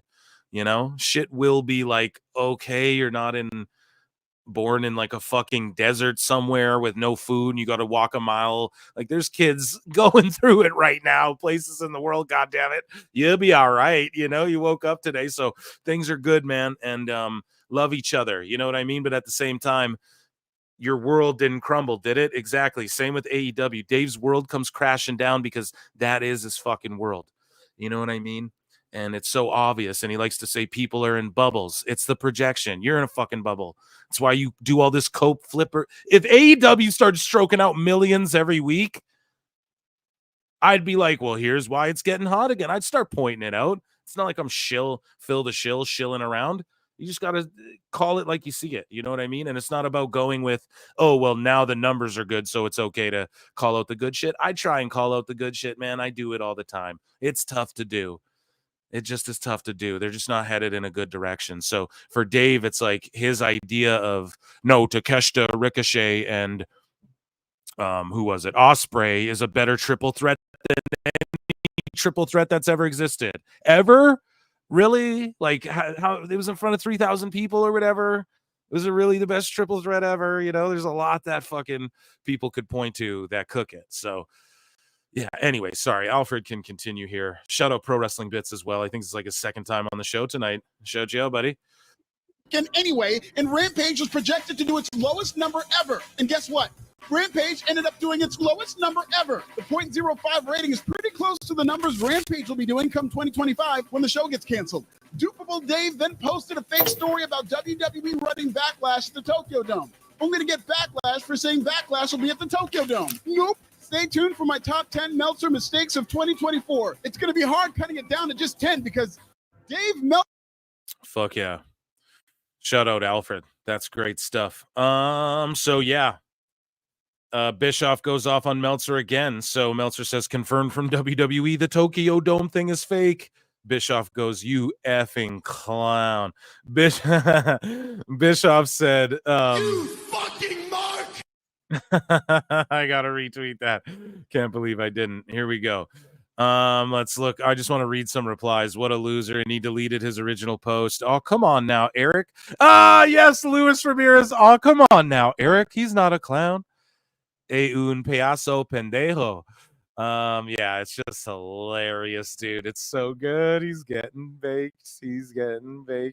I love it so much. So Dave Meltzer tweets out, Rampage did 172K and a .05 in the demo on Friday. And Dave can't even come up with a spin, as he calls it. One of his famous spins, he goes, lowest ever, and there was no major competition at all.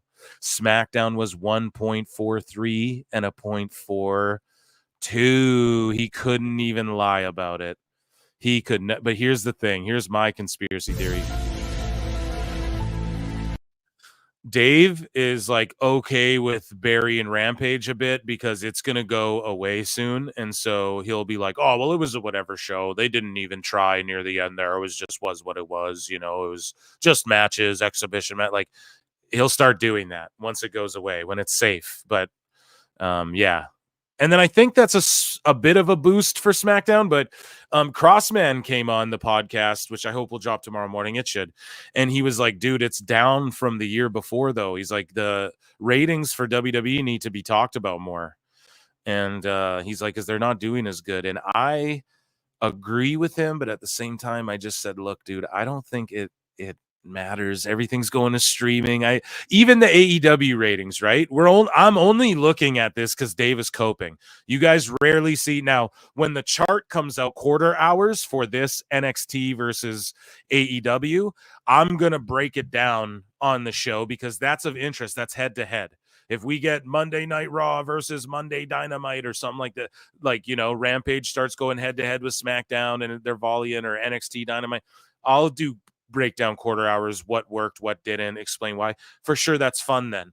But like, you don't see me bringing up fucking quarter hours and stuff all the time because it's like, who cares? We know You know, Big Bang was the highest rated segment of Dynamite. Okay, guys, we know that. So, but I do cover it when Dave wants to talk about it because he's just going to cope. He's going to do the gymnastics. He's going to drop on a deck and flop like a fish, you know, with everything he's saying. So this is hilarious. I'm going to save this one too. That's got to be saved. So, yeah, we read this one with Bischoff saying that's odd. He promotes himself as a journalist, etc., etc. Dave had more to say about Raw, and he actually put it over heavily here. And how can't you? He says the segment on Raw with the Usos was excellent with Sami Zayn and the Usos. And he said, I thought this segment was excellent. It hit on so many levels. Number one, it's like they didn't go right away to them as a team. So, you know, they give you a couple more weeks of storyline because that's kind of what the whole TV drama is all about, is the storyline. Dave finally figuring out the whole idea. The best guy is Tony Khan. I thought he's a business insider and this is my field. Meanwhile, he's just figuring out what episodic television is supposed to be. Like, Jesus Christ. They'll get there when they get there. They've got until the 30th. They really made it like, wow, we've got to watch SmackDown. Wow, if only Tony Khan would do that shit, bud. You see that? It's called storytelling. Wow. Amazing. So, moving along, Dave actually putting some shit over there. So I found this interesting as well. I'll talk about it in a second, but Meltzer goes, a quick question of the day. Which show, AEW, Dynamite, or NXT, do you think will draw a bigger rating tomorrow night? So he asked, right? Actually, no, I'll talk about the Kurt Angle pewter stuff he was tweeting out on a different show. We're going to stick to our topic here, basically, a theme, if you will. So, quick question of the day, which show, AEW, Dynamite, or NXT, do you think will draw a bigger rating tomorrow night? And this guy goes, personally, I want NXT to pull a great rating. Being a Philly guy, just love the NXT thing. I honestly want AEW to pull a great number, too, though. I think they have a good card. Jesus, and you guys think I'm a fucking fence sitter. Followed by Impact Thursday night. Yeah, shout out Impact, dude. And Wendy Choose on. Let's fucking go. NXT, yeah, most people. Nielsen ratings are the least of anyone's worries. This guy's such a goober. Probably NXT, but not going to matter. The quality will go to Dynamite. The quality will go to Dynamite. You fucking mark! Oh, my God. Why is this even being asked at this point? I figured WWE will load up as much extra talent as possible. They didn't do that. As per their usual, they didn't do that to go up against AEW. I feel however much they preload this show will be the deciding factor. So far, I think AEW has. These are demented. These are the people Dave lets interact with them, folks. Fucking dementoids. This guy goes, I think NXT, just because of the attraction of being at 2300 Arena in the ECW stomping grounds of WWE, is smart. They would have planned to type more than one episode. Man, why don't you shut the fuck up and let WWE do what they're doing? Because if they were smart, they're making fucking $1 billion moves. They have everything they've done has been so meticulously planned and done so well right now. You can't criticize them for shit like that. It's not like, oh, I would have booked this better. It's like, no, you can't even make that argument right now because everyone has a different idea for every storyline, right? And so WWE, whatever they're choosing right now is fucking working. So we can't even really, it's like a movie. It's like, well, I could have shot this scene better. Could you? NXT, it's shaping up to be an ECW takeover. It wasn't an ECW takeover. Not a hard one. AEW stacked. I don't know if a Bubba Ray can draw a bigger than example Lashley or Cole. What the fuck? Like, where has Pro Wrestle X been for the entirety of the universe? Where has this guy been? What? When for every rating ever? Like, you know? Oh, it's stacked. I don't think Bubba can outdraw Lashley. No, WWE just in general can outdraw Lashley. How do you not understand this? This is fucking crazy. AEW in both demo and overall viewership, fair enough. And that's a fair, I mean, that could totally happen. You know, it is their night. So NXT will get a higher rating. I think it'll be one has a higher demo, one has the highest overall, and then Dave's going to have to do some mental gymnastics again. So Eric continues along. Hopefully I can unbookmark that. Yeah, I can't. That might be stuck in there forever. So Dave continues along with like Raw and WWE booking. You know what I mean? He goes, he questions the booking of Dominic Mysterio to beat Damian Priest on last week's Raw, only for Priest to then win the number one contender 4-way this week. Well, it makes perfect sense because by no means should Dominic be able to jump the line, Dave. But because he weaseled out a win against a former world champion, he gets to get into this 4-way, to which then Priest wins it. And then Dominic can come back down the line and go, oh, I beat you, though. Don't you remember? You know, I can go you again. And then Priest can beat his ass one-on-one. And then they can even do it a third time if they need to in a street fight in Puerto Rico or whatever. That would be amazing, right? And Bad Bunny shows up. That'd be fucking amazing. But all I'm saying is that it makes perfect sense because Dominic weasels a win out on Priest. Doesn't really hurt Priest because it was like a Weasley win. And then Priest wins this 4-way because he should have won the last match too, but it got Mysterio, who has no business being in a world title fucking 4-way. It gave the GM a reason to be like, well, he just beat Priest, so I guess we can put him in. And why do you do that? Well, because Dominic equals fucking viewership. So don't just stick any old guy in there. Make it, and it all makes sense with your stories. It makes perfect sense. But Dave goes, when I saw the results yesterday, that's the first thing I thought. If Dominic isn't getting a title shot and Priest is, why the hell did he win? I don't know. Why did Jamie Hayter come back, lose a fucking match for the title, get put in a 4-way number one contender, lose with 3 other women, and then get slammed through fucking Hot Wheels with Saraya, and then now is just fighting Penelope Ford in 5-minute matches? Why the fuck did that happen, Dave? Like, you criticize it the same way, you know, or else shut up. Anyways, he just goes like, the guy getting the next title shot, in a sense, it doesn't matter because WWE doesn't operate on logic and the fans don't care. Dave literally says that WWE doesn't operate on logic and the fans don't care. That's what he just said, dude. Tell us what you know, you goddamn liar! Meanwhile, we have people in AEW. We had a fucking trios match, fight without honor. Makes no fucking sense. We have the dumbest Statlander just became a babyface out of nowhere. All of a sudden, Cole's a babyface. There's no logic. People don't care. Dave's listening to Phil and trying to like project this onto every sane person. That's the problem with AEW. There's no logic and they don't care. WWE will shove a babyface or heel down your throat before they'll do a turn because they know what their long-term plan is. AEW does not do that whatsoever. Why is Statlander a babyface? Why? What did she do? Oh, well, she run out and made a save and just was a babyface. The heel story was done. What would you say, Dave? There's no rhyme or reason to it. The fact he says shit like this guy is he's a fucking scumbag. Man. Shut up, bitch! He's a scumbag and a con artist. That's what he is. I call you out, Dave, to a fucking flute battle. But yeah, he goes, I thought for sure that Dominic would get the next title shot first, then Priest would get the next one. So because your dumb, illogical, bad logic isn't their logic, they don't operate in logic, Dave. Fucking con artist. He says the idea is, and this is actually WWE's mentality, we can beat the guy many times as long as he wins the 4-way, then he's okay because he won the 4-way. No, that's not WWE's mentality, Dave. That's your mentality. That's what they do in AEW. Literally, Jamie Hayter, they can beat her a bunch because she could. Oh, you come back from an injury and you're in a title match. Oh, why was Hobbs a babyface tonight all of a sudden against the Callis family? Why? Why was Hobbs against his own faction, Dave? Explain that to us. And you better keep the same energy. We'll chronicle it here on PWT. Tune into the Saturday Night's Live show. And here's the thing, man.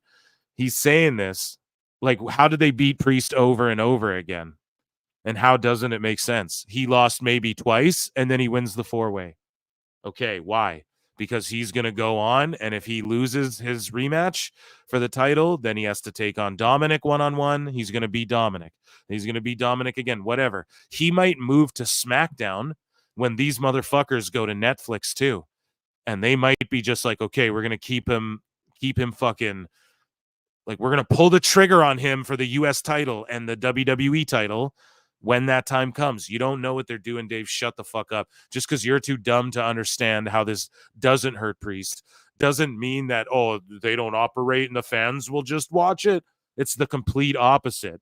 The reason why WWE's doing better in every regard is because it's the opposite of what you're saying and you're projecting. Dave Meltzer is projecting 100%.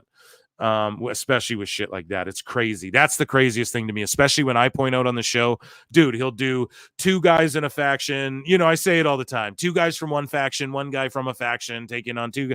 I say it all the time. They do that in AEW all the time. He never says AEW doesn't operate in logic. If you said that to him, he'd be like, Brian.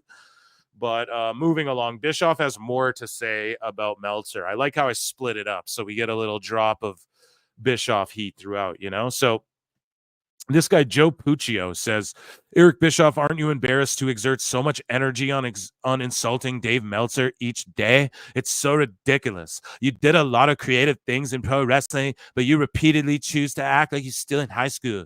Go up. And Meltzer's like, it takes 0 energy. He makes it really easy. I'm enjoying life more now than I ever have, professionally and personally. Thank you for your concern, though. Exactly, dude. Some people do that too. Like, oh, you must be mad. You wasted it. It's like, dude, to lick a tweet off. You know what I mean? Like, I get it if you're like spending time like digging shit up and screenshotting and saving and having things ready in your back pocket to diss people with. I get if you're one of those accounts, that's probably exhausting. It's probably like a full-time job. But for me, it's like, here's my bookmarks, buds. You know, you guys see what I'm looking at. So it's just like, I don't know, to lick off like a funny quote tweet on one of these marks or get, you know, put out some bait out there to just get people mad. Still don't get paid. They made it impossible. For the thing wouldn't fucking, I still don't get paid for my blue check. That's a goddamn fact. But yeah, to just throw some bait out there so I can plug my links and shit. That's you know, that takes 1 millisecond, you know, it doesn't have to, you know, it doesn't take a lot of time. But anyways, yeah, Bischoff's just having fun. It's so fun to roast Meltzer. You know, he's not lying. You're not the one, but you're the only one that can make me play my flutes. God damn, I'm so sorry. I'm just seeing these. New member STG 212. Holy shit. Thank you so much. We got Jamie Earhart gifted a Pro Wrestle Clips membership. Oh shit, he gets a Conan. And then he gifted another one. And then he gifted another one, bro. So like, I don't know if you botched and you meant to gift 1, but then you gifted like 3 or 4 or whatever. But thank you so much. Amazing. Huge. It was huge, Jamie. Amazing. Thank you so much, chat. Round of applause for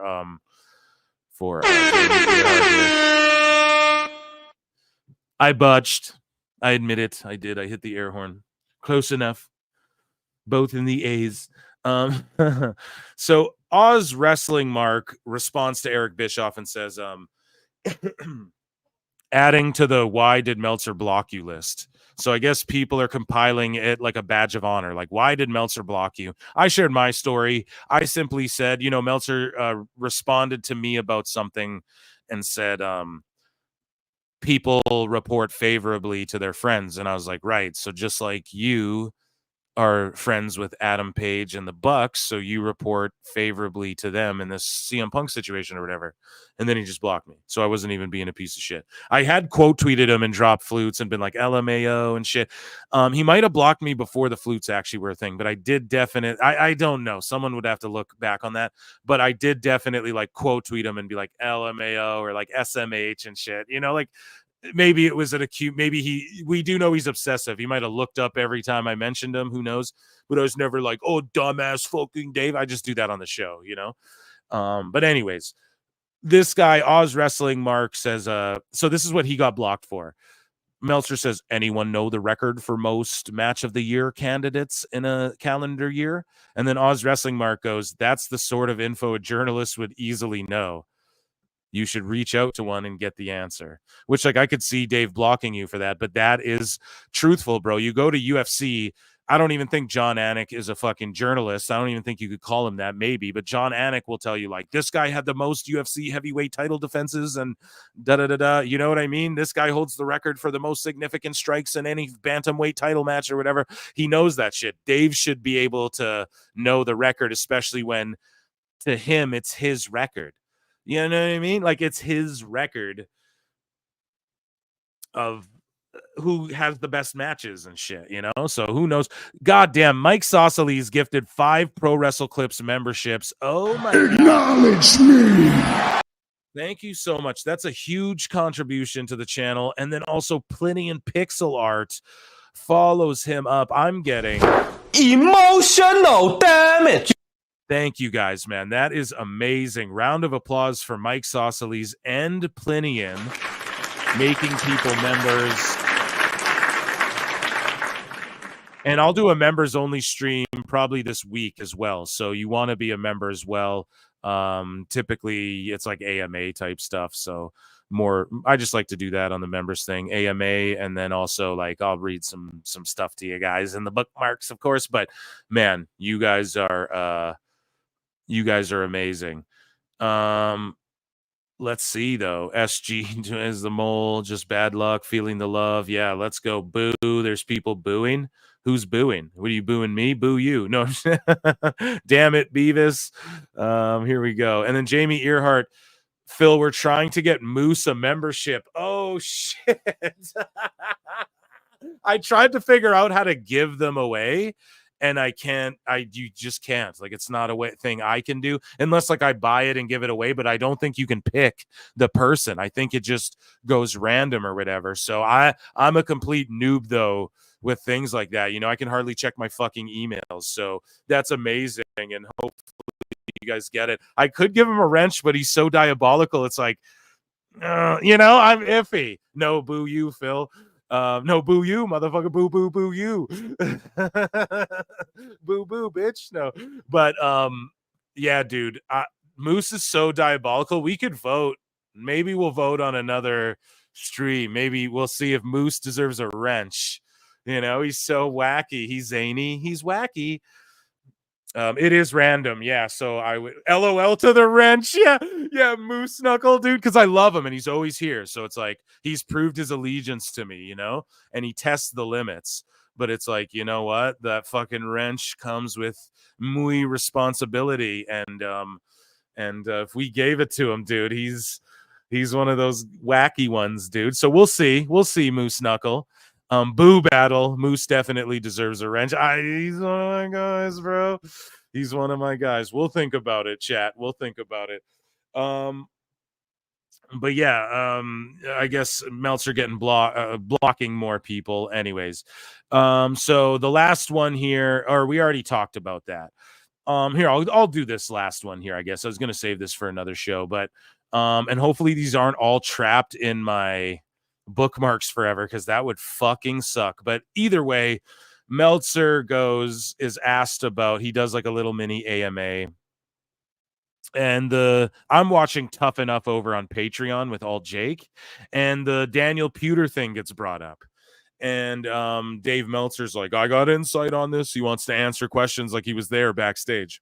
And I thought, and see, these are the new types of fucking juicy pieces of fruit you guys are going to get now here at PWT, now that I'm bookmarked, because no one thinks to clip all of Meltzer talking about Pewter and Angle like he was there, but I do. So you're going to get more of that stuff, more gems. So Meltzer goes, Pewter asked if he could use submissions and was told yes. How do you know that? Now, Pewter's done interviews and shit like that, I know, and he can't wait to talk all about it. And Jimmy Corderas was there too and saved Kurt Angle, etc. Maybe we'll get him to talk about it. Did I just spoil? Yeah, if Jimmy Corderas comes on the show, not saying he is, not saying he isn't, but yeah, let's say that might happen, and I just accidentally said it would, but it might not, you know. Yeah, that'd be cool. I'll ask him hypothetically. I don't know, dummy. So Pewter asked it. So Dave just like thinks he knows what's up, and yeah, this guy's saying Kurt used Olympic wrestling. Pewter went full MMA. MMA is wrestling, bro. There's a huge difference. Pinning someone versus trying to break someone's arm is totally different, which is why Kurt was upset. Yeah, Pewter should not have done that. And Meltzer, like, Pewter asked if he could use submissions and was told yes. Yeah, but don't try and tap out. You just know better. And if anyone, I don't think anyone in the backstage of WWE would have been like, yeah, throw him in a Kimura, pal. Break his arm. I need him for, you know. Anyways, though, Pewter, let's see here. Everyone forgets that part of the story. So this guy goes on to say, like, glad you pointed out that Angle legit beat up and injured the first guy, as people always forget that detail. So Dave said that, like, well, Kurt went in there and was rough with the first guy. He didn't. This is what I hate so much. These fucking marks are going, yeah, Pewter was going to break this guy's arm, and that's okay because Kurt was kind of rough, but still worked the shoot work thing where he's wrestling and pinning these dudes. Kurt wasn't in there trying to break the dude's arm. He didn't choke him unconscious. He didn't fucking start cross-facing him and hitting him with big punches or anything. He didn't do any of that. He just did like a shoot work fucking pin. You know what I mean? So for Pewter to, like, these guys are literally sitting here going, yeah, if Pewter snapped his arm, he forget he has to. But it's not okay. Kurt, like, made a guy who is on a reality show pay a couple of fucking dues, like, eat the canvas a little bit to really know what it's like and see how he's going to react. Me and Alt Jake were watching Tough Enough, I think it was episode 3 on Patreon, and there's a perfect moment where Triple H tells this guy, react to this. That's all he tells him. And the guy does such a good job. And we were like, holy fuck, man, that was cool to see that moment where even Triple H was like, all right, you did good. You know, like it was, I don't know. It's such a cool moment. And like Pewter reacted poorly. And that's why it's an ugly, weird moment we talk about to this day. It's not a flex for Kurt Angle to think you're like working and for all of a sudden, because he's a gold medalist, and then you're going to throw him in a Kimura and tap him out. If I walked up to fucking Mike Tyson and snuck one on him, I could maybe put him out, boys. You know what I mean? That's not impressive whatsoever. So anyways, moving along. So yeah, Meltzer said it was a shoot. That was the issue. You can't tell both sides to go for real and then complain after the fact that both sides went for real. This wasn't a Maeda. Trying to talk about Matsuya Maeda. Yeah, Dave, they didn't tell both sides to go real. They told Kurt Angle go real. Pewter said, can I use a submission? They said, sure. Okay, maybe they were trying to test Angle, but it's just Dave talking like he has any insight. And even this guy going, it was deserved. You don't work yourself into a shoot. You don't try to injure the champ. And it was deserved how they treated Pewter in the fucking Royal Rumble. Like, I'm sorry, dude. If you shoot on fucking Kurt Angle, I'm sorry, dude. You're going to eat chops from Eddie Guerrero and Benoit and Hardcore Holly for that. You can't do that. It's just like, even in acting, like, I'm not saying taking liberties with people is okay, but I think that's taking a liberty with Kurt Angle. Pewter was, because he's too green to know you just don't fucking do that. It's just so silly. It only buries you. Like, literally, they'll bury you, and figuratively, it makes you look fucking stupid. You fuck the show up for everybody, you know? But yeah, anyways, I could go off on this all day. And Pewter was a legit MMA fighter, retired undefeated.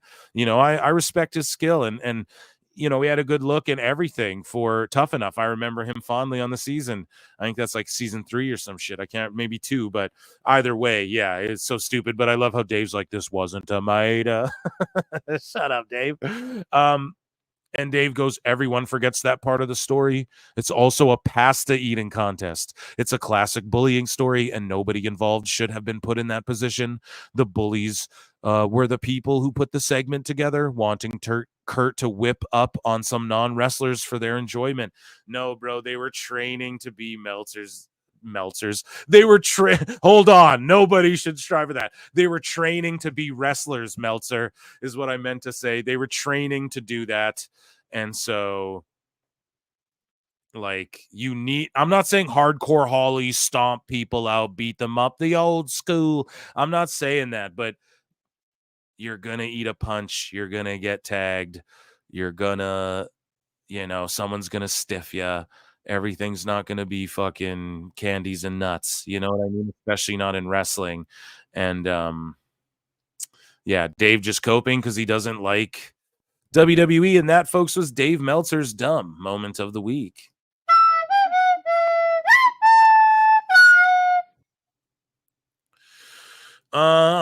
Chat, I love you all so much. Thanks for hanging out. What a long show, 5 hours long. A round of applause for Phil Marks, ladies and gentlemen.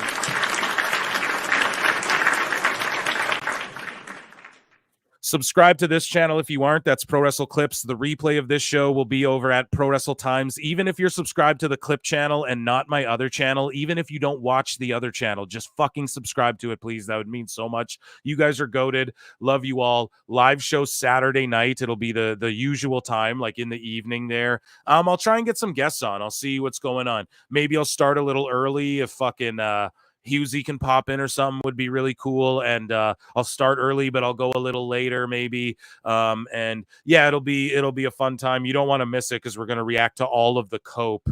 I have another run-in coming that's more themed. It'll be really cool. I can't wait for you guys to check that out as well. And hopefully I can get these Dave Meltzer tweets out of my fucking bookmarks there. Thank you all for being here. What else do I got to plug? My podcast with Suplex, and then I got one with Crossman coming out, and me and Wrestling Soup invaded fucking Toonie Talk. Check that out if you haven't. That happened last night. And yeah, I love you all, man. You all take it easy. I will see you in the Upside Down. Peace.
It is a fast-acting viral strain that infects the host immediately, and upon getting sick, the infected will become racked with coughs, sweat profusely, and start to get the shivers and chills. There he is, the legend. The man, the myth, the legend. Yeah. You can't literally run a promotion just for the AEW, what do they call them, sickos? Thank you very much, TikTok and AEW. See you tonight. Tony Khan started telling people there's no such thing as long-term booking anymore. It's week to week. The best guy is Tony Khan. We just secured the bag. It's not like I tried to be a character. It was just sort of happened naturally. But it was never something I intended. It was just something that happened because the wrestlers asked me to do things in matches, and I do them.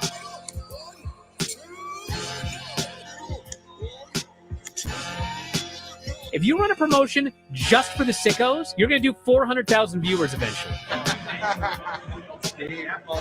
Effing Meltzer. You know that SmackDown actually went over and everything? Yeah. You know? What's the point? The point is SmackDown. What are you getting at here? That the DVRs didn't pick it up. Did they not pick it up? You know, mine didn't. Let's get into everybody's favorite moment, and it is called Dave Meltzer's Dumb Moment of the Week. What would you like to listen to in your ears? I'd like to hear the flute. Well, if you'd like to flaunt your flute, then we can find you a flautist. We just secured the bag. It doesn't help me. Okay, so complain, but I will complain. Let me have my misery. And when I heard that, I was like, what? Thank you, fuck you, bye. Boom.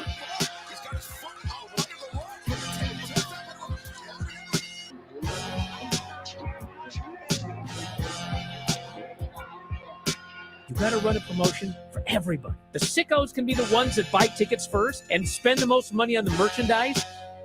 Because we just secured the bag.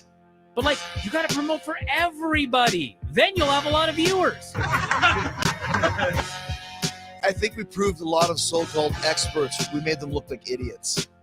We're not going anywhere. Tony Khan's not going anywhere. You'll also be there on TNT. You'll be in 2 places at once. It'll be live on my favorite movie. Time God. It's so great, Pittsburgh. It's not like I tried to be a character. It sort of happened naturally. The best guy is Tony Khan. Keep themselves safe.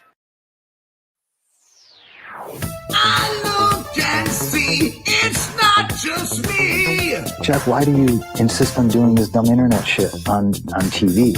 I look and see it's not just me. This place is a fucking joke, man. You're a clown. I quit. So many of us have stood where I stand.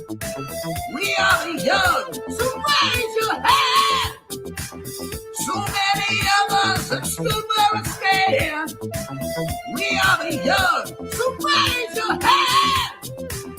They call us problem child. We spend our lives on trial. We walk an endless mile. We are the youth gone wild. We stand and we won't fall. We're 1 and 1 for all. The writing's on the wall. We are the youth gone wild. No. It doesn't make logical sense, but it makes. Well, yes, of course. But it makes wrestling booking sense.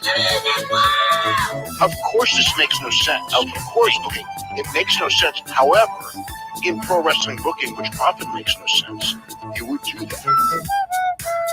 It's about making money. It's not about anything else. Wrestling's always been about making money first and foremost. That's it. I look and see it's not just me. Last weekend was the greatest weekend in AEW history. This is the greatest week. I look and see it's not just me. Security, my safety, my life was in danger at a wrestling show. So many of us have stood where I stand. We are the young, so raise your hand. So many of us have stood where I stand. We are the young, so raise your hand.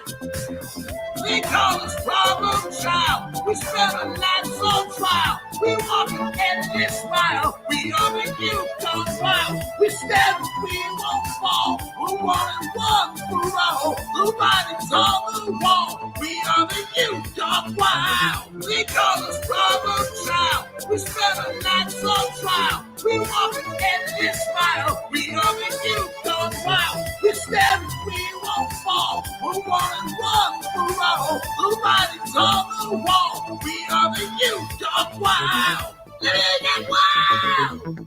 Yeah! If you're familiar with how we do things often here on these Wednesdays, it's a lot like one of my favorite movies, Time Cop. What? Fuck you. Fuck you. Yeah! Fuck! Damn it, God!